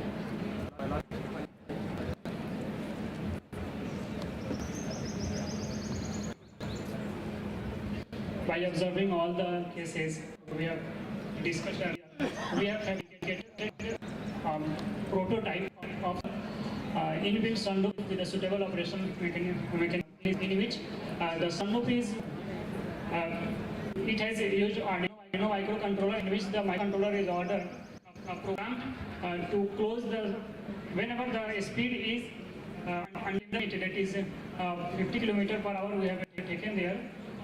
If the sunroof is open, then the speed will be limited to 50 km/h only. And when the speed is under limit, there is a risk of injuries and other accidents. So we have designed it that if the speed is under limit, the sunroof is not open, and if the sunroof is closed, then we can achieve any maximum speed, whatever there is in the vehicle. Thank you. Thank you. Now request demonstration of the project rather than along with the conclusion. See, I request all the faculty members and students to go with the brief introduction, objectives, methodology and results. No need that you should go with the literature survey. Okay, please. You can skip the literature survey part. Brief introduction, objectives, methodology and result. That is more than sufficient to explain your project, please. Because by 1:30 we need to cover all the things. Start. My name is Mohammad Sadiq Bagayat. I am final year BE Mechanical student of SECAB, Engineering and Technology.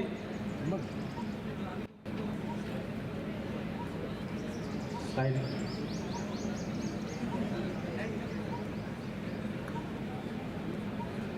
We developed the project on agriculture, and this is for minor farmers for cutting crops. This is majorly used for small fields and easy to maneuver. In small fields, the larger machines can't be moved. For that purpose, we developed the miniature of that machine by considering some literatures and obtaining from that research papers of this machine. Remaining part will be shown by the sir and demonstrated. Good afternoon, everyone. Due respect, I'll take permissions from sir to speak Kannada or Hindi. बच्चों यहाँ पे हम लोग एक mechanical engineering project में बता रहे हैं. मैं वो डिटेल्स में नहीं जाऊंगा. मैं एक सिंपल वीडियो बताऊंगा जहाँ पे हमने इसको प्रैक्टिकली फील्ड में लेके जाके टेस्ट किया है. एक आसान सिंपल मशीन बनाने की हमने कोशिश की है. टेक्नोलॉजी बेहतर तभी रहती है जब वो आम आदमी को पहुंचती है. When it reaches a common man, then only technology we can call it as big. the vision of SECAB, we are trying to put it on the board. I will request my friend over there to show the video. This machine, how we have demonstrated in field, it is having some practical application. आपको जैसे पता है हम खेती में work होती है, बहुत लोग यहाँ पे it is major crop, ತೊಗರಿಬೇಳೆ ನಮ್ಮಲ್ಲಿ ಜಾಸ್ತಿ ಬರ್ತದೆ. ಇದು बेसिकली ನಾವು ಸಣ್ಣ ರೈತರ ಸಲುವಾಗಿ ನಾವು ಮಾಡಿವಿ. एक छोटा किसान के लिए है जिसके पास 1 एकड़ 2 एकड़ की जमीन होती है, जो एक बड़े मशीन के लिए अफोर्ड नहीं कर पाता है. इनफैक्ट स्लाइड्स में हम लोग बता रहे थे कि कैसे कॉस्ट डिफरेंस होता है. यहाँ पे जो है एक मशीन हमने बनाने की कोशिश की है जिसमें एक छोटा रईत कैसे जल्द से जल्द तुअर को निकाल सकता है. ये आप देख सकते हैं वहाँ पे मशीन है जिसपे कट करके निकाल रहा है, लेकिन आप देख सकते हैं वो मशीन में और इस मशीन में थोड़ा इम्प्रोवाइजेशन है. I am thankful to my staff, Sunil Thanet sir and other faculties who have just added a small lever to this one. This was an improvisation done by our staff. So this was a small improvisation done by our staff in which once it cuts, this will take off and drop it on another side. This is how on day-to-day basis we are trying to improve it and make it practically possible. Just one last thought. अगर हम लोग वो बड़ी machine खेत में लेके जाते हैं, if we take that big machine, it will cost around 1200 rupees per acre sir. 1200 रुपए 1 एकड़ के लिए ये मशीन मुश्किल से मेरे को 300 रुपए में वही काम करके देगा. तो एक छोटे रेट के लिए एक ब्लेसिंग है. It is a working model. It will be used in the field and we have already tested it. Sadiq is from Nimbad village, from near village. These people have taken them to the field and they have done. It is a working model. We'll make sure that it is being utilized. So thank you very much, sir. I'm thankful to the entire department for the opportunity. Thank you for revolutionizing the aviation field by using the techniques of mechanical engineering. Hopefully, your innovation will be adopted in the future to come. Thank you very much. Next come the students from Computer Science Department, Miss Aruna Bandi and group. Their project is IoT-based crop recommendation system using YAL under the guidance of Dr. SECAB, Associate Professor at HOD, Computer Science Department.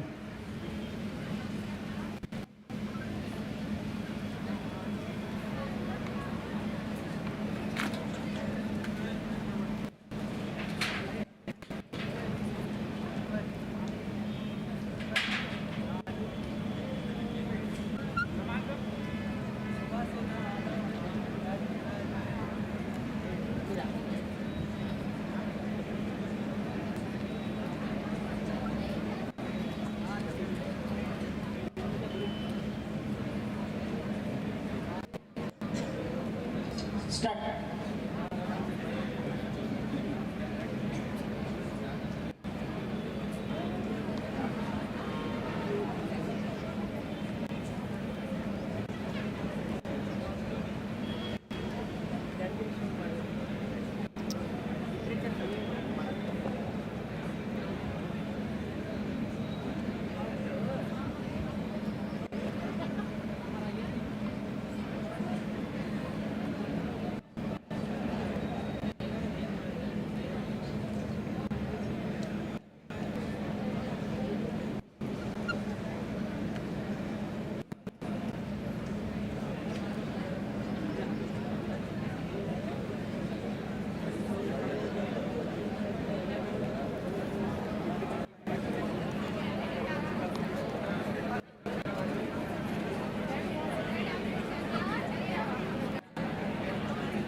Sir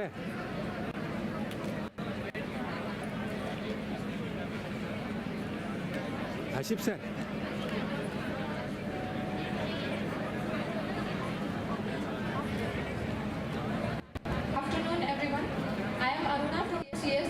here to present a final year project presentation, that is IoT based crop recommendation system machine learning. We have used here a precision algorithms to follow up.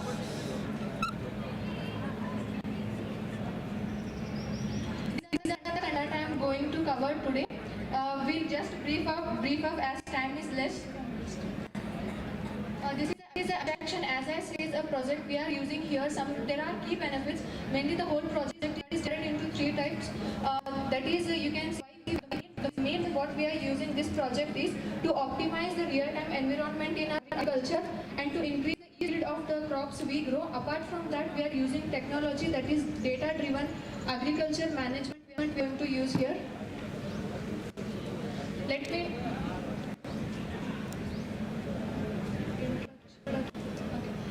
introduce about the project. As I said, what is precision agriculture? Do you know anyone what is precision? It is nothing but we are combining traditional and AI in the architecture for the crop yield. Here are the main 3 points which we should go through. First one is IoT sensor. Those collect the real-time sensors. Those are nothing but temperature, rain and humidity sensors we are using. And then that data is passed on to the machine learning algorithms. And that machine learning algorithm will transfer the data into digital, that is AI or mobile apps or something like that. Problem statement. The reason to take up this project is that the farmers nowadays are still following the traditional rules which is not accurate according to today's environment, because seasonals are not appropriate for the older field.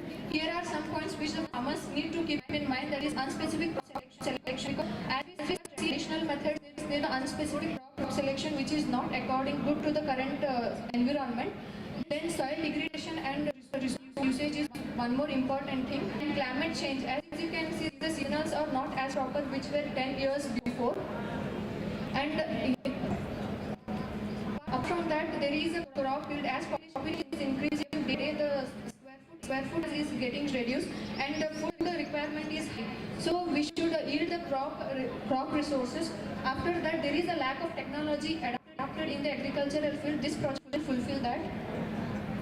The motivation project, or you can say aim or a significant using this project, first one is climate affecting the farm seasonal crops. So we should adopt the technologies in that. And second, specific crop selection. If we select some different crops which are not for the soil, then they may add to the projects. Apart from that, rising demand of, as I said, if population increase and the area is reducing for the agricultural field. So in a small areas, how to grow a large amount of food. In this project, we are going to know that. Apart from this, farmer lack a real data driven. That is, as they are using the traditional method to sow the crops. And key objectives are develop a smart recommendation using the best crops on a real-time condition. Real-time condition is not that the traditional method. We will follow the crops which according to the current seasons and reduce resource wastage and improve. Simply we will some other crops that is not suitable for the soil and everything. Resources are nothing but even the water crops, everything will be waste. Third point is ensure sustainable farming practice using AI and IoT that we are using here in our project.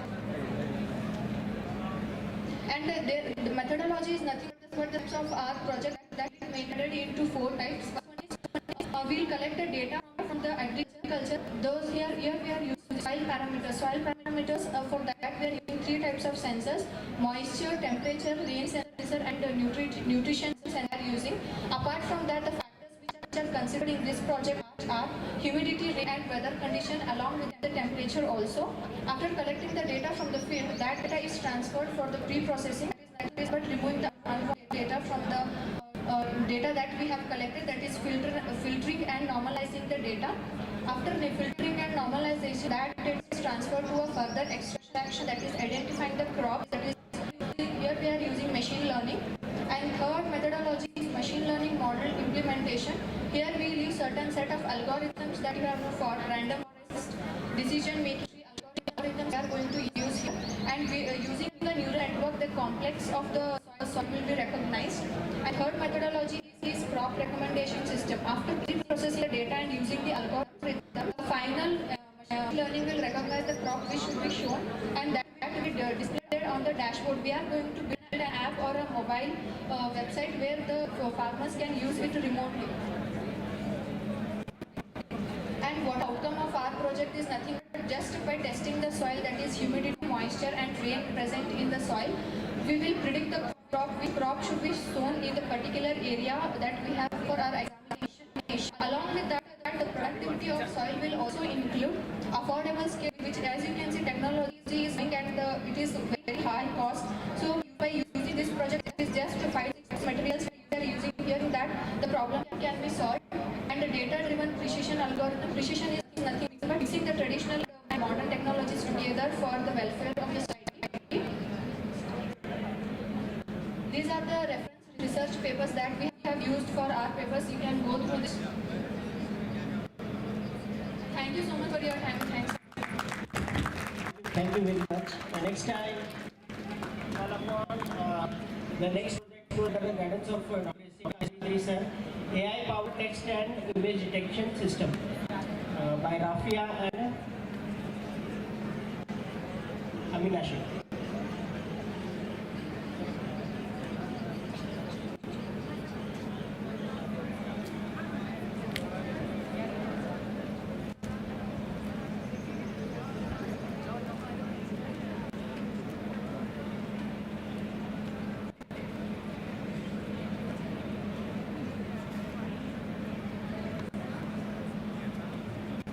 Next, Professor. Good afternoon, everyone. So, I have a question for you all. Do you know what AI is? Artificial intelligence, of course. But do you all know what AI can do? What AI is capable of? So, recently I came across a news which was really viral.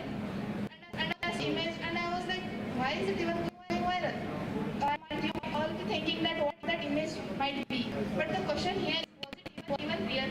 Was it fake? By fake I mean, was it AI generated? Was it altered by AI? Hello, myself Rafia. I am a final year at SECAB, Institute of Engineering and Technology. The today project I am presenting here is AI powered text and image detection system. This project helps us detect image and text which was altered or which was created using an AI. Started. Introduction. Our project focuses on developing a system, a framework to detect an text or an image which was altered or made using an AI. How do we do it? We do it using machine technologies. We create the technology in such a way that it creates a different or differentiate between real and fake. By fake I mean here is AI altered or AI generated image. So the world we live in today is digital world. It's the generation of AI. AI has led to an increase in both creation and manipulation of digital content. So today I will ask you a question. Do you all think our eyes are capable to detect or to differentiate between real or fake images? Let me take a picture of you all and show it to you whether I can detect it or not. Say cheese.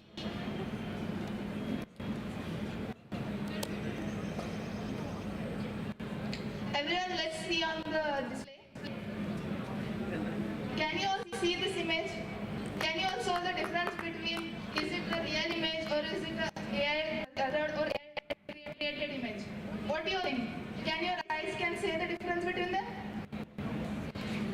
It is actually an AI altered image, which our naked eyes can't say. We have used an AI to alter this image, and so our project is important. So this image which we are displaying here, it is not a real image. It was altered using an AI.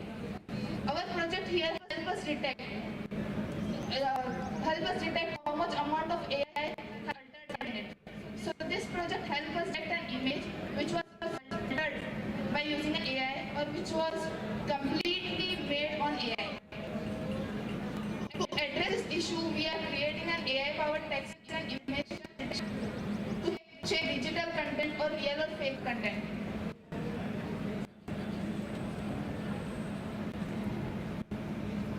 Motivation of this project. To tell you the motivation of this project was really easy. Have you all received like number of people here are teachers? Have you all received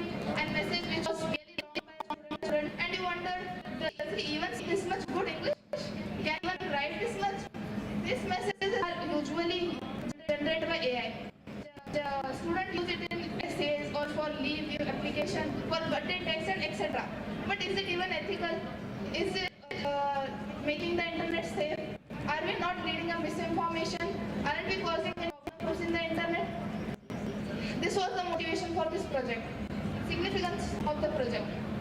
Combating misinformation and fake news. Fake news nowadays can get really viral or spread across the internet. To detect them, this project might help. Preventing fraud and identity theft. Scammers use AI to create fake images, fake identity, and to manipulate the images.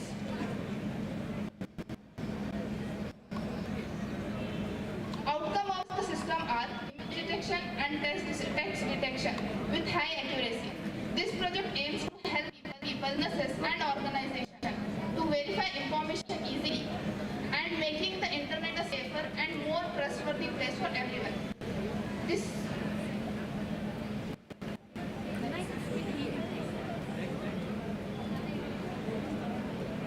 We have references here attached which help us to make this reference.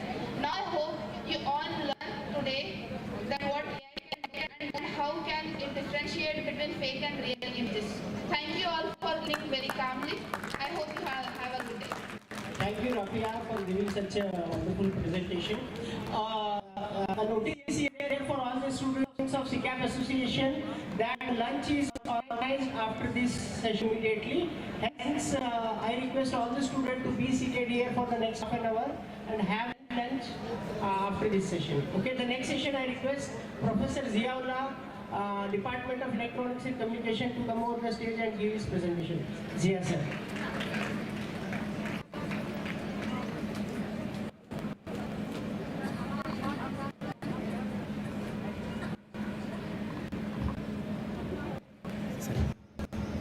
Good afternoon all.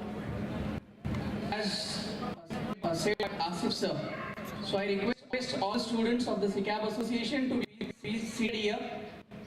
Within 15 minutes we will join for lunch. We will not make it half an hour, we will make it 15 minutes sir. Since morning the students are waiting for this event to have so number of sessions. So first of all I thank management of SECAB Association for giving me an opportunity to go here. So I'm not taking much time.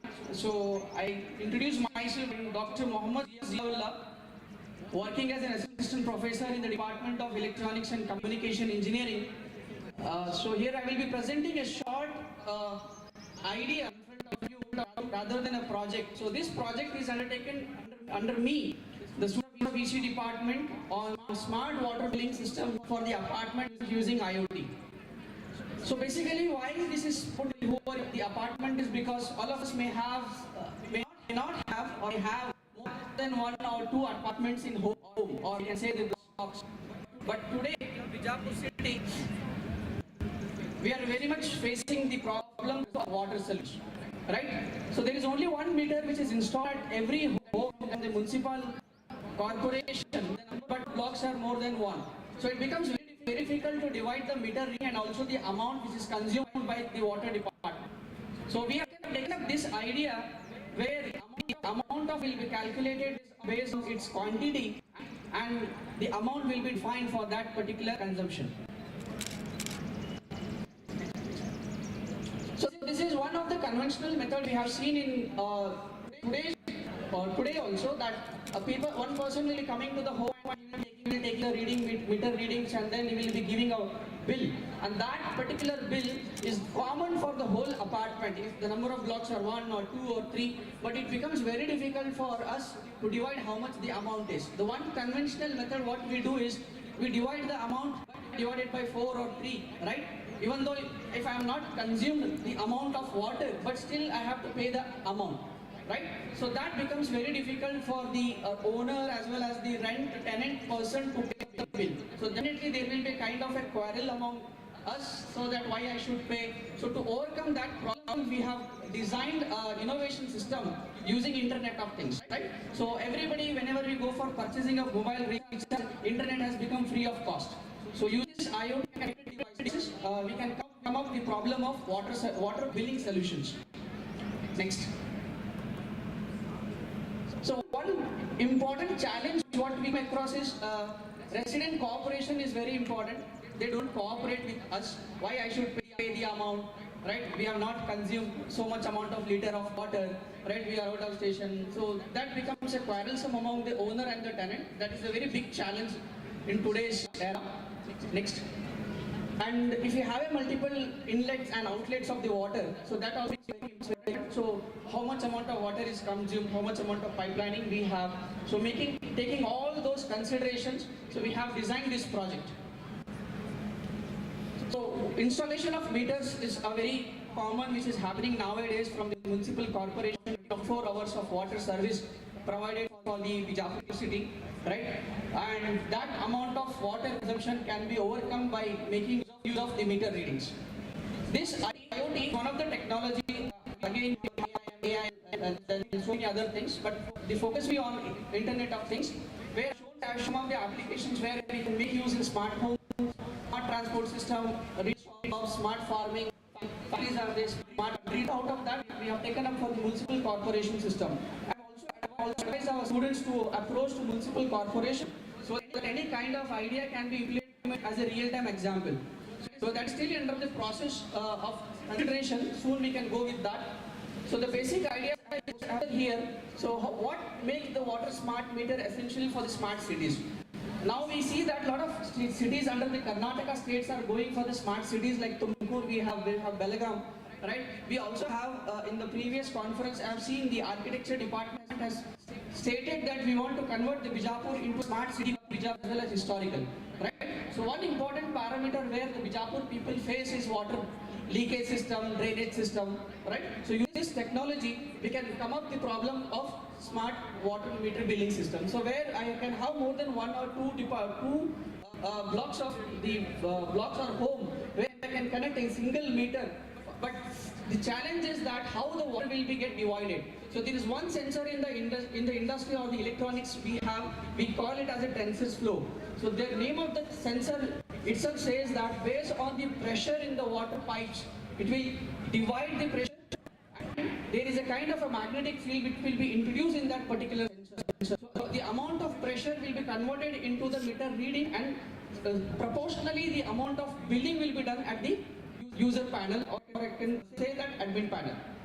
Next. Here you can see there is one sample I have shown by making use of this ThinkSpeak application, which is a IoT or you can say the Bluetooth application where the amount of water flow will be calculated, and based on the liter you can put the rates also. So how much amount of per liter, you can say 5 rupees or 2 rupees or 10 rupees. Here also you can see there is one ATM dispenser what we can see in and across the city. 5 rupees if you give a coin, they will get 20 liter. Same amount of water consumption or the water utilization is different in the different areas. So I have made a small survey where one area, which is extension area, they take 20 liters, sorry, they put 20 liters in 5 rupees, and at the city center, the same amount of water for 5 rupees, they are dispensing only 10 liters of water. So there you can see the economic is getting changed with respect to the area wise also. So not to happen to that, so this technology has been introduced and still it is under the process with the completion part. Next. Some applications of where we can use our water meters are there, different meters are there, so definitely the meter will play a very important role. Then a lot of applications like sources of water, water frameworks, pipelines are there, leakage system can also be done. It can be made wire or it can be done with the wireless also with server control. Next. So the future is like maintenance of the water billing system, so that there should be a balanced billing system with the apartments or the owner, so that the tenants also stay happy and the consumer will also stay happy. So with this, I thank the management and the organizing team for giving me an opportunity on this. Thank you. Thank you, Zia sir. One more notice again. The girls is organized in the canteen, and boys it is available in the pendant in the ground. Before that, 2 presentations are there. I request the student Rishikesh, the students of electrical department, to give a presentation on solar system.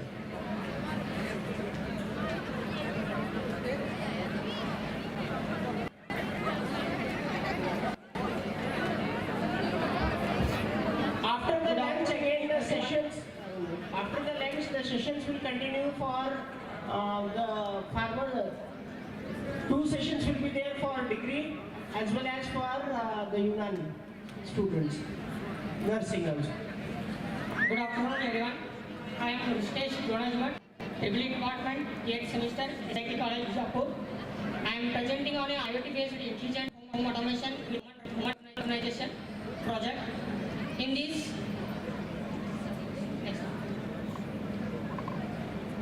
this we are control the wastage of energy, electrical energy. It is developing the project. Its main objective is to reduce the waste of electrical energy consumption and to control the electrical appliances via voice commands and remote access or mobile applications and web applications to control the home appliances, and to using the IoT sensors like temperature sensor, smoke sensor and remote sensors. It is using this project to reduce the times, and we developing a system is safe, efficient and easy to control and intelligent living environment. And we developing system is various applications we are users like homes, offices, healthcare and colleges, industries. We are using this project. Introduction to smart home technology. What is smart home? We also know about the smartphones and smart TVs. Like we are converting the smart homes. We are connected many devices to the home appliances and remote access through we are control the device and personalized comfort. Means we are also control our comfort. Light intensity we can also control, or AC temperature we can automatically control by using this project. Next, what are the components of we are using the smart home technology? We are using first sensors and actuators, control hub and user interface devices. We are using the project. Sensor and connectivity in IoT based automation means motion sensor. We are using the ESP2 camera by motion pose, and wireless connectivity also there in the project, and temperature sensor we are using in the project. We are in the 6th semester. We are doing the one small mini project. In that mini project we are also, sir was told, you are not a ನೋಡಲು ಅಟ್ಟೆ ಎಂದು ಇರಬಾರ್ದು ಮತ್ತು ಏನು ಮಾಡಬೇಕು, ಯಾವಾಗಲೂ ಅದನ್ನು ನಾವು ಇನ್ಸ್ಟಾಲ್ ಮಾಡಿಬಿಟ್ಟು ಅದನ್ನು ನಾವು ಟೆಸ್ಟ್ ಮಾಡಿದಾಗಲೇ ಅದನ್ನು ನಮಗೆ ನಾವು ಮಾಡಿರ್ತಕ್ಕಂಥ ಪ್ರಾಜೆಕ್ಟ್ ಗೊತ್ತಾಗುತ್ತೋ ಇಲ್ಲ ಅಂತ ಹೇಳಿದರು. ಆದ ಕಾರಣದಿಂದ ನಾವು ಅದನ್ನು ಒಂದು ಕಮರ್ಷಿಯಲ್ ಶಾಪಲ್ಲಿ ನಾವು ಅದನ್ನು ಅಳವಡಿಸಿದ್ವಿ. One video is there that sir video please.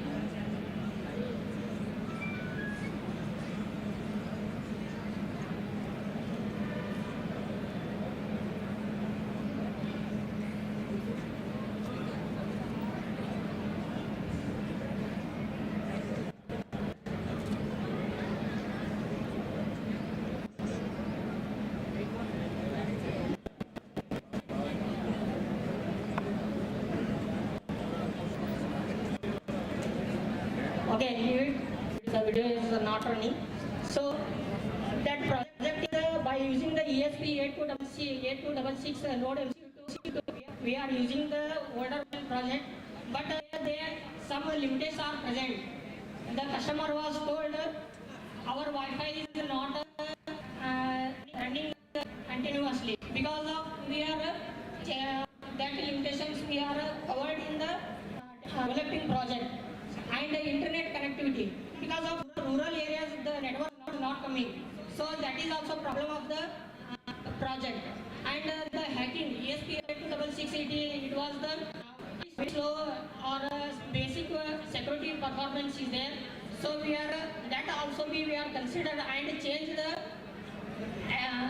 higher performance, security performance devices we are in the developing project. We are next developing this semester. We are using the ESP32 device because of the range or processor, RAM or Wi-Fi connectivity, Bluetooth connectivity are also majorly there in the ESP32. Because of ESP32 also adding the cameras also, AI cameras also we are adding ESP32, inbuilt cameras we are adding. And we are developing a IoT based intelligent home automation with woman recognition. Because of we are developed project is not automatically turned off. This project is automatically turned off. When the woman was there or not in the room, it will detect automatically. Then the woman was not recognized. Then automatically the electrical loads are automatically switched off. And also we are adding voice control. Because of we are hand-free control. Alexa or Siri, Google assistants are coming. So that will be I will add it in this project. Hardware or cameras. Here main cameras we are using AI camera because of all the areas or all offices we are using cameras, but it was not recognized any object or motion. It will be direct shows the picture. Whatever it live status is there, that is shown. But AI cameras was it will recognize any person or object. It will recognize because of we are using the AI cameras. This is the block diagram of we are doing project.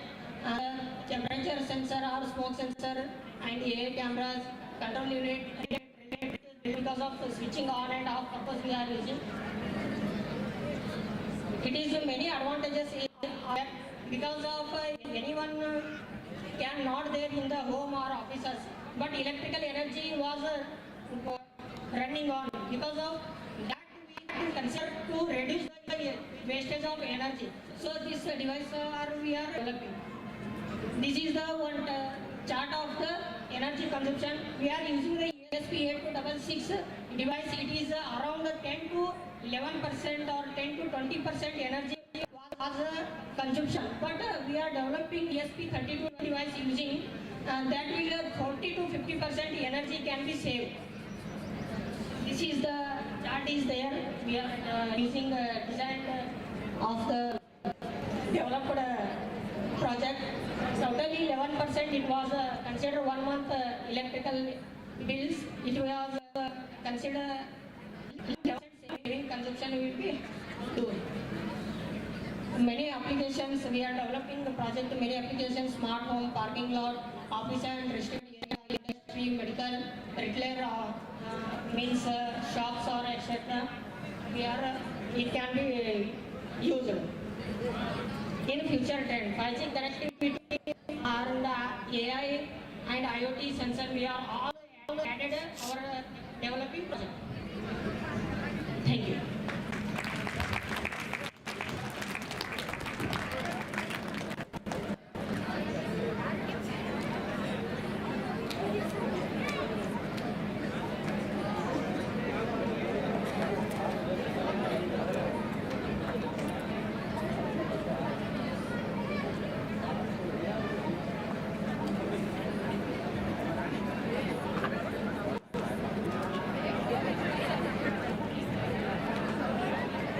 I am seeing almost the most like the battery down faces.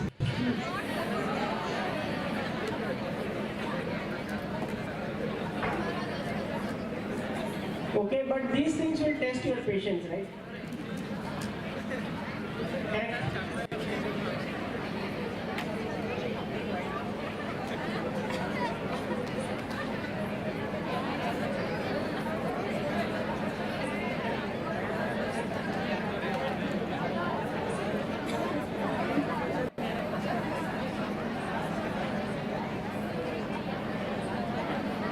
Student name Asma Nagardini is requested to come near the stage. A student of ARSI Degree College. Is she here?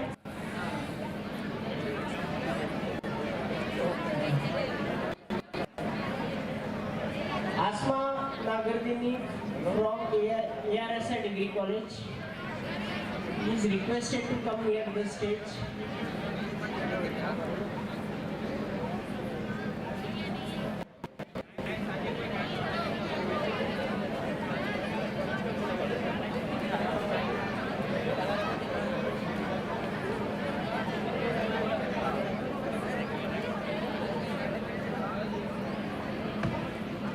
I request Afsana Patel from first year, BA, ARSI Degree College to come nearby the stage and present the song for us.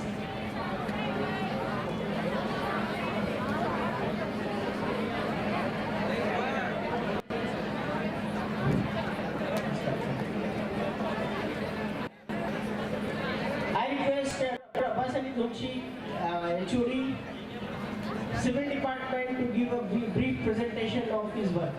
Sir, please. Actually, I have around 5 minutes, right? Very good afternoon. My presentation is on rainwater harvesting.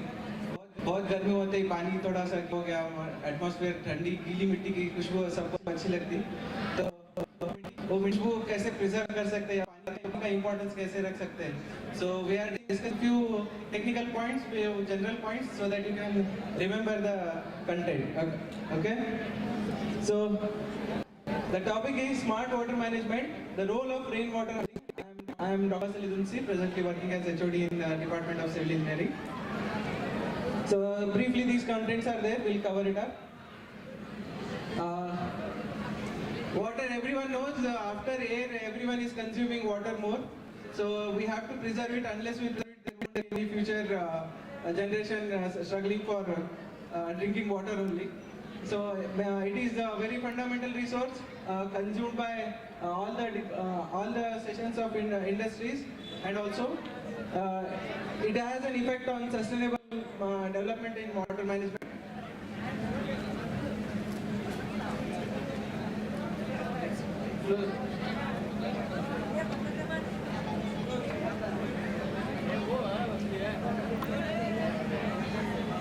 Global scenario, जो पीने के लिए पानी है सब लोगों को लगता है अबंडेंट या अवेलेबल है, but it's not like that. I can take an example. Suppose आपके पास 100 रुपए का नोट है, 100 रुपए पूरा पानी है जो धरती पर है. That means whatever water is there available on the earth's surface, that is 100 rupees if I counted, then only 2 rupees is drinkable. Out of that 2 rupees, 60% is in glacier form. That मतलब snow बन के बैठा है to the south and north pole of earth's surface. Only 1% is drinkable. Okay, that is what it is explained. So उस पानी को कैसे preserve करते हैं? To collect and store the rainwater is rainwater harvesting. Benefits: water conservation will be there, groundwater will be recharged, then flood control will be there, it will be cost effective, and also it will be very eco-friendly. If you see the images, right side you can see, जो पहले के ज़माने में जो राजा लोग रहते थे उनको पानी का इम्पोर्टेंस था, तो they used to construct such structures, and towards the right side the modern generation, our generation is constructing and saving the water.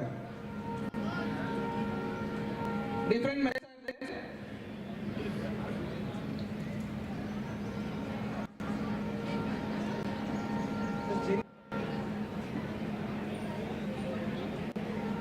One is collecting from the rooftop. आसान है, बारिश का पानी छत पे गिरते है उसको कलेक्ट कर लो.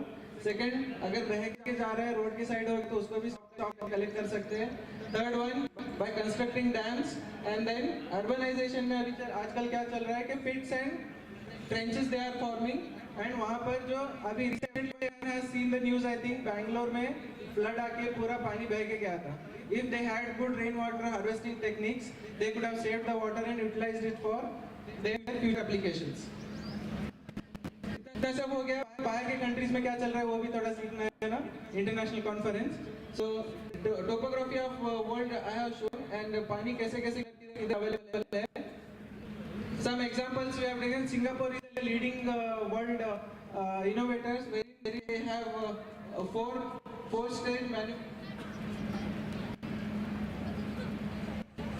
national taps. They collect the water, they bring the water, and also they recycle the water. It is called as clean water, and they desaline the sea water also. तो पानी का importance सिंगापुर के लोगों को बहुत सा importance पता चल चुका है. Only we Indians and we have to proceed it. In India also, Chennai, Rajasthan and Bangalore, they have already started installing rainwater harvesting systems. Challenges आते हैं थोड़ा initially पैसा लगता है क्योंकि pits वगैरह construct करना होता है apart from your normal structures. Then awareness. If you go through the solutions, government policies are there. Those policies, then awareness should be made, which you people are being aware now.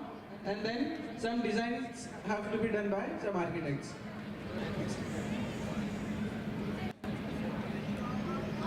So what is the future scope? Integration of अभी सब लोग AI बोल रहे हैं तो AI का concept भी include कर सकते हैं and some improved storage solutions and some policies, strong policies can be constructed. So with the last slide, let's sustainable future, join our hands, save and conserve every drop of water. Thank you. Thank you, sir. Last talk for 10 minutes before lunch. Last by Dr. Nishan and Dr. Kyong Ling from Aeronautical Business Unit, University of Malaysia. They speak regarding international collaboration.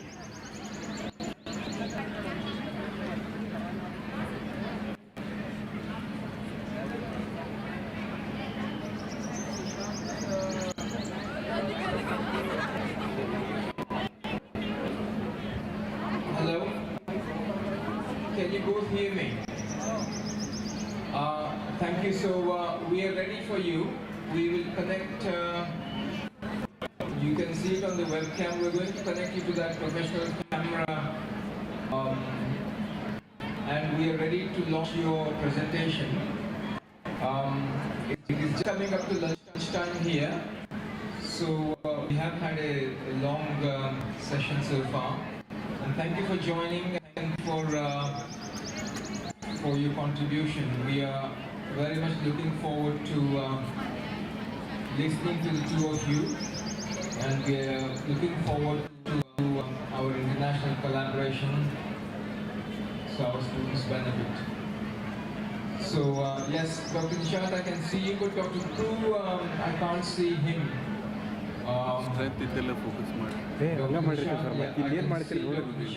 are actually seeing on the main screen, on the big screen, which is 20 feet by 10 feet.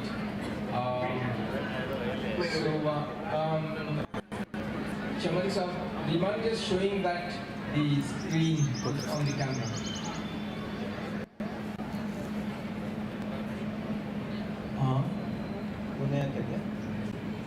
Okay, so Nishant, we are ready for you. The audience are actually streaming you. Yeah, Dr. Young, we can also see you now. So as soon as you start your presentation, you can start talking actually, Dr. Nishant. Okay, thank you, Dr. Shuja. Thank you, Dr. Salahuddin, and the entire SECAB panel for having this for this talk. And I'll be sharing. Is it okay, Dr. Shuja? Can you hear me? Am I audible? We can hear very clearly, and we can see you very clearly, as if you're sitting in the next room. Okay, that's the goodness of the technology.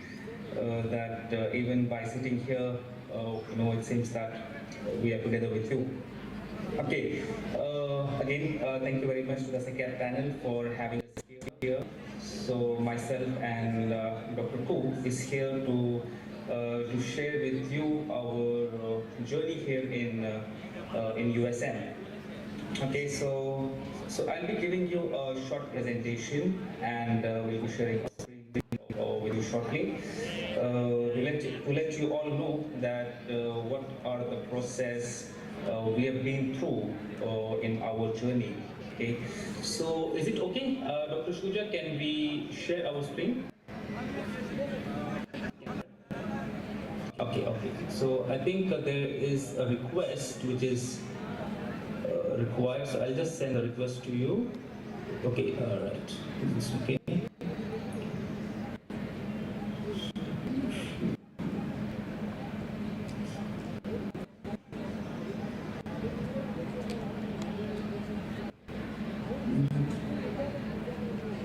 Okay, I need to quit and reopen because I have just enabled my settings.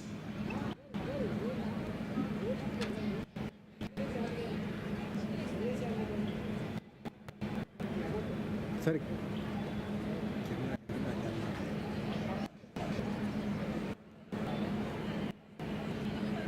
Sir, ಅವ್ರದ್ದು ಮಾಡ್ರಿ clip ದೊಡ್ಡ ಮಾಡ್ಲಿಕ್ಕೆ ಹೇಳಿ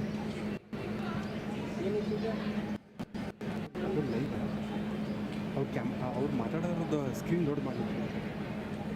Okay, so I'll share my screen. ಆಯ್ತು ಬಿಡಿ sir. Okay.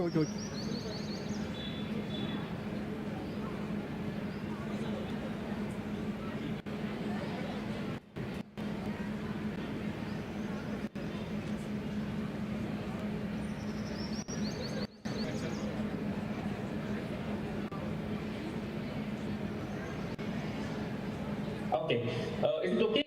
Screen is visible to all of you? The shared screen. Okay.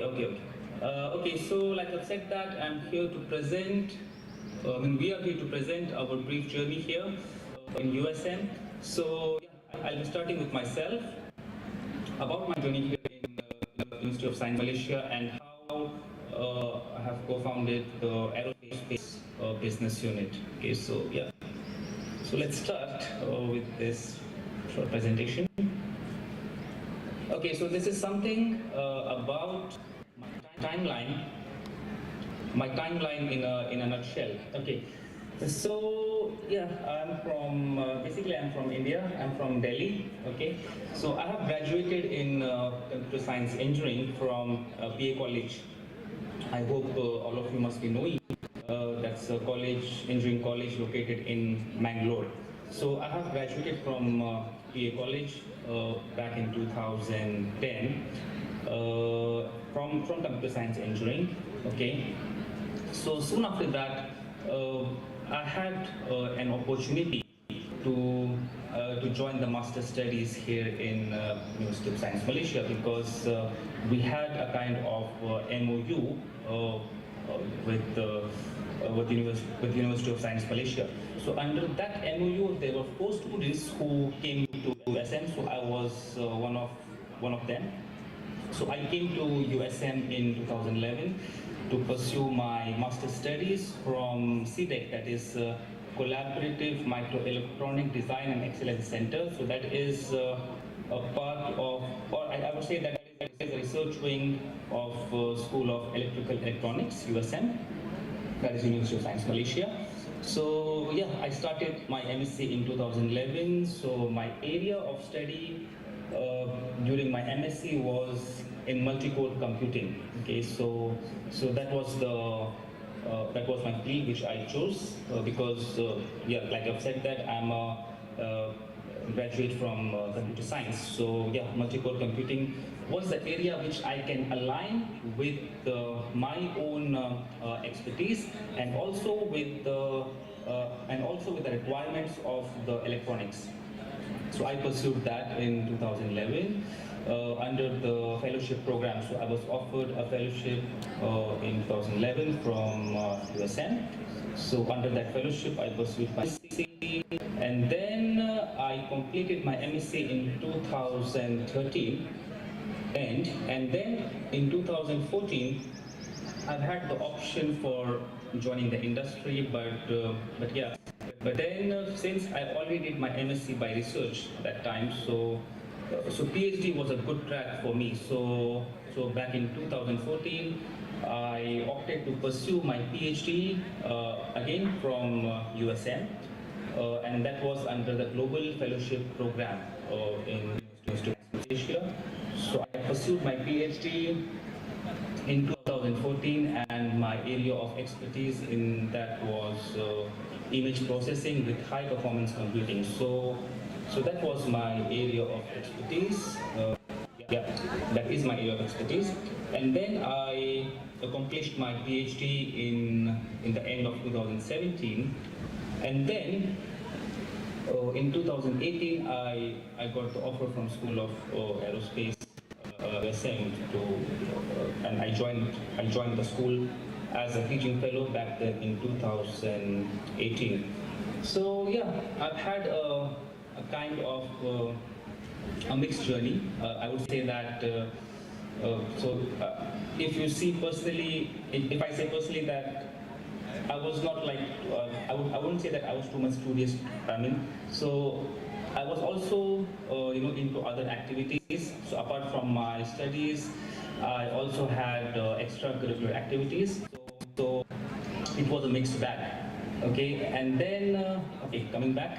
So in 2018, I joined as a teaching fellow in School of Aerospace Engineering, and inside School of Aerospace Engineering, my segment is the mechatronics.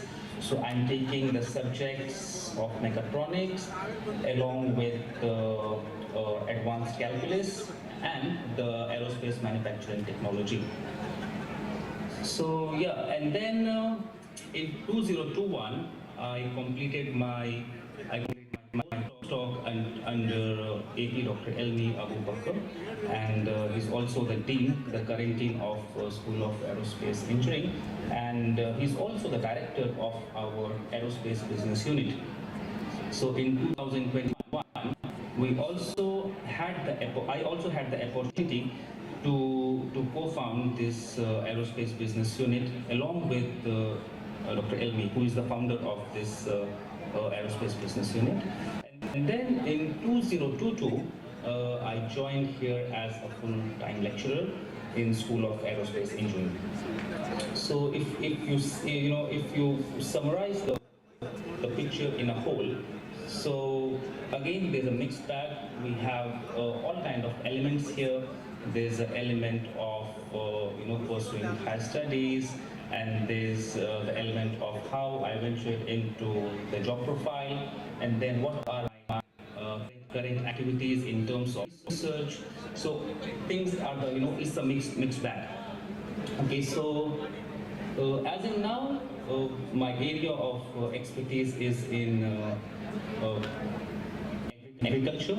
Okay, so we are seeing the fact that how we can apply the AI in agricultural domain. So back then in my during my PhD, we were doing the image processing kind of things of medical images. So that was the application which I have already dealt with. But now we are seeing that how we can apply the AI in other domains. Okay, so that is the trending topic, and yeah. So I would say that if I would like to suggest to you, so I would say that this is a very hot topic, and this is a very a solid topic, I would say, which will sustain for quite a long time. Okay. We take the AI as a tool. Okay, so but what to do with AI is you need to bring in some kind of application to mix this AI with, and that will be something something novel. Okay, so that is a brief timeline about my journey from Mangalore to US. We are in Penang currently. Okay, so Penang is one of the states here in Malaysia. Okay, so now I would like to brief you about our corporate unit. Okay, that is the aerospace business unit, because I have been asked by Dr. Shuja to speak something about our corporate center. Okay, so so at the top we have our director, which is Dr. Elmi Abu Bakr. So he's the founder and the director of our aerospace business unit, and then the co-founder. There, Suraj there, and we have Mr. Lim, and we have Dr. Hu sitting over here, and then we have our logistic staffs. Okay, so our vision has always been to be a leading catalyst in education and training, wherein we can empower the workforce with cutting-edge skills. Okay, and our mission has always been to provide certified training services, which is designed to upskill and reskill the working adults across various MNCs here in Penang and also the local companies. Okay, so our USP is to promote the lifelong learning and how we can deliver the high quality education to them, and simultaneously we also have to foster the industrial collaboration and support the career advancement of the of the fresh employees and also the employees of those who are the senior technicians or the operators. So our one of the aim is that how we can uplift their portfolio because those were the candidates or the employees who did not get the chance to pursue their education in university. So we also see in a way that how we can try to uplift their profile by providing them some kind of certification programs or executive diploma programs or professional diploma programs. Okay. So yeah, this is the track what we have been following in the aerospace business unit. And I would also say that in the current situation, we cannot take the academia and the industry as two different independent entities. I would say that as in now, we have to really collaborate if we want to progress together. Otherwise, the pace at which the industry is currently working, so we are afraid that the industry will be at a certain different level, and we as an academician will be we may lag behind. So just to share with you our business unit progress timeline. So we initiated this back in 2021. Okay, back in 2021 we initiated our aerospace business unit, and then analog devices was our first client, and then we have devised a professional course for them. Okay. The way how we devise the course for them is by knowing their production line. Staff, our trainers, we walk into their production line, we identify the gaps, and then we decide that okay, what are the courses what we can incorporate for their let's say technicians, operators, or the engineers, even the managers. So we devise the modules for them, and accordingly we categorize the groups. So by categorizing the group, we allot each set of courses to them, and then we execute those courses in the form of let's say professional certification or professional diploma, or let's say that if we are going for senior technicians, engineers, then that can be something like executive diploma in management or something like that. Okay, and then in 2022 we had our second client, that was the Western Digital, also known as the SanDisk previously. Okay, so they were our second client, and we have successfully done the professional certification course with them, and then the story continued, and we had the accomplishment of our first batch from analog devices, and then in 2023 we initiated the course with Western Digital Media. Okay, so this is another wing of the Western Digital. We have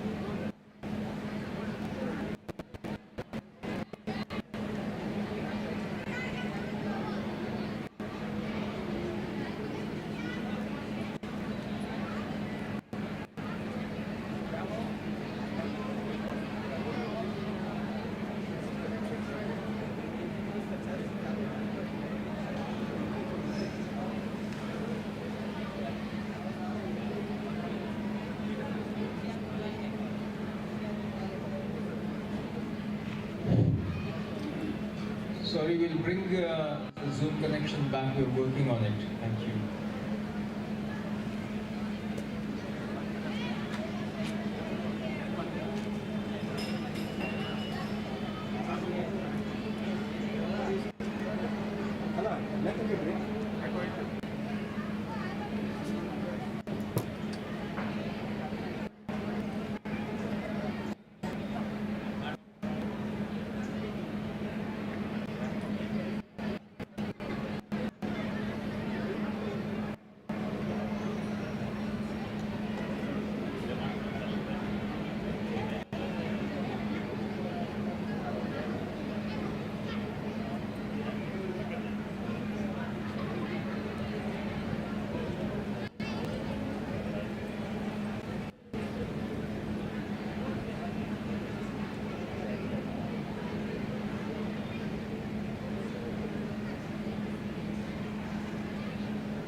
Yes, Dr. Sudha.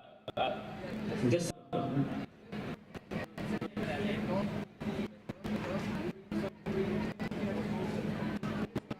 it's okay.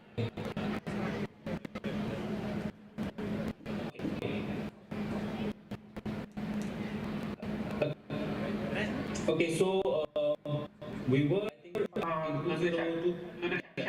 I think you need to reset your presentation. Oh, okay. Check the screen, reset the screen again. Okay.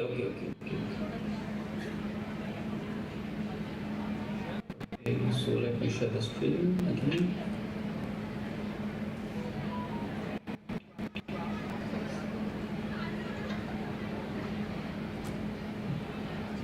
Is it okay? My screen is visible as of now? Okay, thank you, Dr. Shuja. Okay, so I think we were in 2023, right, Dr. Ku? Is it okay? The place where we got disconnected? Okay. Yeah, so in 2023, we also proposed a professional course with Samtech. So Samtech is again a US-based company who are proficient in making the high definition cable and the media, the HDMI cables which you deal with, and the optics, right?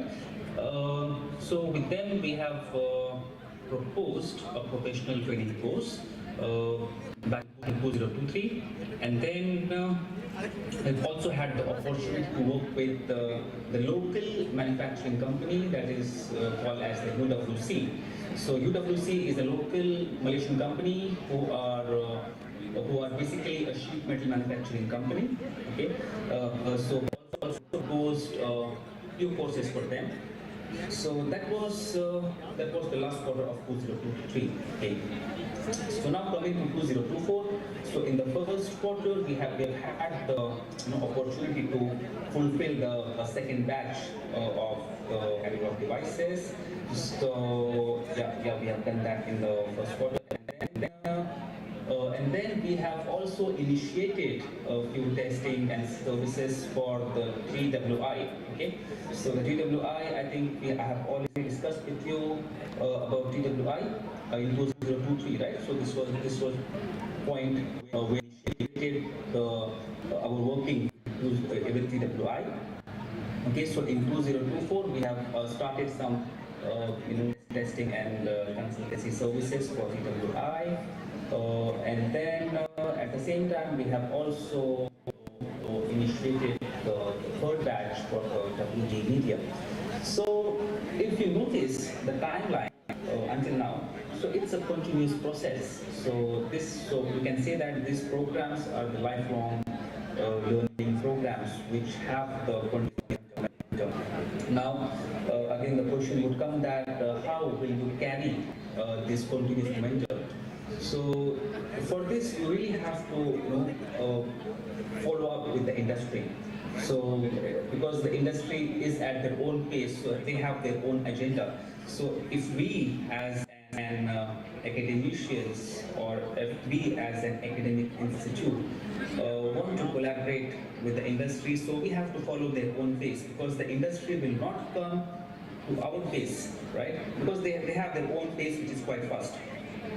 So we as an academician, we need to understand that what are the needs, what are the requirements of the industry.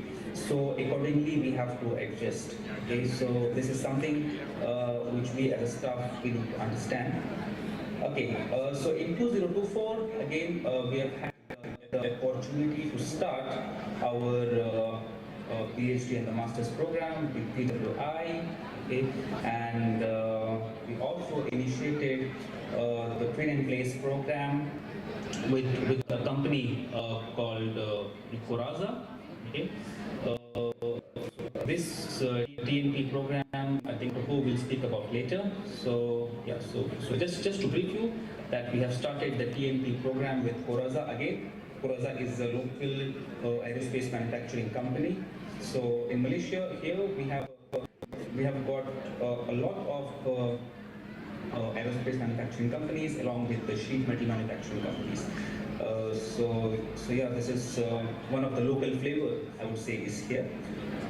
And yeah, when I speak about the local flavor, then I intend to say that we need to identify that what is our local flavor, and accordingly we need to collaborate with that. It's not the fact that we are not giving attention to the entities which are nearby. Rather than that, we are going for something else. So of course that will also not solve the problem. So we need to understand that the industries which are located nearby, what is their nature of business and how we as an academician we can align to them.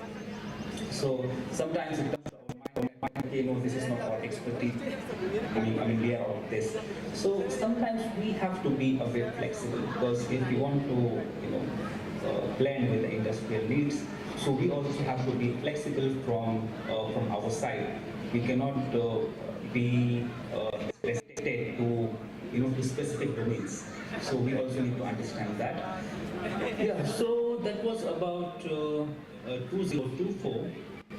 Okay, and then in 2025, we have had a good start.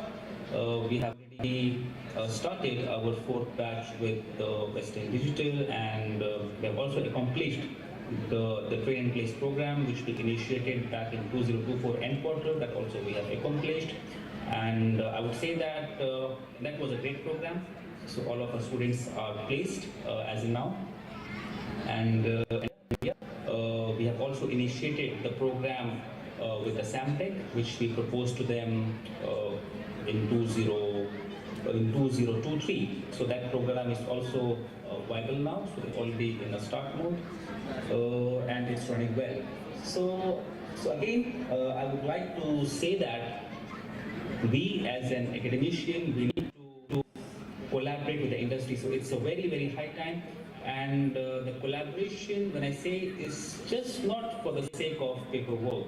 Okay? It has to be real collaboration by understanding the needs of the industry. Okay, and for example, let's say for the UG students, you can, or maybe your respective staff can align you with some of the industrial projects which you can work upon, and wherein you can have real-time practical experience that what is going on in the industry.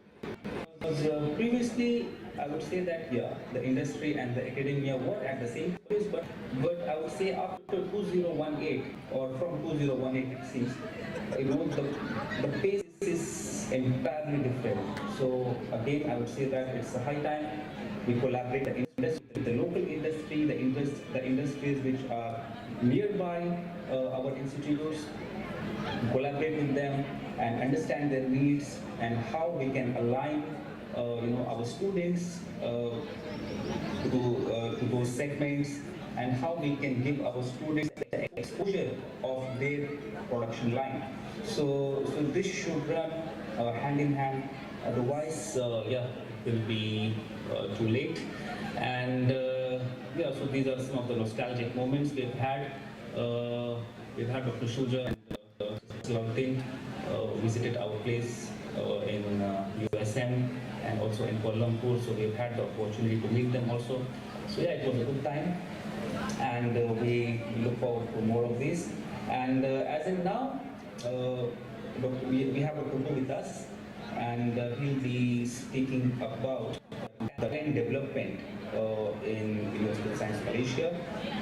That what are the probable ventures where the students can go in, and how is the students all around experience here in USM.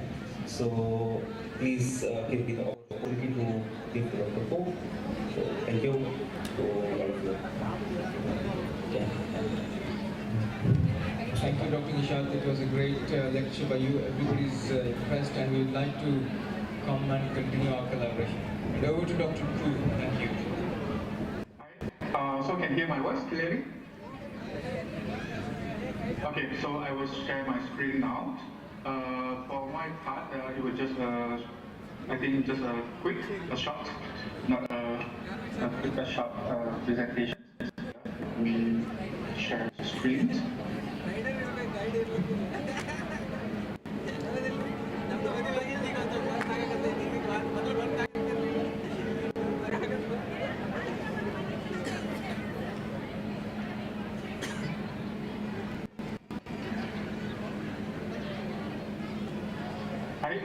So you see my screen, isn't it? Okay. So hi, good afternoon, everyone. So okay, that's good. So good afternoon, everyone. So my name is Hu Yong Chin. So I'm from locally from Penang, Malaysia. So just some brief, my personal detail of my academic details, my academic background. Okay, so I obtained my Bachelor of Mechatronic Engineering in 2011. So from School of Electronic Engineering, USM. So as you can see here, all my I complete all my study USM. Just that different okay. So from for my master, I completed in Aerospace Engineering in 2015, and then for my PhD, I do in Control Engineering. My focus area is in Control Engineering and also School of Electrical Engineering. After 2022, I started working with School of Aerospace Engineering. Previously, I was not in the Aerospace Business Unit in ABU. I was in a research fellow. Okay, I just joined the but although I'm not in directly under the ABU, okay, but I also help helping around, and then I totally fully joined the ABU in last year. Okay, last year, which means June 2024. Okay, but actually 2022 I already started working in aerospace, so aerospace engineering, and also I also help around the aerospace business unit staff lah. Okay, so first let me introduce a little bit more on USM. For those who don't know USM, let me introduce a little bit. Okay, so USM, University Science Malaysia, established in 1969. Okay, and USM is the second university in Malaysia. Okay, second government university in Malaysia. So we obtained the FX status. FX status is a special program certified by Malaysian government. And then what is meant by APEX? APEX is means by Accelerated Program for Excellence since 2008. Okay, and then our mission is transforming higher education for sustainable tomorrow. And then Okay, as you can see here, written in the key milestones. Okay, USM is the first university in Malaysia to adopt a school system. Okay, instead of faculty. That's why in my previous slide you can see that I graduated in School of Aerospace Engineering, School of Electrical and Electronic Engineering. Instead of most of the university are using the faculty names. Okay, and then USM focus on science, technology, and innovations. Okay, and then actually we also do have some management courses. We are not only in science and technology, we also have others. I mentioned this one, management courses, accounting courses. We also have. Okay, we can say that USM have a lot of different courses we offer. Okay, so. The next, okay, I would like to explain a little bit on USM. Okay, since I mentioned just now, we have a lot of courses, and then actually in different places we have different focus. In main, okay, in general, okay, we have 3 campus, which is in main campus, which is on the Penang Islands. Okay, and then the Penang Island, we have the school, I mean for school, and then for your easier understanding is the faculty. Okay, we have faculty like humanity, industry technology, we have pharmacy, we have management, okay, we have what's that, political science, okay, all of the, okay, let me explain the other campus first, then you will know, then I will come back to the main campus, and then we have Hub campus, which is in Kelantan, another state in Malaysia. Okay, so for the Hub campus, we focus on dentistry, medicine, as in doctor, okay, medic doctor, but not pharmacy. Pharmacy were in main campus, and health science, for example, health science, also sport science. Okay, and then the health campus, we have, for example, just like I mentioned, dentistry, the medicine doctor, we have sport science, and then we have dietitians, we have, yeah, okay, 4 of that, okay, and a little bit others. Okay, and then for engineering campus, we have the engineering courses over here. Later on, I will explain a little bit more since we are in engineering campus, isn't it? Okay, so engineering campus is in Nibong Devang. Also same with the main campus. If you look at the Malaysia map, you will see that Penang we have two parts. One is the island. So the main campus is at island, and then the engineering is at the mainland of the Malaysia, peninsular Malaysia. Okay, so other than the courses of medicine, dentistry, health science, and engineering, all the other courses is located in the main campus. Okay, so we have also, besides these 3 main, the big campus, we also have some small, we can say campus, okay, for example, the Advanced Medical and Dental Institute, okay, also we have the, for example, we have the office at KL, Institute of Postgraduate Study in KL. This is focused for, to help those postgraduate students that are located in KL, okay, and we actually have an offshore campus, which is at Belgium, okay, India, Belgium, okay, Belgium, okay, and then this is a medic program campus in Belgium, India. Okay, there's this is general campus that we have in USM. Okay, then I will introduce engineering campus. Okay, by the way, this is the aerial view of engineering campus lah. Okay, we can see that each the roof is for one school.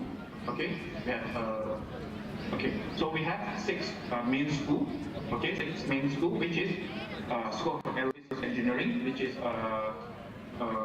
where me and Dr. Nisha are located in Aerospace Engineering, and then we have School of Chemical Engineering, Civil Engineering, Electrical and Electronic Engineering, and then in Electrical and Electronic Engineering we have courses for Electrical Engineering, Electronic Engineering, and Mechatronics Engineering. And then we have School of Material and Mineral Resources Engineering. We have, in this school, we have Material Engineering, Mineral Resources Engineering, Polymer Engineering. And last, we have School of Mechanical and Manufacturing Engineering. Sorry for a mistake over here. So in School of Mechanical and engineering, we have mechanical engineering and manufacturing engineering. Manufacturing engineering, yeah. Okay, so we have 6 main schools over here. So as you can see in here, as you can see from the aerial view, so you can see my cursor, isn't it? My mouse cursor, hopefully. So we have this one for EE. Okay, EE, school of EE. This one is mechanical. This one is aerospace engineering, and then this one is civil engineering. This one is material and resources engineering, and then this one is chemical engineering. Okay, this is an aerial view of our where the lecture are being held. Okay, we have here the and then here is the lecture hall area. Okay, this is the library. Okay, this is the main hall where we can do program, we can do event over here. Also, when the student is taking exam, will be also located here. And then we have this one is the cafeteria area. Okay, and then we have the main office of the campus. Okay, so yeah, this is briefly of engineering campus. So next, I will speak about the talent development briefly, which is what I did for Aerospace Business Unit. Okay. So first of all, for Aerospace Business Unit, we are not, although our name is Aerospace Business Unit, but we are not focused on aerospace engineering only. We also focus on other engineering, as long as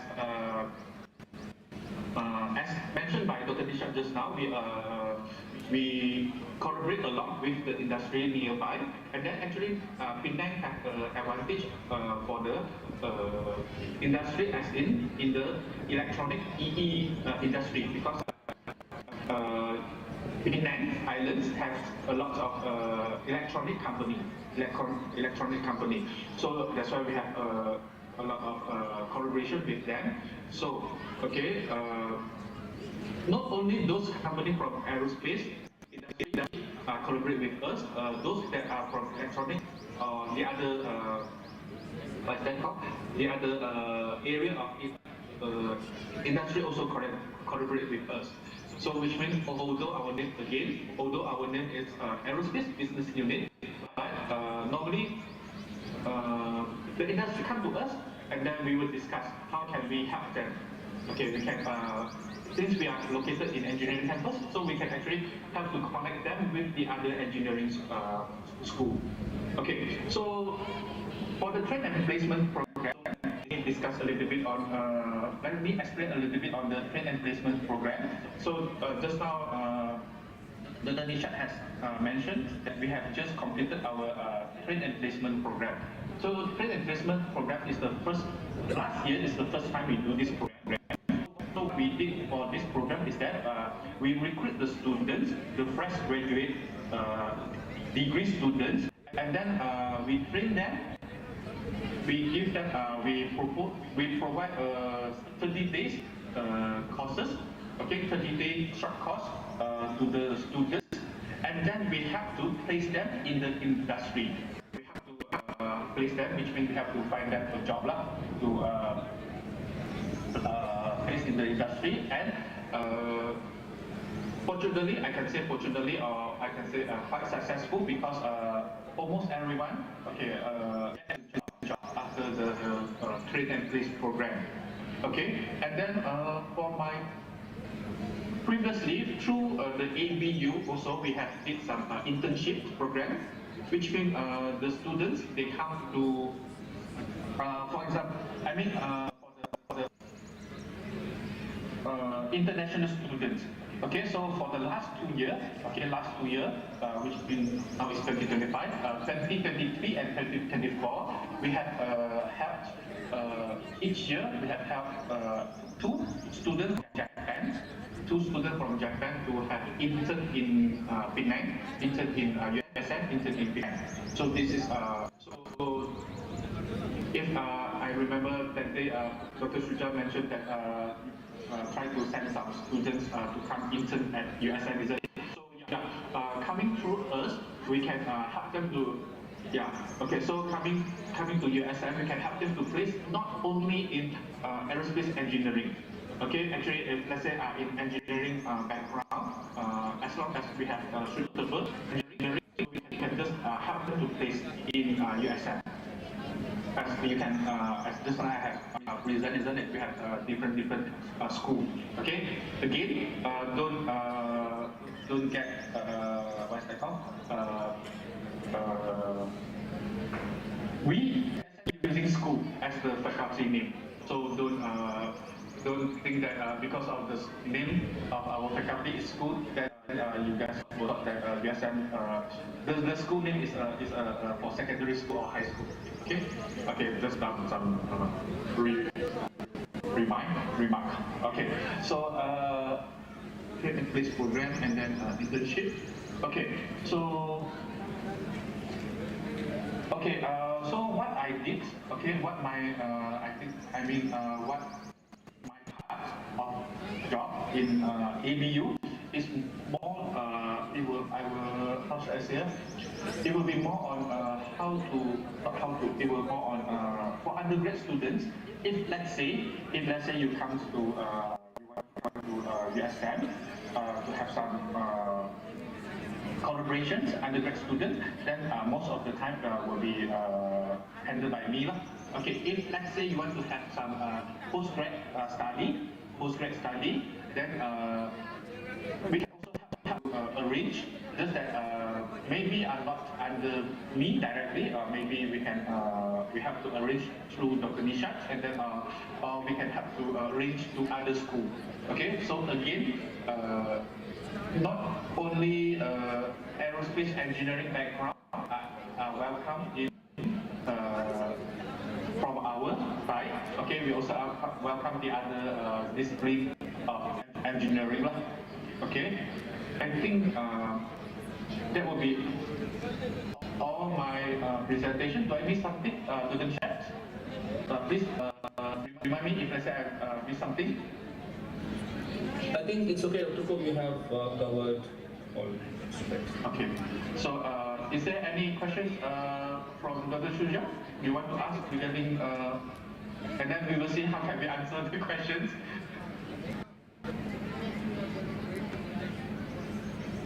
We are so grateful for your participation. We are a large institution here, and we look forward to a meaningful and a very productive collaboration.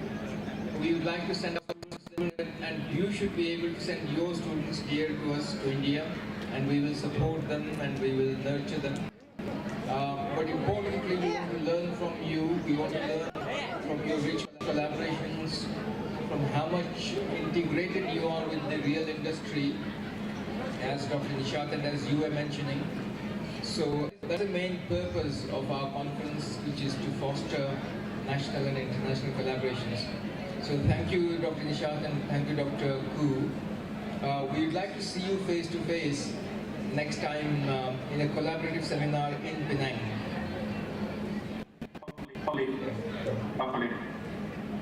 So thank you very much, and we'll see you again. Thank you. Thank you to the panel. Thank you very much for having us here.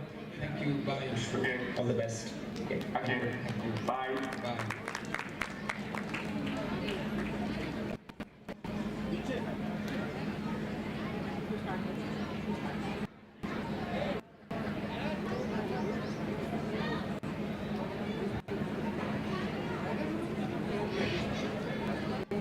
All the students of degree college as well as Unani and nursing, and they are together near the stage. The next session will start immediately. The first session is of ARS and degree college.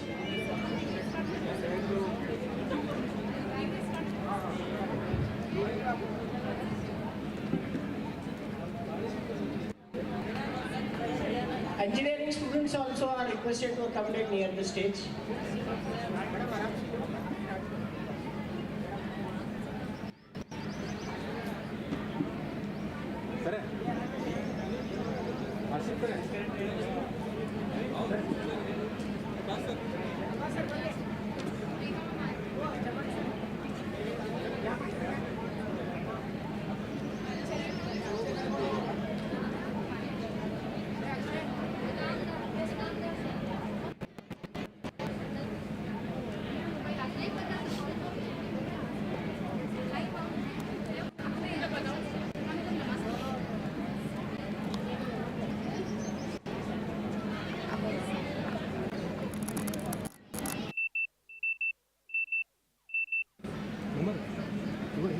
ಹೋಗಿ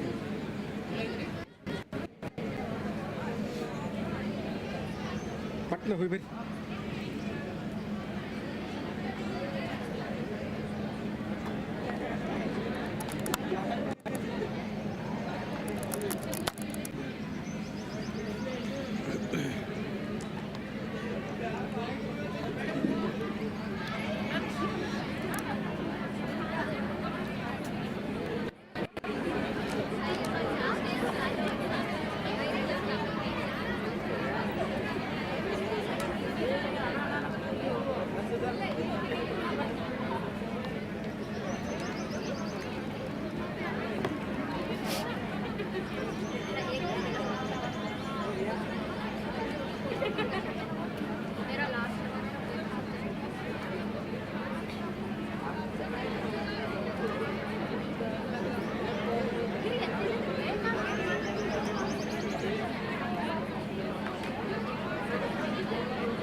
manual ಮಾಡಿದ್ದೀರಿ ಅದೇ ಮ್ಯಾನುವಲ್ದಾಗ ಮಾಡಿದ್ರು ಅದು ಒಳ್ಳೆ ಆ ಕಡೆ ತಗೊಳ್ತೈತಿ.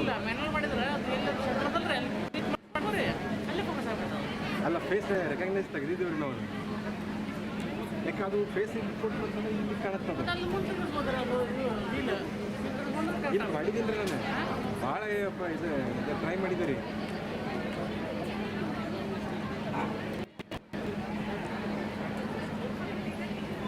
ಅಷ್ಟು ಇದು ಇರುತ್ತೆ ಲೆನ್ಸ್ ಕಡಿಮೆ ಅದ.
Good afternoon, one and all.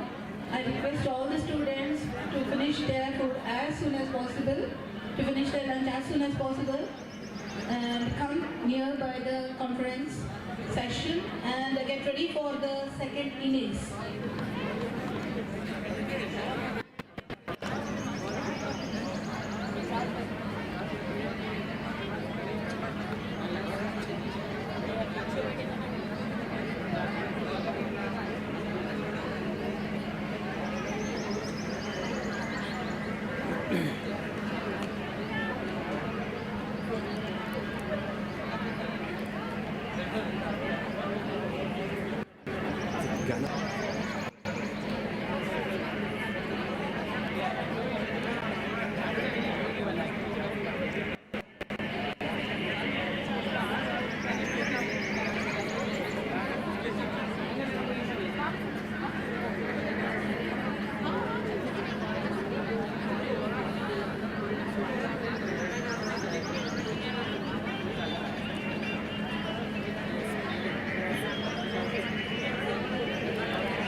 Assalamualaikum warahmatullahi wabarakatuh.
I once again take this opportunity to request all the students of Degree College, of Engineering College, of all the SECAB institutes, the enthusiastic students, I welcome you, I request you.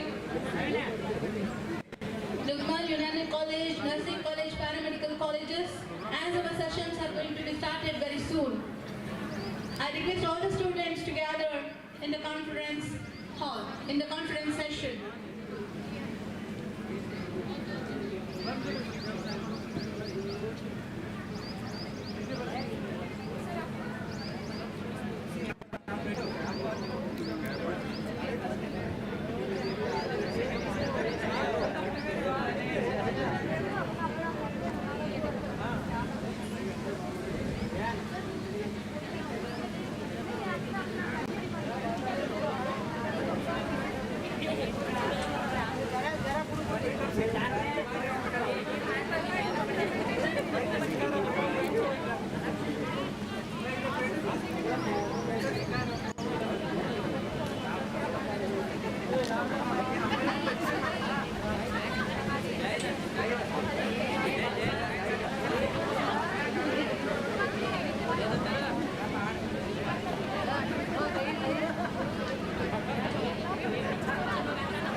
Ms. Afsana Patel, we are looking forward for you nearby the stage.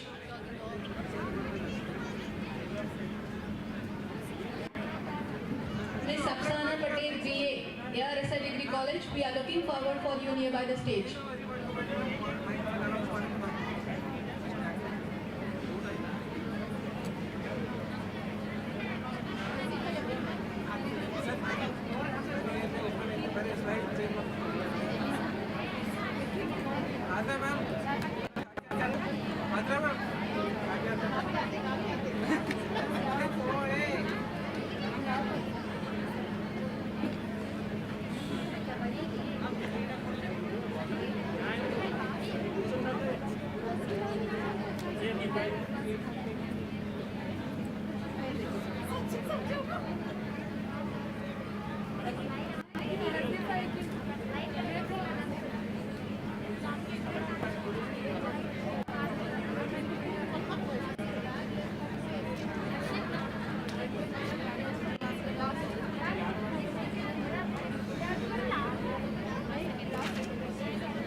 at this conference because the next session is going to start in a very early moment. In 2 minutes we are going to start with our session.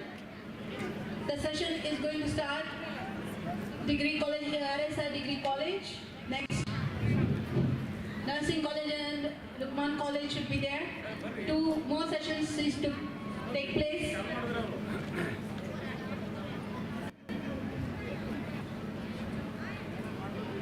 Thank you to all the students who are here. And also I'd like to thank all the students who were here in the morning but who have now left. It is with your support that we're able to organize this event. And it is for your sake that we're organizing this event. We want our students to learn, to grow, and to get top opportunities around the world. So because we are already running late and we also have an international speaker exactly at 3 o'clock, we will now start the degree college session. I'd like to invite Hajra Madam to tell us what the program is going to look like. So we can have the first speaker, and then we'll have the international speaker for 15 minutes, and then we can go back to the degree college presentations.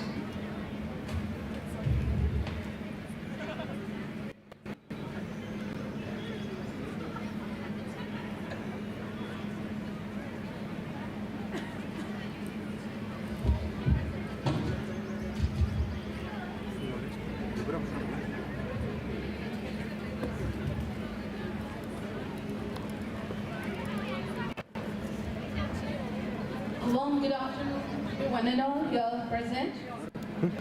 I'm here to brief about our session here at Degree College for Women's Vijayapur.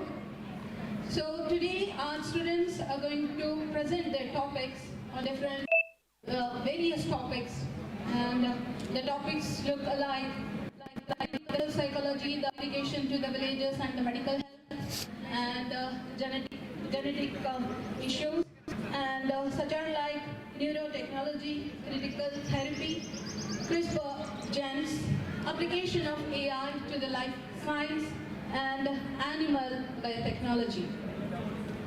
Without wasting our precious time, I would like to take this opportunity to welcome our guests, welcome our chairperson, operator, and our mentor on the dais.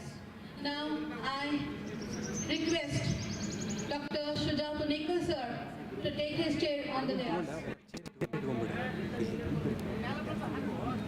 I request Dr. Shuja Punekar sir to take his chair. I request our operator, Dr. H.K. Yadali sir, to take his chair on the dais.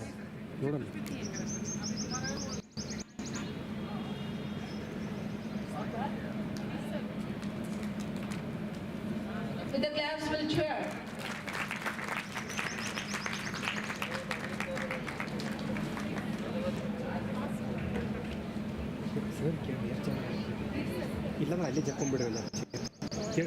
I request Dr. Shuja Punekar sir to come on the dais.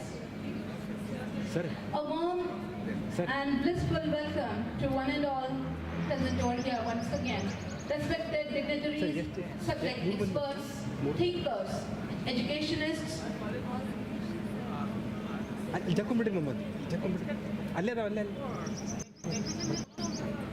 I would like to call upon the stage our mentor of the session, Dr. Girish Kunde sir, to come on the stage and take his chair. I welcome respected dignitaries, subject experts, thinkers, educationists, paper presentators, and enthusiastic audience. And again, with a full of heart, I welcome you to the session. Now I would like to take this opportunity to introduce our guests to the audience, and at the same time I would like to welcome them personally once again. I take this opportunity to introduce you all Dr. Shuja Punekar sir, a doctor by profession, activist and a change maker. Yes, Dr. Sujapunika sir is the chairperson of our today's session, and he is the person who brings his innovative ideas into the reality. Welcome you, sir. We welcome you to the session on behalf of our college, RSI Degree College. I want one of our students to present the token of love to Sujapunika sir where he is. We are looking forward for him on the dais, but so please receive. I feel equally excited to introduce and welcome Dr. H.K. Edalli sir, Principal, ARSI Degree College, an operator of this session today, who is a healer of the minds, an outstanding psychologist, and a perfect blend of a teacher and a counselor. I welcome to the session, sir. I request our one of students, Afshan, to present the token of love to our beloved principal, sir.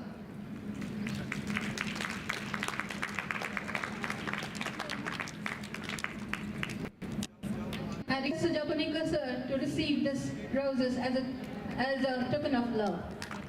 Now, it's time to welcome our mentor of the session, Dr. Girish Linde sir, Professor of Zoology and a prominent educationalist and a thinker. I welcome you, sir, to the session. I request our students to present the token of love. Thank you, sir. Now, I would like to congratulate our enthusiastic students who came upon with their topics perfectly to present over here. I cheer you, and this is a proud moment I feel because you are here to representing our college. Now, without wasting my time, I would like to welcome you all once again to the session. Let us start the session with the topics. Today we are going to witness the great topics. I request Ms. Sugra Banu Patel to present her topic, clinical psychology and its importance. The mic is all yours, Sugra.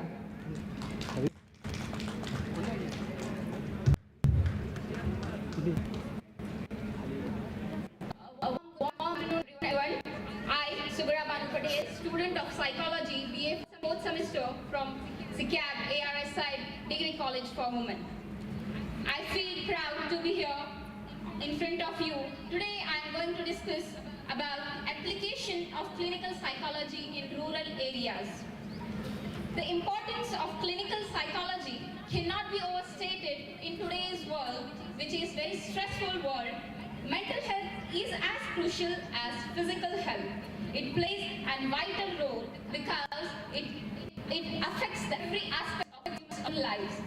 Clinical psychology focuses on the diagnosis, assessment, treatment of mental illness and behavioral problems. Let us know the objectives of clinical psychology.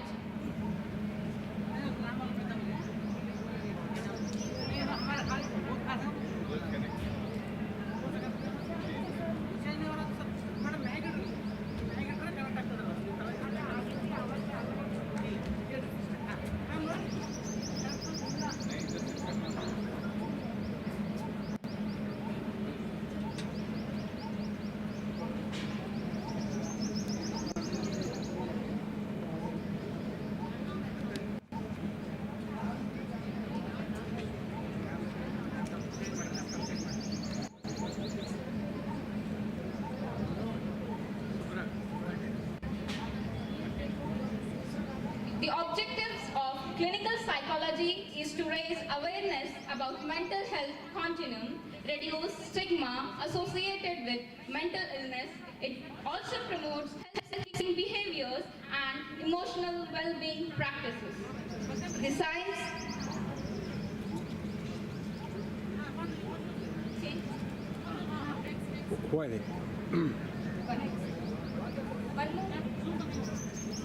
Let us know the signs of mental illness. The major sign is the drastic change in a person's thoughts, mood or behavior, lack of motivation and withdrawal from public gathering. Suicidal thoughts depression, anxiety, schizophrenia are the other signs of mental illness. Let us know the benefits of clinical psychology. It improves mental health. It helps an individual to cope with depression, anxiety, and other disorders, which contributes to improve physical health as well as it lead to improve productivity. Second is early interventions. It helps to detect and treat mental health issues before they worsen. It prevents from self-harm and suicidal tendencies. Better quality of life. The therapies and the counseling enhances emotional resilience and social functioning. It also promotes empathy, understanding, reducing judgment and discrimination among the individuals of the society. Let us know the factors which leads to lack of awareness and accessibility in rural areas. Challenges, the first major challenge is the lack of awareness. Mental health is often misunderstood, which leads to stigma. Cultural beliefs and stigma. In many cultures, mental illness is still associated with supernatural causes, which leads to worsen the condition of an individual.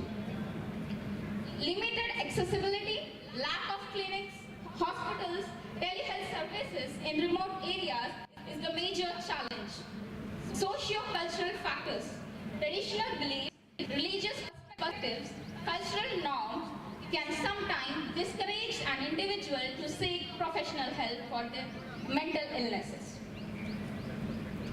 There are some mental illnesses like eating disorders, depression, drug, suicide, substance abuse or substance-related addictive disorder, which means addiction to different kinds like alcohol, drugs, tobacco, which is most common in rural areas. Aged between 26 to 45 years, major people, they are addicted to such kind of things, which leads to poor mental health and they involve in juvenile justice system. That means the young people, they are involved in illegal activities. Let us know the major categories of mental disorders: anxiety disorder, phobias, post-traumatic disorders, mood disorders, psychotic disorders, personality disorders, depression, stress disorder, neurodevelopmental disorders. Eating disorder and learning disability are under the cognitive development disorder, as you can see on the pictures. Learning disorder and eating disorder.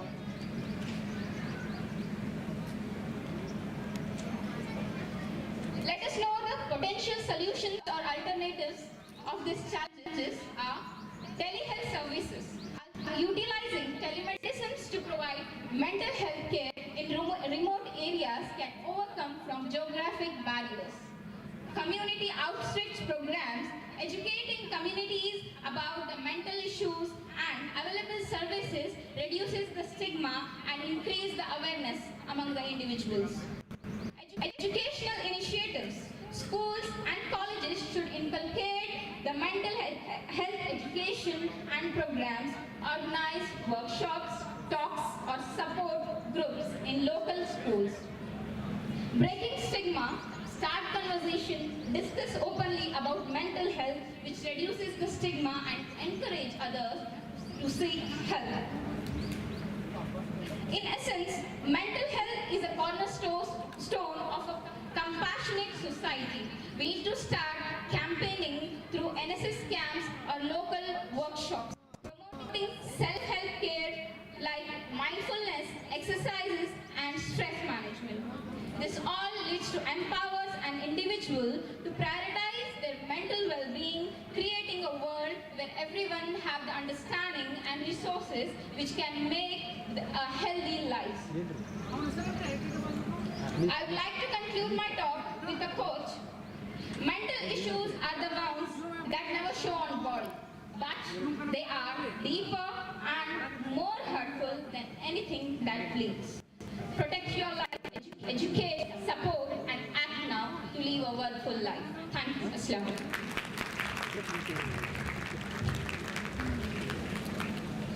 we are living in the 5G era. AI is ruling us. But at the same time, the awareness of clinical psychology is most important to fight against the stigma. Thank you, Subra. Now, I would like to welcome our one of next student, Ms. Shagufta Walikar. Ms. Shagufta Walikar to present her topic on genetical disorders.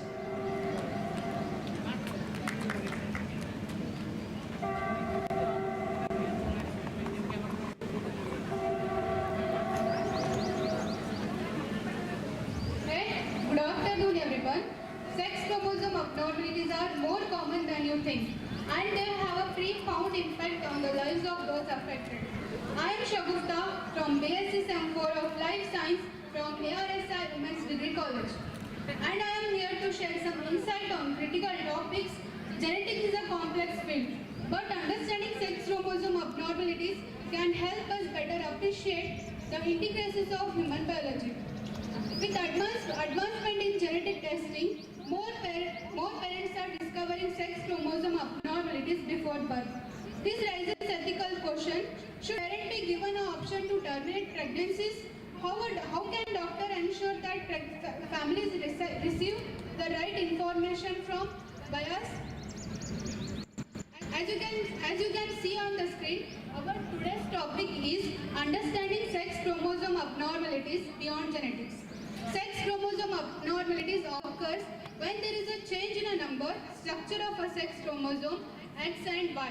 These abnormalities can affect development and function of a reproductive system as well as other aspects of health. Imagine being born with a genetic variation that you didn't choose, one that significantly shapes your life, your identity, and how society perceives you. That is a reality for individuals with sex chromosome abnormalities. My first point concerns about types of sex chromosome abnormalities. First one is a Klinefelter syndrome. Occurs when a male has an extra chromosome resulting in 47XXY instead of typical XY. Turner syndrome occurs when a female has only one X chromosome resulting in 45X instead of typical 46XX. Triple syndrome occurs when a female has an extra X chromosome resulting in 47XXX. XYZ syndrome occurs when a male has an extra Y chromosome resulting in 47XYY. And the last one is a mosaicism. Occurs when there is a mixture of cells with different sex chromosome pattern such as 46XX or 47XXX. Let's focus on causes and risk factors. Genetic mutation. Errors during cell division can lead to sex chromosome abnormalities. Advanced maternal age. Women over 35 years old are the increased risk of a child with sex chromosome abnormalities. Family history. Individuals with a family history of sex chromosome abnormalities may be at an increased risk. Let's discuss regarding symptoms and effect. Reproductive problems, infertility, delayed puberty, and abnormal genital development. Growth and development, short stature, delayed growth, and developmental delays. Learning and behavioral problems, learning disability, and behavioral issues. Physical characteristics, abnormal physical features such as tall stature and abnormal physical features. It is very important to identify such abnormalities through diagnosis and treatment. First one is a chromosomal analysis. Karyotyping or microarray analysis to diagnose sex chromosome abnormalities. Second one is a hormone therapy to promote normal growth and development. Speech-language therapy to address communication difficulties. And the last one is the fertility treatment to address reproductive problems.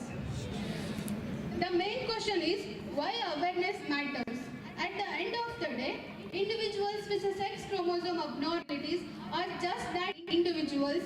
They have dreams, careers, relationships, and contributions to society like anyone else. Increasing awareness can help break down stigma, support research, and recite more inclusive world. Sex chromosome abnormalities remind us that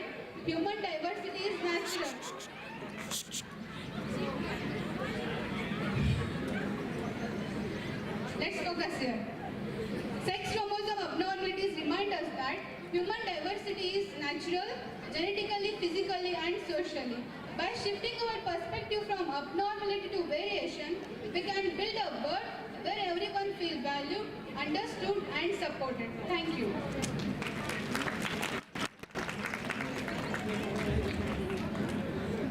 Thank you, Shagufta. Now it's turn to Ms. Sadia Sang. I call upon the stage Ms. Sadia Sang to bring her topic to the lights.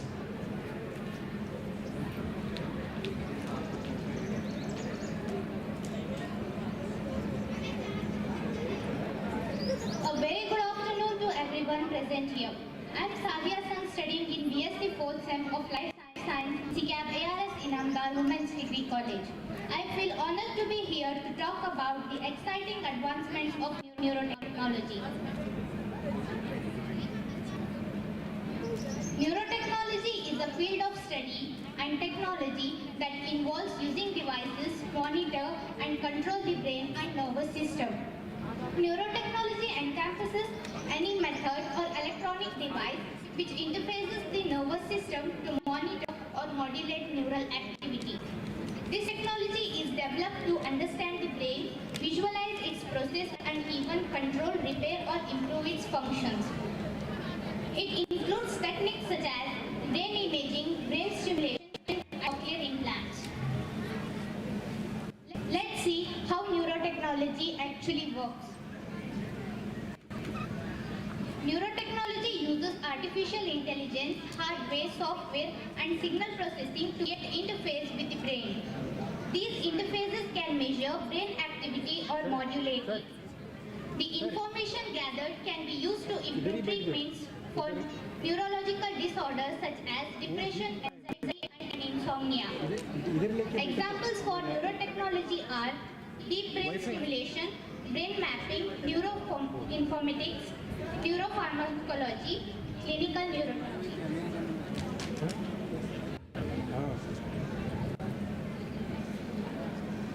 Here are some potential benefits of neurotechnology. Neurotechnology can help people live longer, healthier and more comfort lives. It can also help people with neurological rehabilitation after strokes. It can also help people with hearing loss. Even neurotechnology helps paralyzed people speak. Next is potential risks of neurotechnology. Neurotechnology can pose ethical issues, especially when used for non-invasive interventions.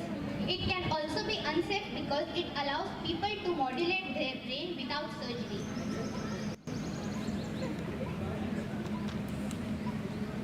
Let us come to the conclusion. Neurotechnology revolution has given rise to Decades of the Mind initiative, which was started in 2007. It also offers the possibility of revealing the mechanisms by which man consciousness emerge from the brain. Neurotechnology is expected to advance rapidly in the future with applications in healthcare, education and consumer devices. Thank you. Thank you very much, Sadia Sang, from Degree College. I'm just going to take over from the Degree College session without disrupting it, because we have our speaker waiting from the UK, who is online right now, and this is Dr.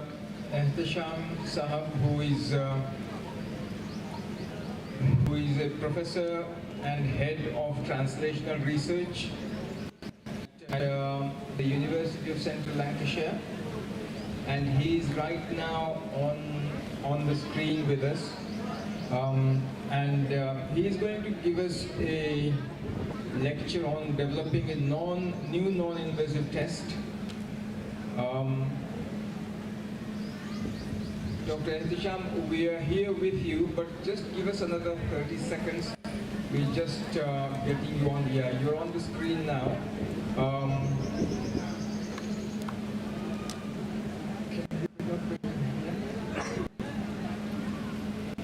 Dr. Felicitation, can you hear me?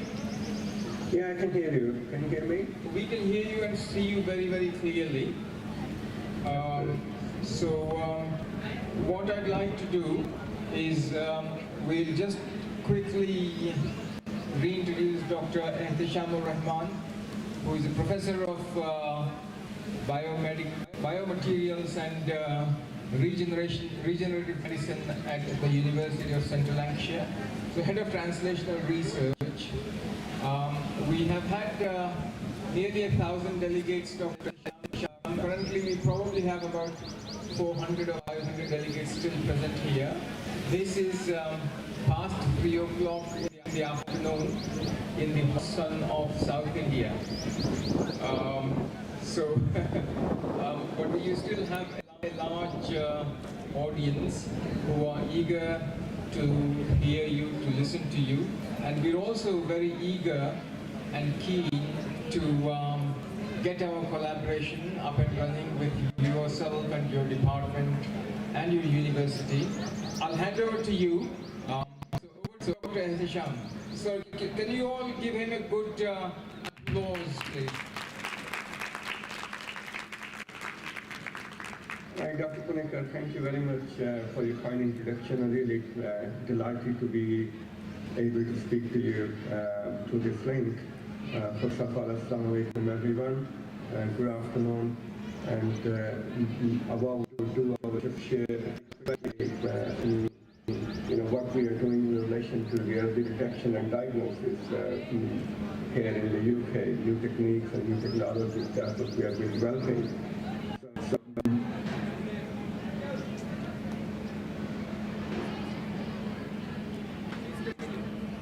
Okay, so first I will just very briefly introduce what the translational research is and what the current clinical detection pathway for cancer detection and diagnosis in the NHS is. And we have developed a technique based on biospectroscopy, and we have been using it for a number of clinical applications.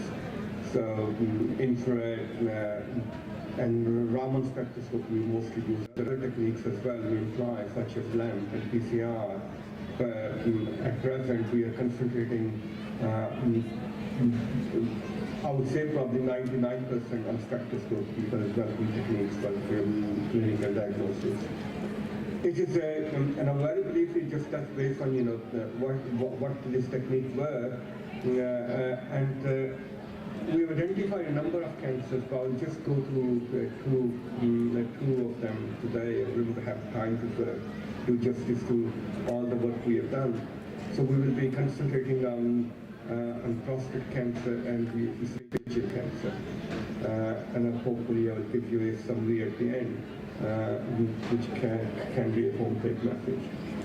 So what is the translational research? Anything which we develop within the lab, so we can take it from bench to the bedside, or bedside to our bench to the commercialization. Those are the aspects which we are developing in here, and that is crucial to research. If we cannot transfer anything which we are doing from, let's say,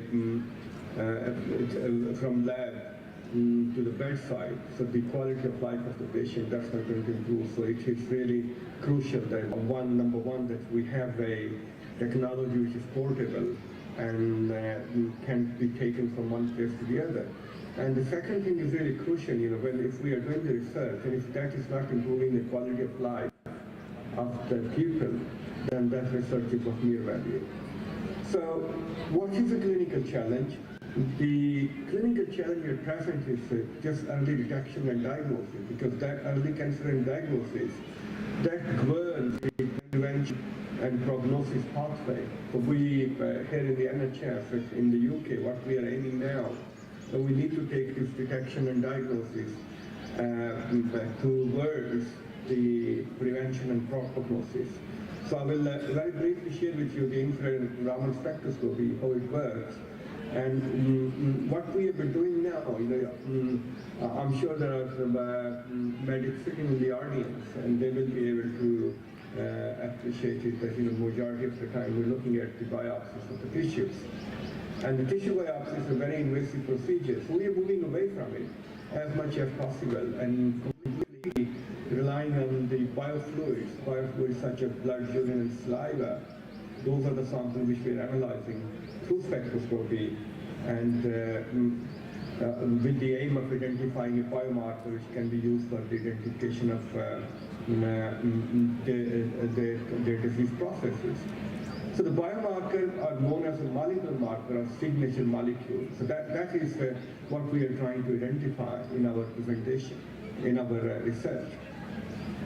Very briefly, just to share with you, how our pathway, the current clinical detection pathway for NHS works in here in the UK. If you look at the patient's presence with the non-specific clinical symptoms, then it goes to the primary care and then into the secondary care. Then there is a diagnostic imaging is carried out. And if there is something suspicious, then the surgery and biopsies that can be performed. And once we get the pathology results after tissue inspection investigation, that's passed on to the physicians who can then start with the treatment or, if requires, the removal of the cancer. That is going through this slide very quickly. And if we look at another way of thinking of it, if you think of if a patient having a non-specific but concerning symptoms, what is the primary contact for that person in here in the UK is the GP visit. So then the GP, if the GP finds it that needs to be looked at, then it's sent to a first specialist. And the main thing I'm really highlighting in here is the time waiting and the whole time consumed at this stage before it goes to the second specialist and the third specialist. These all times are really, really crucial. So what we are really hoping for, that can we actually cut down that time? So before a patient can be sent to the first specialist, we can triage a bit more carefully, a bit more precisely, and make an informed decision wherever possible. So these three, I've highlighted, these three are crucial pathways, and that's where the time limitations come into play. And we would like to move on right from the first contact to the results and identify cancer as quickly as possible. So what we have done, we have developed this technology in which we collect the sample, and here I'm going to concentrate on the biofluids. We can analyze with tissues as well, and I have done tons of work since 1994, looking at spectroscopy samples of the tissue. We started with the breast cancer, and now we are working on a number of other cancers. So what we do, we take the biofluids, sample collection and storage is done at -80 degrees centigrade, and then the sample preparation is simply taking a drop and putting on the slide. There's a microscopic slide. And then we use a Raman spectroscopy or infrared spectroscopy, both very complementary techniques. I'll explain to you how they work in the next slide. So then we take it towards machine learning, and we use different algorithms which are highlighted in here, this core vector machine, linear distributed analysis, and logistic regression artificial intelligence. So those are the things which we are using as a package and creating a database storage for future analysis. And as I said in the previous slide, where we are making really impact if the patient gets results in less than an hour. If, for example, if you say that at that stage, that visit, remember from the previous slide, first visit, second visit, third visit, this is the primary care stage, and the GP can make an informed decision within an hour, and that is really a game changer. Very briefly explaining to you what the vibration spectroscopy is. Whenever an infrared beam hits the sample, they start vibrating. But you think of a single bond, double bond, and triple bond, for example, carbon bond, carbon oxygen bond. Their vibrations can be either asymmetric and symmetric. That's the reason they are called, this is also known as vibrational spectroscopy. And these vibrational modes, which are of all sorts of different types, seizing, rocking, and wagging, and twisting. And these different modes, they give us the chemical structure of the molecule, and that chemical structure is picked up as a biomarker. So what we do in a human blood serum sample, just to give you an idea, we can look at protein, lipids, phosphates, and carbohydrates, and you can see the spectra, two of them are highlighted in here. You can get all those spectral peaks, they provide us a biomarker which can be used to identify and look at identify the type of cancer and grade of cancer, and also we can look at any other disease processes. You can see here in the text when we looked at all these different cancers which are going on the studies are going on at the moment. So looking at ovarian endometrial and cervical cancer, that's our research group's collaboration at present. It's a WHO funded project, and we're doing a lot of work in India with different hospitals. So we've also looked at neurological conditions, and all this can be carried out in, I call it liquid biopsy, which is biology as the biofluids. Just to very briefly share the data with you, this was the work we done on the breast cancer, and we analyzed hundreds and thousands of spectra on tissues. The primary challenge was, can we actually use the infrared and Raman spectroscopy, both techniques, to identify and differentiate between normal breast and the cancerous tissue. And both of them, you can see, we are picking up sensitivity and specificity in the range of 90s and 80s. So we matched these results with the histologically available data as well, and we managed to differentiate them very precisely. This is the work, another work we are doing on esophageal cancer with my PhD student between me and Professor Rainwater, who is a consultant of GI in here in Lancashire Teaching Hospitals. So what we are doing, we are again looking at biomarkers and comparing the results again with histological results as well.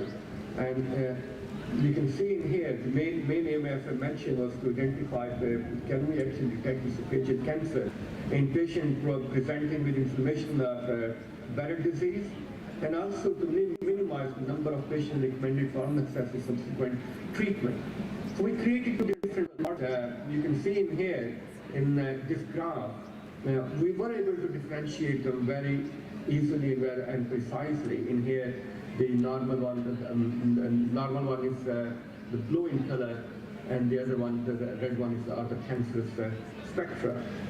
So we trained the model, and we've used, I haven't got time to really go into detail, how the different PC1 and PC2 data helps us identify. But if you look in here, the yellow light and the black and not OAC, we can differentiate them very precisely in here as well. So I will skip that slide. And what we have done, we've created a software. It's very simple. Once we have the spectra, we simply drag the spectra and put it here, and it can come up with a prediction. Either it is esophageal cancer, or is it dysplasia, confounding cancers, or it's just simply non-cancerous material. So all this process usually takes less than 2 minutes.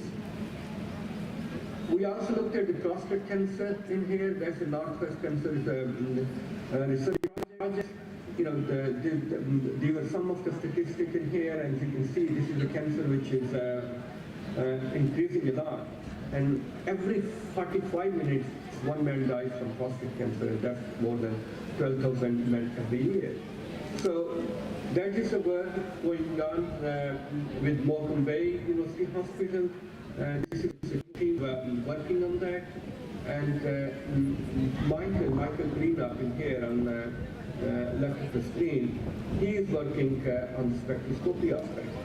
And here you can see where we have exactly done the same thing. We looked at low PSA and higher PSA values and see can we actually differentiate biomarker peaks from there.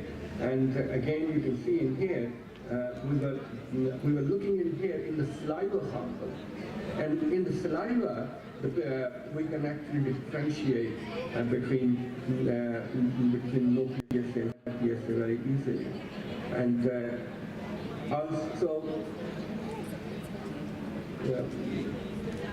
also, if you look at can we actually differentiate between cancers and non-cancers of different types?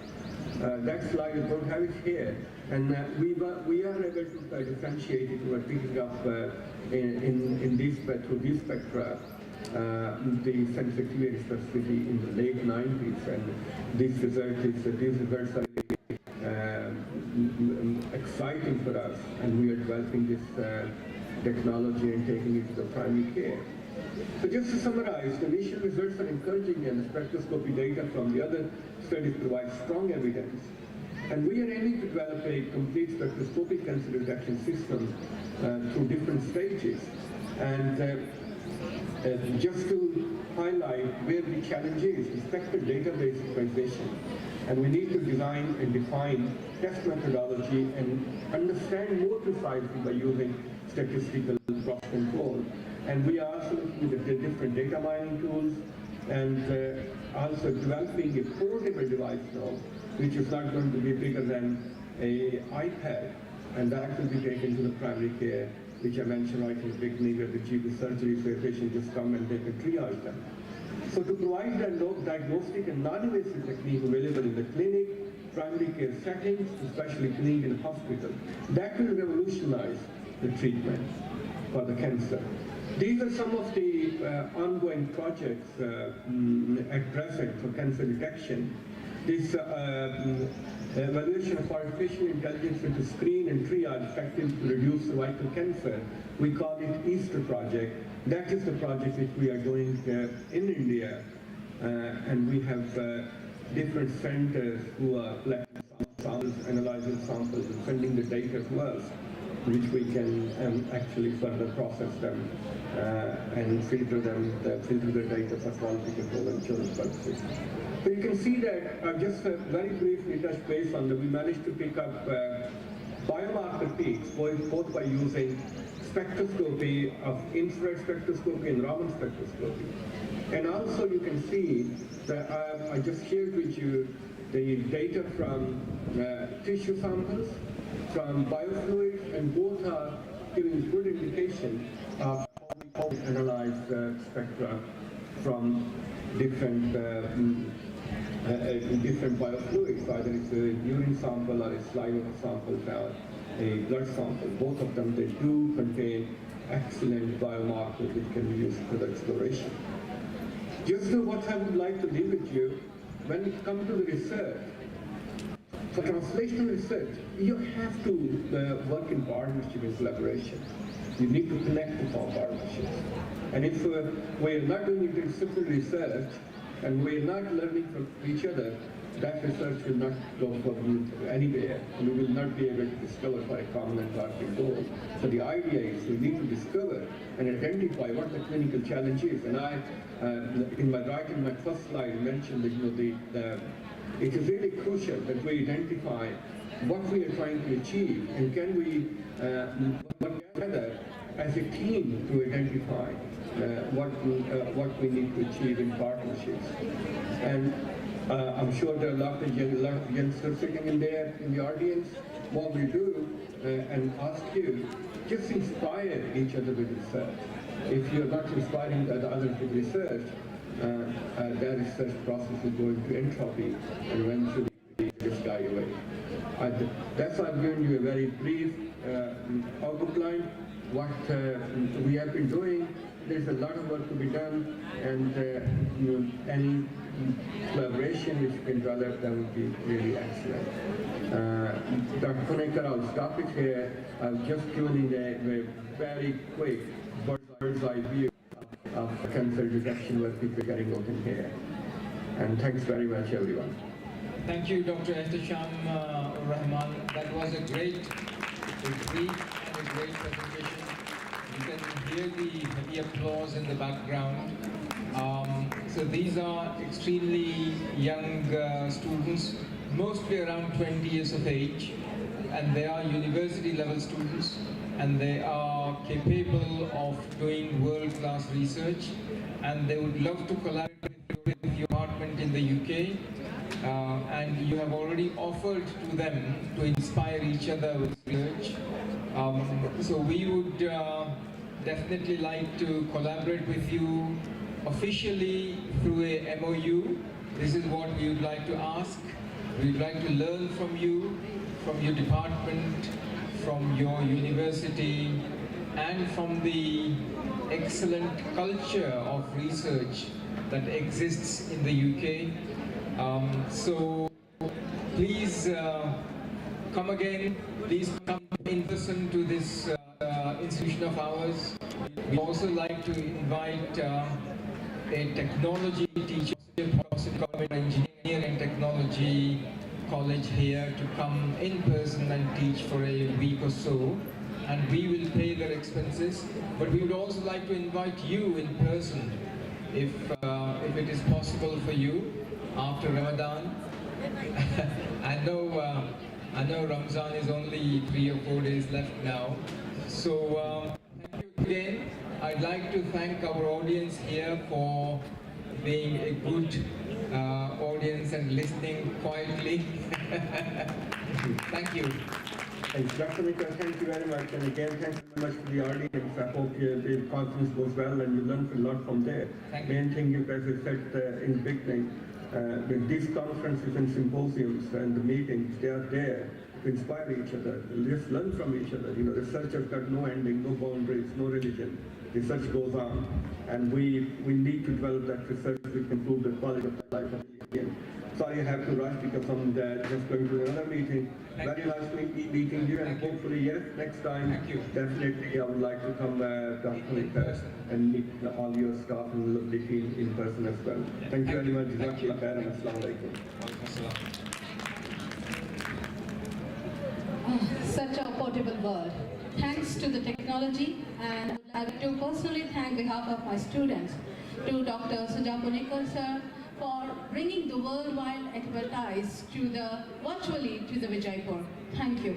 Now, let us continue our session. Our next student presenting her topic on critical therapy is Ms. Tehseen.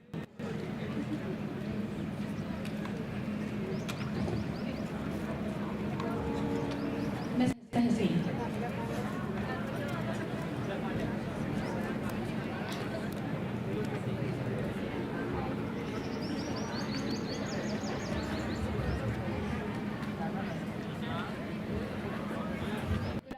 Everyone, welcome to the WAAST International Conference.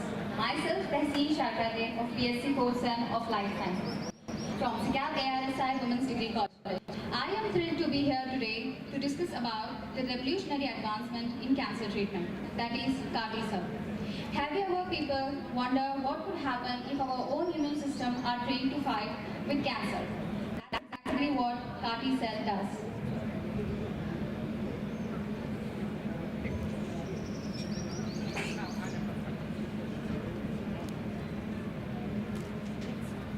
CAR T-cell therapy is an advanced immunotherapy for cancer. It modifies patient T-cell to better fight the cancer. They are mainly used for several blood cancers like leukemia and lymphoma. The scientist Lessing Esnar at Weizmann Institute of Science developed the first chimeric antigen receptor. His idea was to genetically engineer the T-cell to recognize and fight the cancer. So what are T-cells? T-cells are basically the white blood cells present in everyone's body, which plays an important role in immune system. Then the scientist equips these T-cells with a synthetic receptor called chimeric antigen receptor that helps better recognize and attack the cancer cells. How does it work? Firstly, T-cell collection, extracting the T-cell from patient's body. Then genetic modification, adding a chimeric antigen receptor. Then expansion, multiplying the CAR T cells in the lab with the help of infusion. with the help of infusion, injecting the modified cell back to the patient. Then cancer attack. These CAR T cells find and destroy the cancer cells. Then there are some of the challenges, the side effects and disadvantages of this therapy. Advantages are like it is a highly personalized treatment and can lead to a long-term remission. A single infusion treatment and effective, whereas sometimes chemotherapy fails. Disadvantages are like it is highly expensive. There are some side effects like cytokine syndrome, which causes immuno-overreaction. Then neurotoxicity, which causes memory loss. Then there is a limited use in solid tumors like brain tumors. Here I conclude. CAR T cell therapy is a breakthrough in cancer treatment. While challenges exist, ongoing research and development is making it more safer and effective. Access to this therapy remains a challenge, especially in rural areas where advanced medical facilities are limited, while urban hospitals are beginning to offer CAR T cell treatment. To bridge this gap, efforts are needed to establish satellite treatment centers, improve infrastructure, and make this therapy more affordable. We ensure that life-saving innovation like CAR T cell therapy reaches both urban hospitals and rural clinics alike, making cancer treatment accessible to all. Science is not just about curing, it's about hope. Thank you.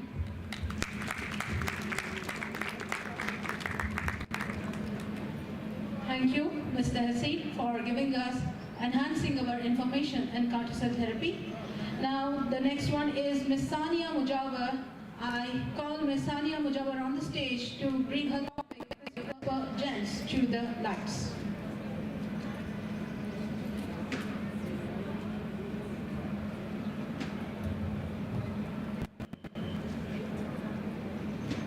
Good afternoon, everyone. I'm Sania. I'm studying in SECAB ARSI Women's Degree College as a BSc 4th Sem Life Science student. Imagine a world where genetic diseases are a thing of a past, a world where scientists can edit genes with precision and accuracy. This is now a reality, thanks to CRISPR, a revolutionary gene editing technology.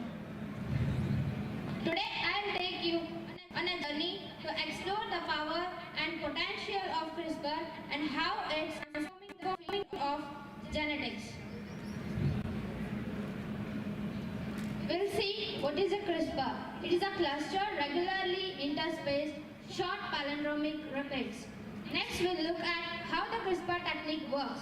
It is a bacterial defense mechanism that has been adapted for gene editing. Case 9, CRISPR-associated protein 9. It acts as a molecular scissor, cutting the DNA at a specific location. Case 9 recognizes the target DNA sequence with the help of guide RNA. After cutting the DNA, Case 9 allows scientists to edit the gene by adding, removing, or replacing the DNA sequence. Next, we'll explore some applications of CRISPR. As we all know, it is a powerful tool used for various purposes, including gene editing, correcting genetic mutation that causes inherited diseases, developing new treatments for genetic disorders, synthetic biology, designing new biological pathways and circuits, improving biomanufacturing process.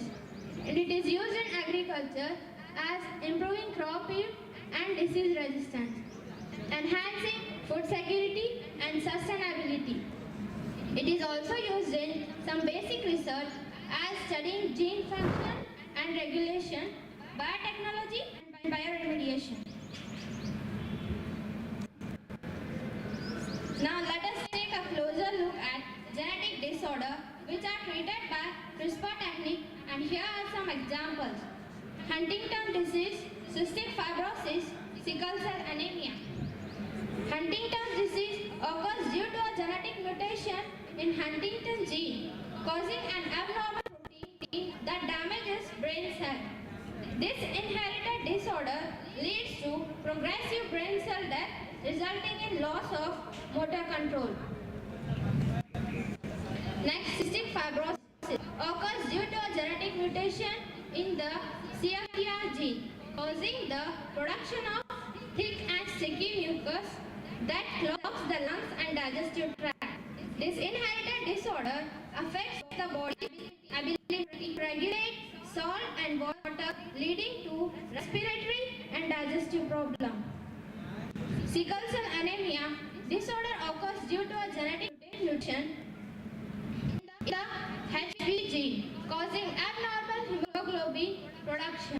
This mutation leads to misshaped red blood cells which become rigid and sickle-shaped. The abnormal cell can get stuck in the small blood vessel causing anemia.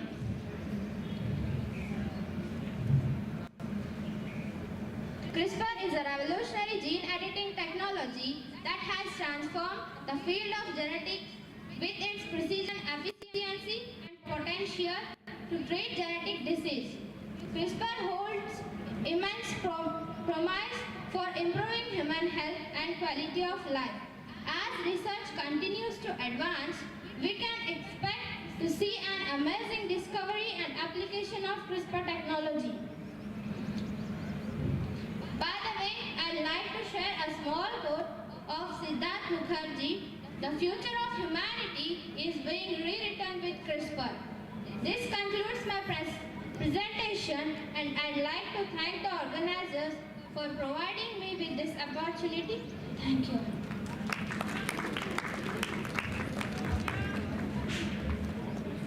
Thank you for such informative explanation. Now, I would like to call upon the stage Ms. Arshina to present her topic on application of AI to life science.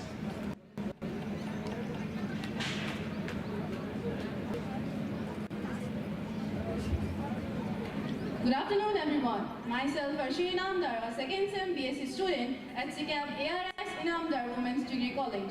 It is an honor to welcome you all to this seminar on the application of AI in life science. Today, we will explore how artificial intelligence is revolutionizing the field of life science, transforming research, healthcare, and biotechnology. Introduction of AI in life science. Definition of AI. Artificial intelligence refers to the simulation of human intelligence in machines, enabling them to learn, reason, solve problems, and make decisions. AI systems use techniques like machine learning, deep learning, natural language processing, and vision to analyze data, recognize patterns, and automate complex tasks. Role of AI in life science. AI is playing a transformative role in life science by improving research, diagnostic treatments, and patient care. Its key contributions include drug discovery and development, medical imaging and diagnostic, healthcare and patient care, biotechnology, and bioinformatics. Importance of AI in medical research, healthcare, and drug discovery. AI has become a game changer in understanding complex biological systems, accelerating drug discovery, improving diagnostic, and personalizing treatments with its ability to process vast amounts of data at incredible speed.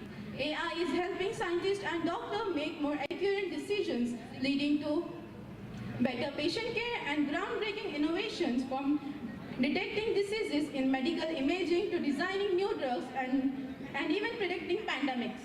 AI is shaping the future of healthcare and research. Medical imaging and diagnostic. AI detects diseases such as cancer, neurological disorder, and cardiovascular conditions with higher accuracy scans. AI accelerates drug discovery, reduce cost, and enhance precision. Target identification. AI analyzes biological data to identify druggable targets for new treatments. Clinical trial optimization. AI helps design trials, select participants, and predict outcomes, reducing trials failure. The application of AI in life science. Drug discovery and development. AI speeds up drug research. AI significantly accelerates accelerate drug research by automating data analysis, predicting molecular interaction, and optimizing clinical trials. Traditional drug discovery takes 10 to 15 years and costs billions of dollars, but AI can reduce this time to a few years and lower cost. Identifying potential drug candidates, reducing cost and time. AI screen millions of chemical compounds to identify those most likely to bind with a disease-related target. Examples, proteins and enzymes. Deep learning models predict binding affinity, ensuring only the most promising compounds to move forward. AI models identify potential COVID-19 drugs compared to months with traditional methods. Healthcare and decision making. AI models forecast disease outbreak. AI uses historical outbreak data to train models on infection trend and transmission rates. AI-driven simulation tests different contaminant strategies, example, lockdown and vaccination. Wearable device track real-time health data.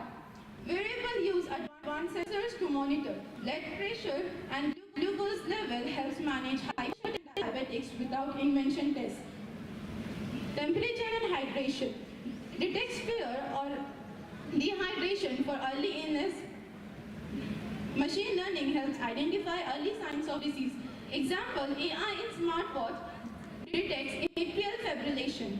Challenges of trend.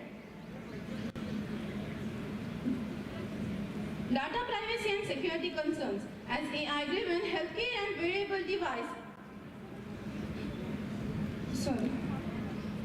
As AI-driven healthcare and wearable device, vast amount of personal health data, privacy and security concerns have become major issues. Health data stored in cloud servers is vulnerable to cyber attacks. Hackers target electronic health records, wearable device data, and genetic information. Solution to enhance privacy and security are end-to-end encryption, multiple authentication, and regular security audits. AI-powered drug discovery. Benefits of AI in drug discovery are faster discovery, lower cost, higher success rate, and personalized medicine. AI in medical health analysis. AI analyzes speech and text for signs of depression and anxiety. AI chatbots provide immediate mental health assistance. AI variable track HRV, heart rate variability to detect anxiety and stress level. As we conclude this seminar, it is clear that the integration of AI has accelerated research, improved diagnostic, and enhanced patient care, making healthcare efficient, accessible, and data-driven. For urban areas, AI improves hospital management, streamlines healthcare services, and enables smart technology for early disease detection and patient monitoring. For rural areas, AI bridges the healthcare gap by providing telemedicine solution, automated diagnostic, and predict healthcare tasks. As we come to the end of this seminar, I want to sincerely thank each of you for your time and attention. Thank you. Thank you, Manolo.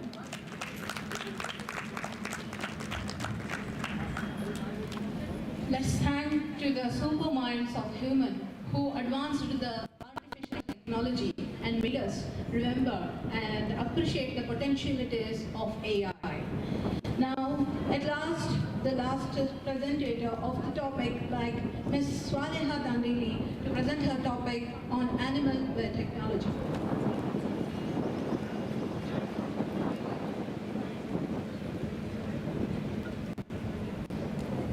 Good afternoon, everyone. I am Swaleha Dandili, studying in BSc Second Sem from SECAB ARSI Women's Degree College, Vijayapur. It is a great honor to me to present some important information on animal biotechnology and about its advancement and application. Animal biotechnology is molecular biology techniques to improve animal and their productivity. Now, let's see some animal biotech applications of animal biotechnology, genetic engineering, transgenic technology, etc.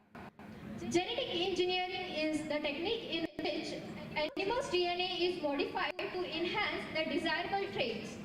Next, it is a technique to create genetically identical copies. For example, Jolly the ship was first time invented in 1996 by Sir Wilmot. There are some key techniques in animal biotechnology. That first is transgenic animals. In this, we introduce foreign genes for improved productivity and disease resistance. As we can see in this figure, how the human gene is added to a egg donor goat to create a transgenic animal. Next is artificial insemination and embryo transfer. To enhance breeding efficiency, we use this technique. And nowadays, this technique is widely used in veterinary departments.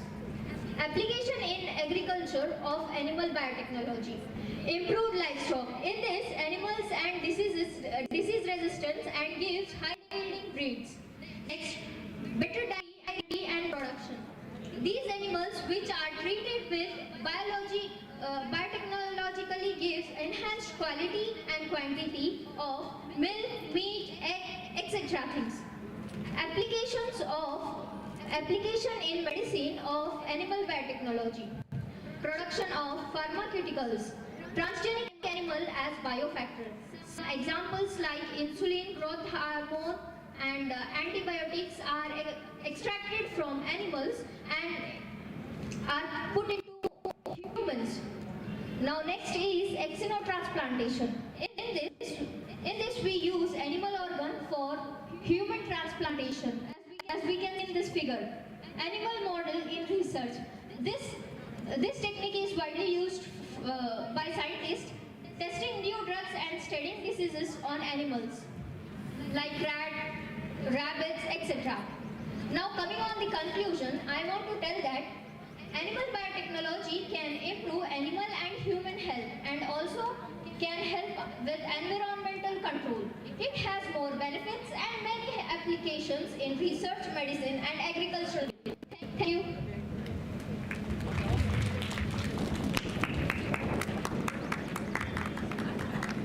Thank you, dear students. I wish you more to go seminars. I wish you to break the hurdles and come up on the stage all the time. Evaluate, rethink, and correct yourself. As the protocol demands, I would like to call upon the stage. I would like to hand over the mic to our reporter, Dr. H.K. Edalli sir, to present his views and give us a feedback about the session.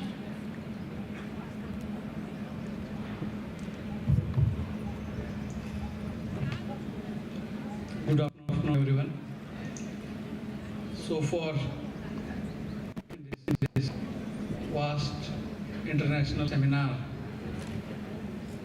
our SECAB ARSI Women's Degree College students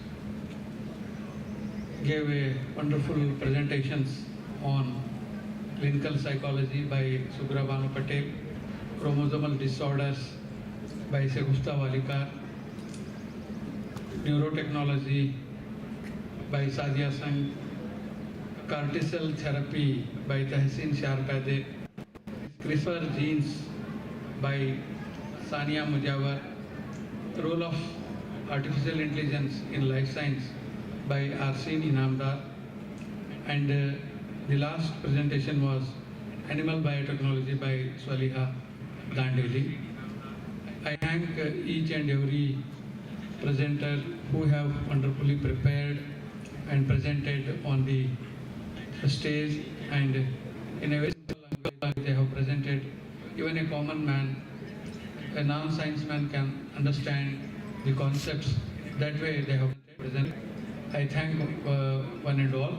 I thank the organizers, especially Dr. Suja Punekar, who has amalgamated arts, architecture, science, technology, medicine, nursing, every aspect of the academic branches under a single umbrella.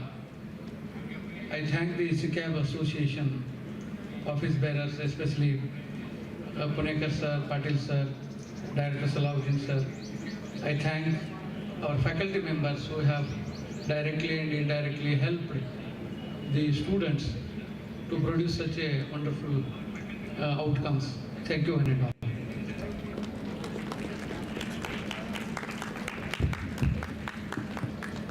Finally, we have reached the stage where we have to put the pause to the session.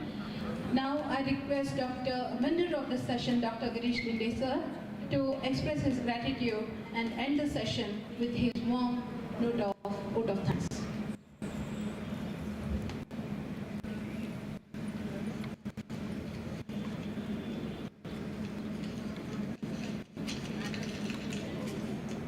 Good afternoon, everyone. It is a time to extend my heartfelt gratitude to one and all present over here. I thank from the bottom of my heart to behalf of our college, Dr. Suja Punekar sir, making this presence here to us to becoming a reason for the success of this session. Thank you, sir. I propose my word of thanks to our beloved principal, sir, ARSI Degree College, Dr. SK sir, for being a backbone of this session and guiding us for the fruitful event. Thank you, sir. My heart is overwhelmed with a proud as our students come up brilliantly with their topics. May God bless you. A great future, dear students.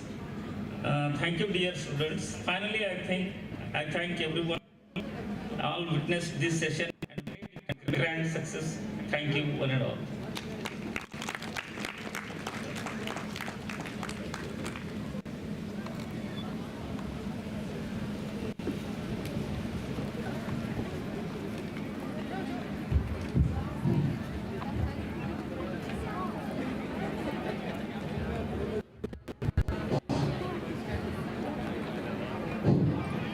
Good afternoon, everyone. Welcome to this prestigious World Arts, Architecture, Science and Technology International Seminar in the SECAB Institute of Engineering and Technology. I, Sadia Banu, HOD of Commerce Department from SECAB ARSI Art, Science and College for Women. Very glad to be the host of the segment that is developing modern nursing education through national and international collaboration and networking. We have gathered here to exchange ideas and open discussions on the vital role of developing modern nursing education through national and international collaboration and networking. We have an exciting lineup of speakers and panelists who will share their expertise and experiences on modern nursing education. Our conference aims to facilitate national and international collaboration and networking to advance nursing education and improve global health outcomes. Our first keynote speaker of the session, Professor Vahida Khanam, Madam, Principal of SECAB College of Nursing. I welcome you, Madam, and I request her to present the paper.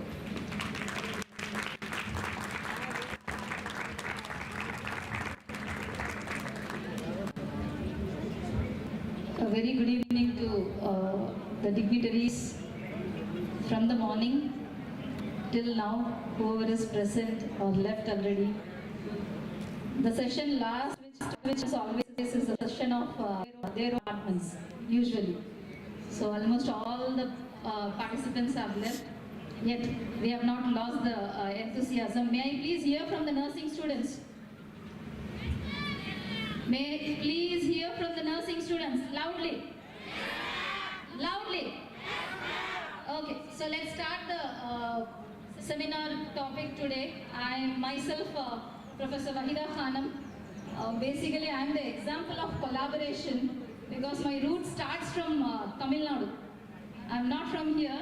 If you remember in the morning session in welcome speech, our own Dr. Shuja sir said, the well doesn't have any future. River always, makes their own way. So my roots are from Tamil Nadu, and my well has started from there, and I have been reached here since these many years, and I'm here standing in front of you in Vijayapur, 1,500 kilometers far from my roots.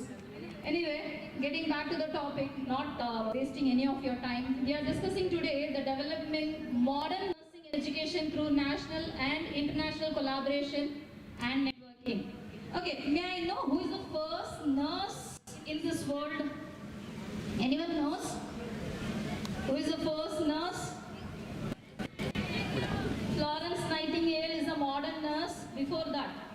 Madam, idhar. Before that, who is the first nurse? Mother is the first nurse. So you all have seen your mother feeding you, bathing you, doing all the work.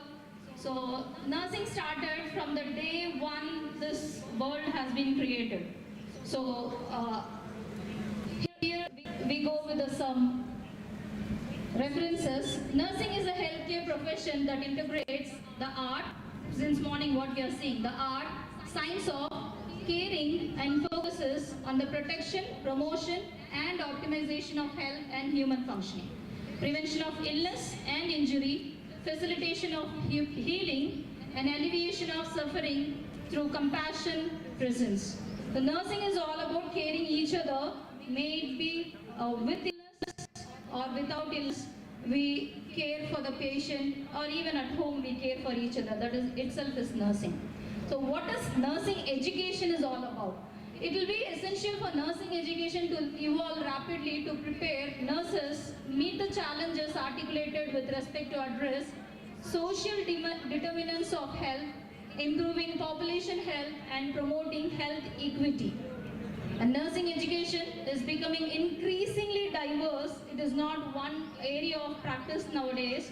Olden days, the nurse was a trained one. She used to get trained under the doctors to give medicines, to give injections, that was a rough and tough type. But now the nurses have gone far beyond the expectations of education. So here are some diverse points to engage in new professional roles, to adapt new technologies, the functions in changing policy environment, and to collaborate with professionals from other professions and sectors. We nurses not only study only about nursing, we also collaborate with other professionals like psychologists, psychiatrists, pharmacologists, physiotherapists, many more other related professions. So let's talk about some strategic approach to building strong connections. The topic particularly focuses on collaboration and networking. So here are some strategic approaches. First is to identify the right organization, national, international nursing associations like ICN, ACCN, accreditation bodies, Indian Nursing Council, American Nursing Council, NHS, local nursing boards and health departments, nursing research and innovation groups, universities, nursing colleges for academic partnership. These all are identifying the organizations, attend and participate in conferences,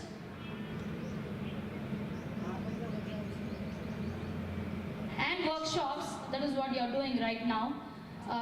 We are at the beginning of this stage. Becoming a member of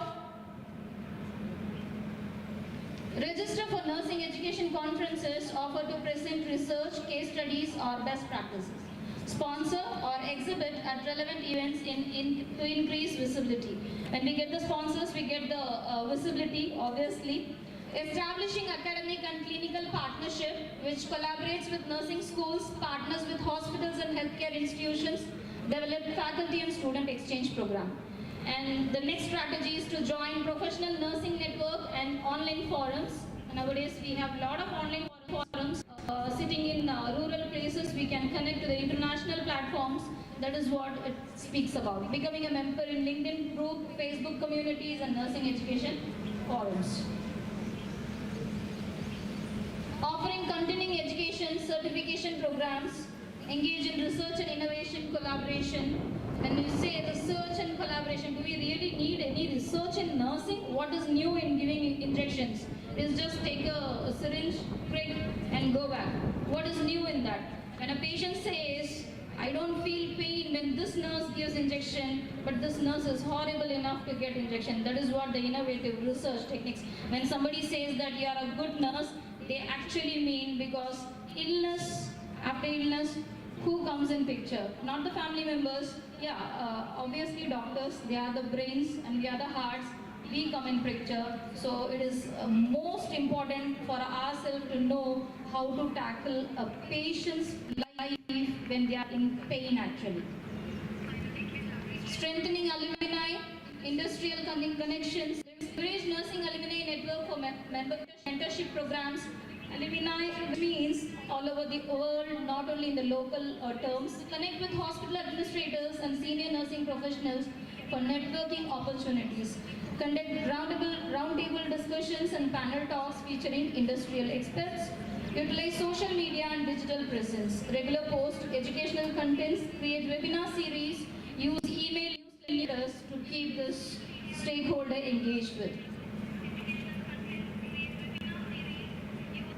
Apply for grants and funding through Nursing Association. Yeah, we do have grants. Apply for the research grants from government healthcare bodies and NGOs. I think our own students are utilizing so many funds recently from our own governments. Fostering leadership and advocacy in nursing education. Nominate faculty for leadership roles in nursing associations. Encourage participation in policy making committees and advocacy groups. Work on improving nursing education policies by engaging with health ministries. So these are some strategic points in order to make collaboration. Modern nursing practice can effectively be achieved by collaborating and networking with national and international organizations. What could be to collaborate, what points to be required? That is basic communication. If you communicate is the best key to get collaboration. Trust and respect. Yeah, we usually when we collaborate, fostering the exchange of ideas without the fear of judgment. We don't get judged. Many of us have a fear that we get judged usually. That is the reason many of us don't keep our points to any of the person. So when we collaborate, irrespective of any situation it is, there is no fear of getting judged. We can freely keep our points. Shared goals, it allows to understand the roles of participants and to align with it in achieving them successfully. Yeah, when we collaborate, our goals are being shared and it will become easy for us to achieve them. Technology and tools, everywhere, AI, since morning we are listening about AI. Do we use AI in nursing? Of course you do, because whenever you write your leave letters, you get me from your AI on the ChatGPT. Am I not wrong, my students? So please stop using AI without human touch in that. Technology and tools helps like that. Cultural engagement, it helps to recognize and reward the cooperative efforts of different workplace culture. Yeah, nursing, when you say, we Vijayapurian have a different lifestyle, language, approach. You go to Bangalore, I just wanted to give you a basic difference of Bangalore Kannada and Vijayapur Kannada. Bandri Kutkolri, this is Bangalore Kannada. Barre Gundarri, this is Vijayapur Kannada. The rawness. In nursing also, people will be expecting you to behave as per their culture. We have cultural differences. You go abroad, you see Americans, you see Europeans, you see Asians, you see Arab people. Everyone have different vocal sounds, everyone have their own way of expressing things. At that point of time, it is our basic responsibility to know how to attend every cultural people in their own way. Yes, you have to change, no excuse. So benefits of collaborating and networking, there are some benefits. With this I would wind my session up.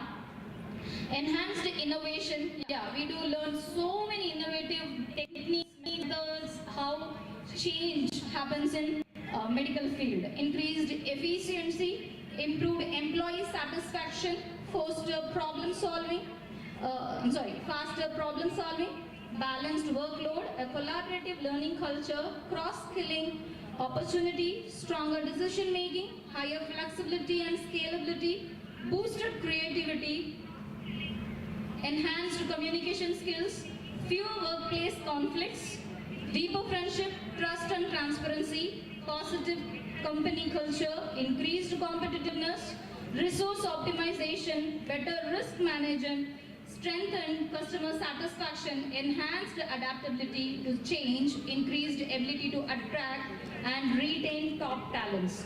These are all the benefits of collaboration and networking. These are few organizations in near future or future SECAB College of Nursing would like to associate with. Ramaiah Medical Colleges in Bangalore, Apollo, they have multiple units starting from Chennai, all over India. Fortis is again a corporate hospital. Aster, they all follow JCI, NABH standard of practice, which is most important universally. And these are few abroad international collaborations which we aim in future, which seems to be a little difficult, not impossible. Al Rashid Hospital, Dubai, King Abdulaziz Hospital, Saudi Arabia, UCLAN, just in the morning, our Shidasa's colleague from where he presented, and NHS Hospitals of UK. So it seems little fantasy, but it's not going to be a dream, but we will definitely achieve in this. By consistently networking, collaborating and contributing value to nursing education organizations, our institution can strengthen its reputation and become a leader in the field of education. So thank you for the organizers for giving me the opportunity. Hope the session was beneficial for the nursing students. And once again, I thank for all of you to listen to this patiently. Thank you so much.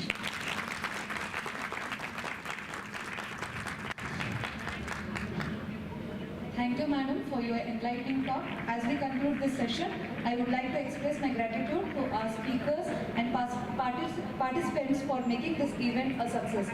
Let us continue to collaborate and network to advance modern nursing education and improve global health outcomes. Thank you, madam.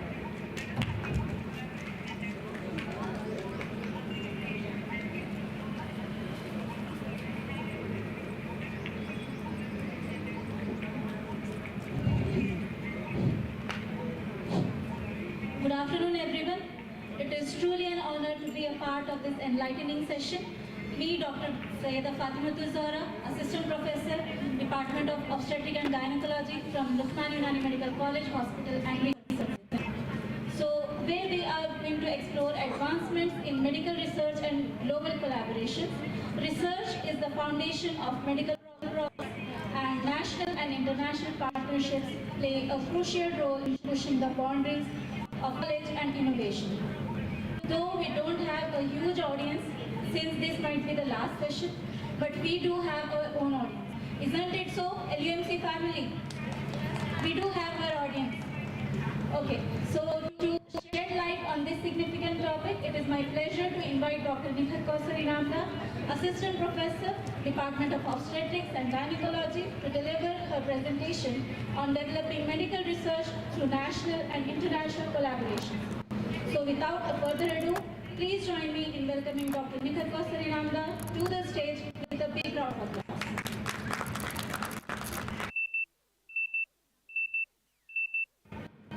I, Dr. Nikhat Kausar Inamdar, it is my privilege to be a part of this international conference and deliver a presentation on developing medical research through national and international collaborations. Today, I'll be sharing the insights on how collaborations can enhance research impact, with examples from our work done on genetic survey, nutritional deficiencies, mental health, pain management for the cancer patients. I look forward to discussing how collaborations can shape the future of medical research and healthcare. The contents of my presentation are importance of the research in medical field, importance of collaboration in the medical research, national and international collaborations of Medicine India Research Institute, our collaborative projects, our upcoming projects, and take-home message. Beginning with the importance of research in the medical field. Medical research is a fundamental, elemental role in advancing healthcare, improving the patient outcomes, and addressing the public health challenges. However, research, it requires extensive resources, expertise, collaborative efforts to ensure meaningful impact. So, in this presentation, I'll highlight the importance of collaboration in the medical research and showcase some of the collaborative research projects undertaken by SECAB Association. Firstly, beginning with importance of collaboration in the medical research. Collaboration helps in sharing expertise. As medical research, it requires diverse expertise, as different researchers and doctors, they specialize in various fields like gynecology, obstetrics, pediatrics, opto, ENT and all. So when these collaborate, they pool their knowledge, bringing up a unique skills forward. So this approach follows for a more comprehensive understanding of the disease as well as treatment. It also helps in sharing resources and infrastructures. As high quality research, they depends upon access of the laboratories, advanced equipments, well-developed infrastructure is very necessary to conduct research on a larger scale. So many institutions may lack certain facilities, but through collaborations they can share their resources and make the research easier and more efficient. Apart from that, it also helps in addressing the complex health problems. It also helps in enhancing the funding opportunities. Large-scale medical researches, they require financial support. Institutions working together, they can apply for a larger grants and funding opportunities that may not be available to them individually. International collaborations, they also increase the chances of receiving funding from the Global Health Organization, the Research Council, government bodies.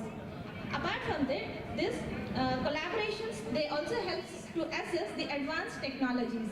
As medical research moves forward, partnership between the different medical systems like Unani medicine system and modern medical science will play a crucial role in creating evidence-based healthcare solutions for the future generations.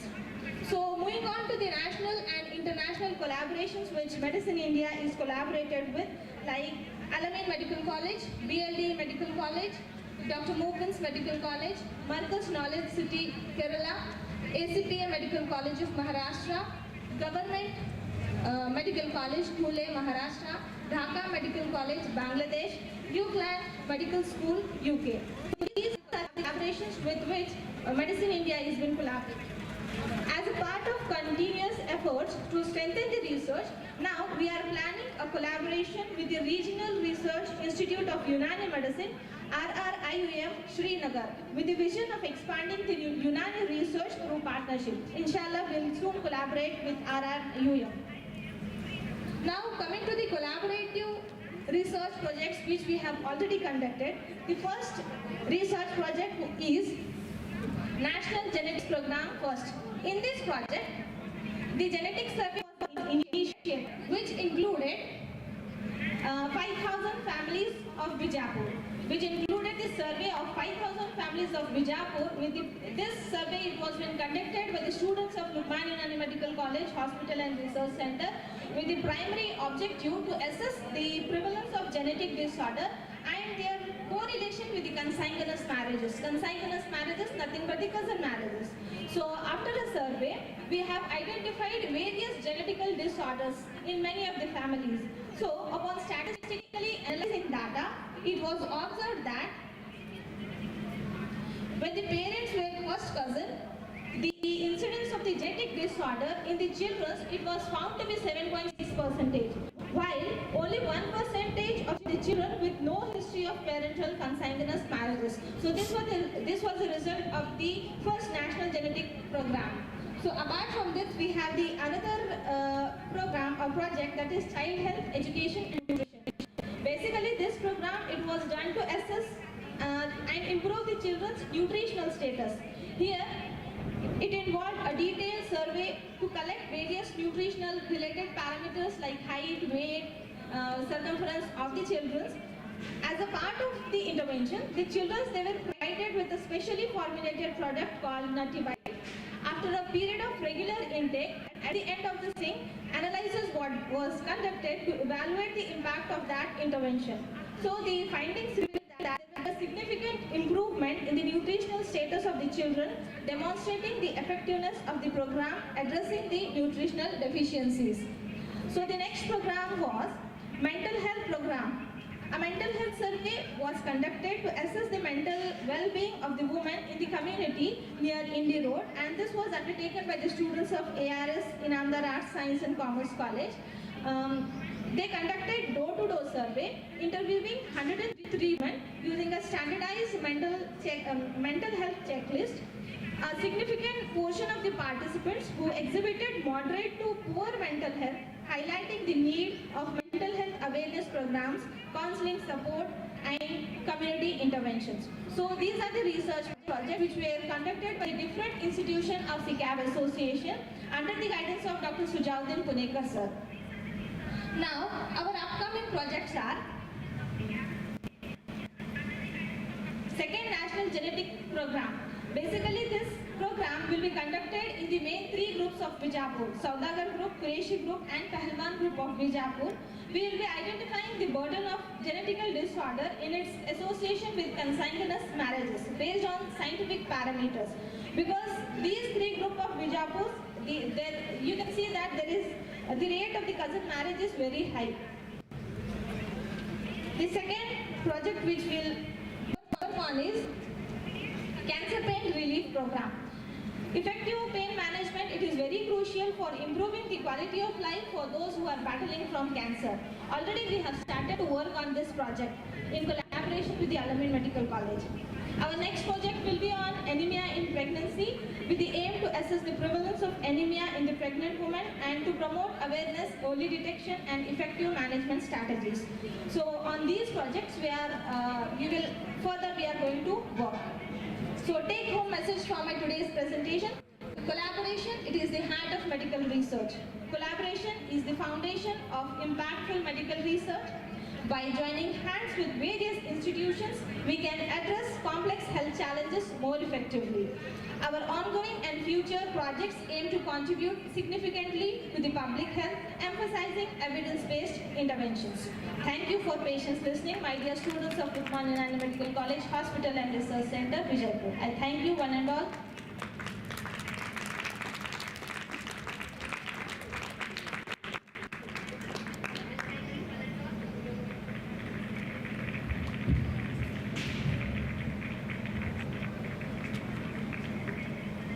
While we are reaching to the end of this session, I thank Dr. Nikhat Sir Inaugural for highlighting this very important topic of today's session. Thank you one and all for peacefully listening.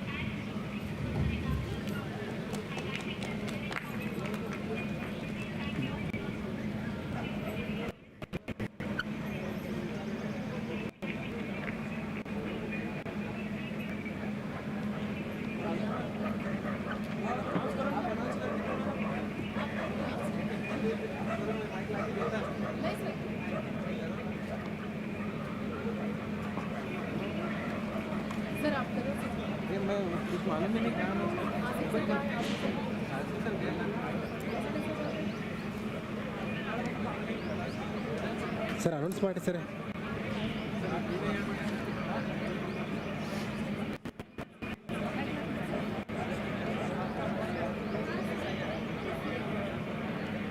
Sir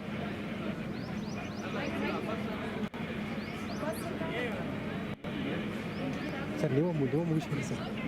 ಹಾಂ sir.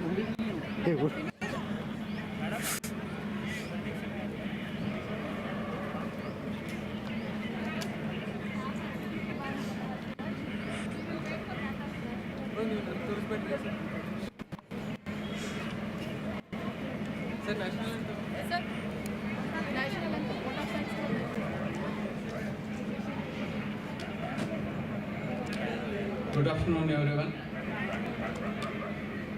SECAB Association, SECAB Institute of Engineering and Technology, Malik Sandal Institute of Art and Architecture, SECAB ARSI Women's Degree College, SECAB Uthman Inani Medical College, Nursing College, BBA BCA College, all together they have organized World Arts, Architecture, Science and Technology WAAST International Seminar. One-day seminar was held so far. So many SECAB institutions participated directly, indirectly in organizing this program. First of all, I thank the President of the founder and president of the SECAB Association, Sri S.A. Punekar sir, for his motivation, guidance to conduct such a program, which will be very beneficial to all the students. I also thank our General Secretary, Sri A.S. Patil sir, who is always a guiding force and who directs all the activities in a very systematic way. I thank Salahuddin sir, Director SECAB Association. I thank Syed Abbas Ali, Principal SECAB Institute of Engineering and Technology, Dr. M.B. Mullah, Principal Manik Sandal Institute of Art and Architecture, and all our degree college staff, students, and various principals like Nursing College, Unani College, BGA College, principals and office staff, students, those who have contributed a lot to the success of this one-day international seminar. I once again thank all the media persons and the supporting technical staff, each and everyone. Thank you and all. This program will end with national anthem. Please, everyone stand up and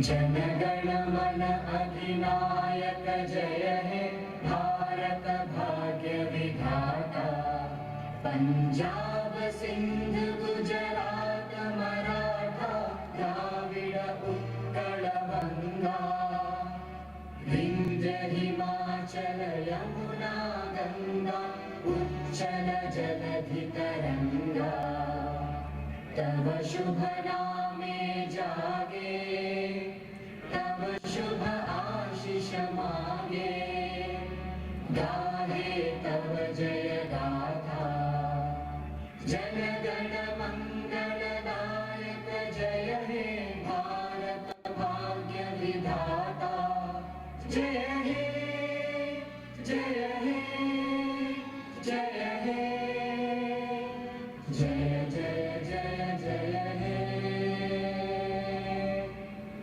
Thank you.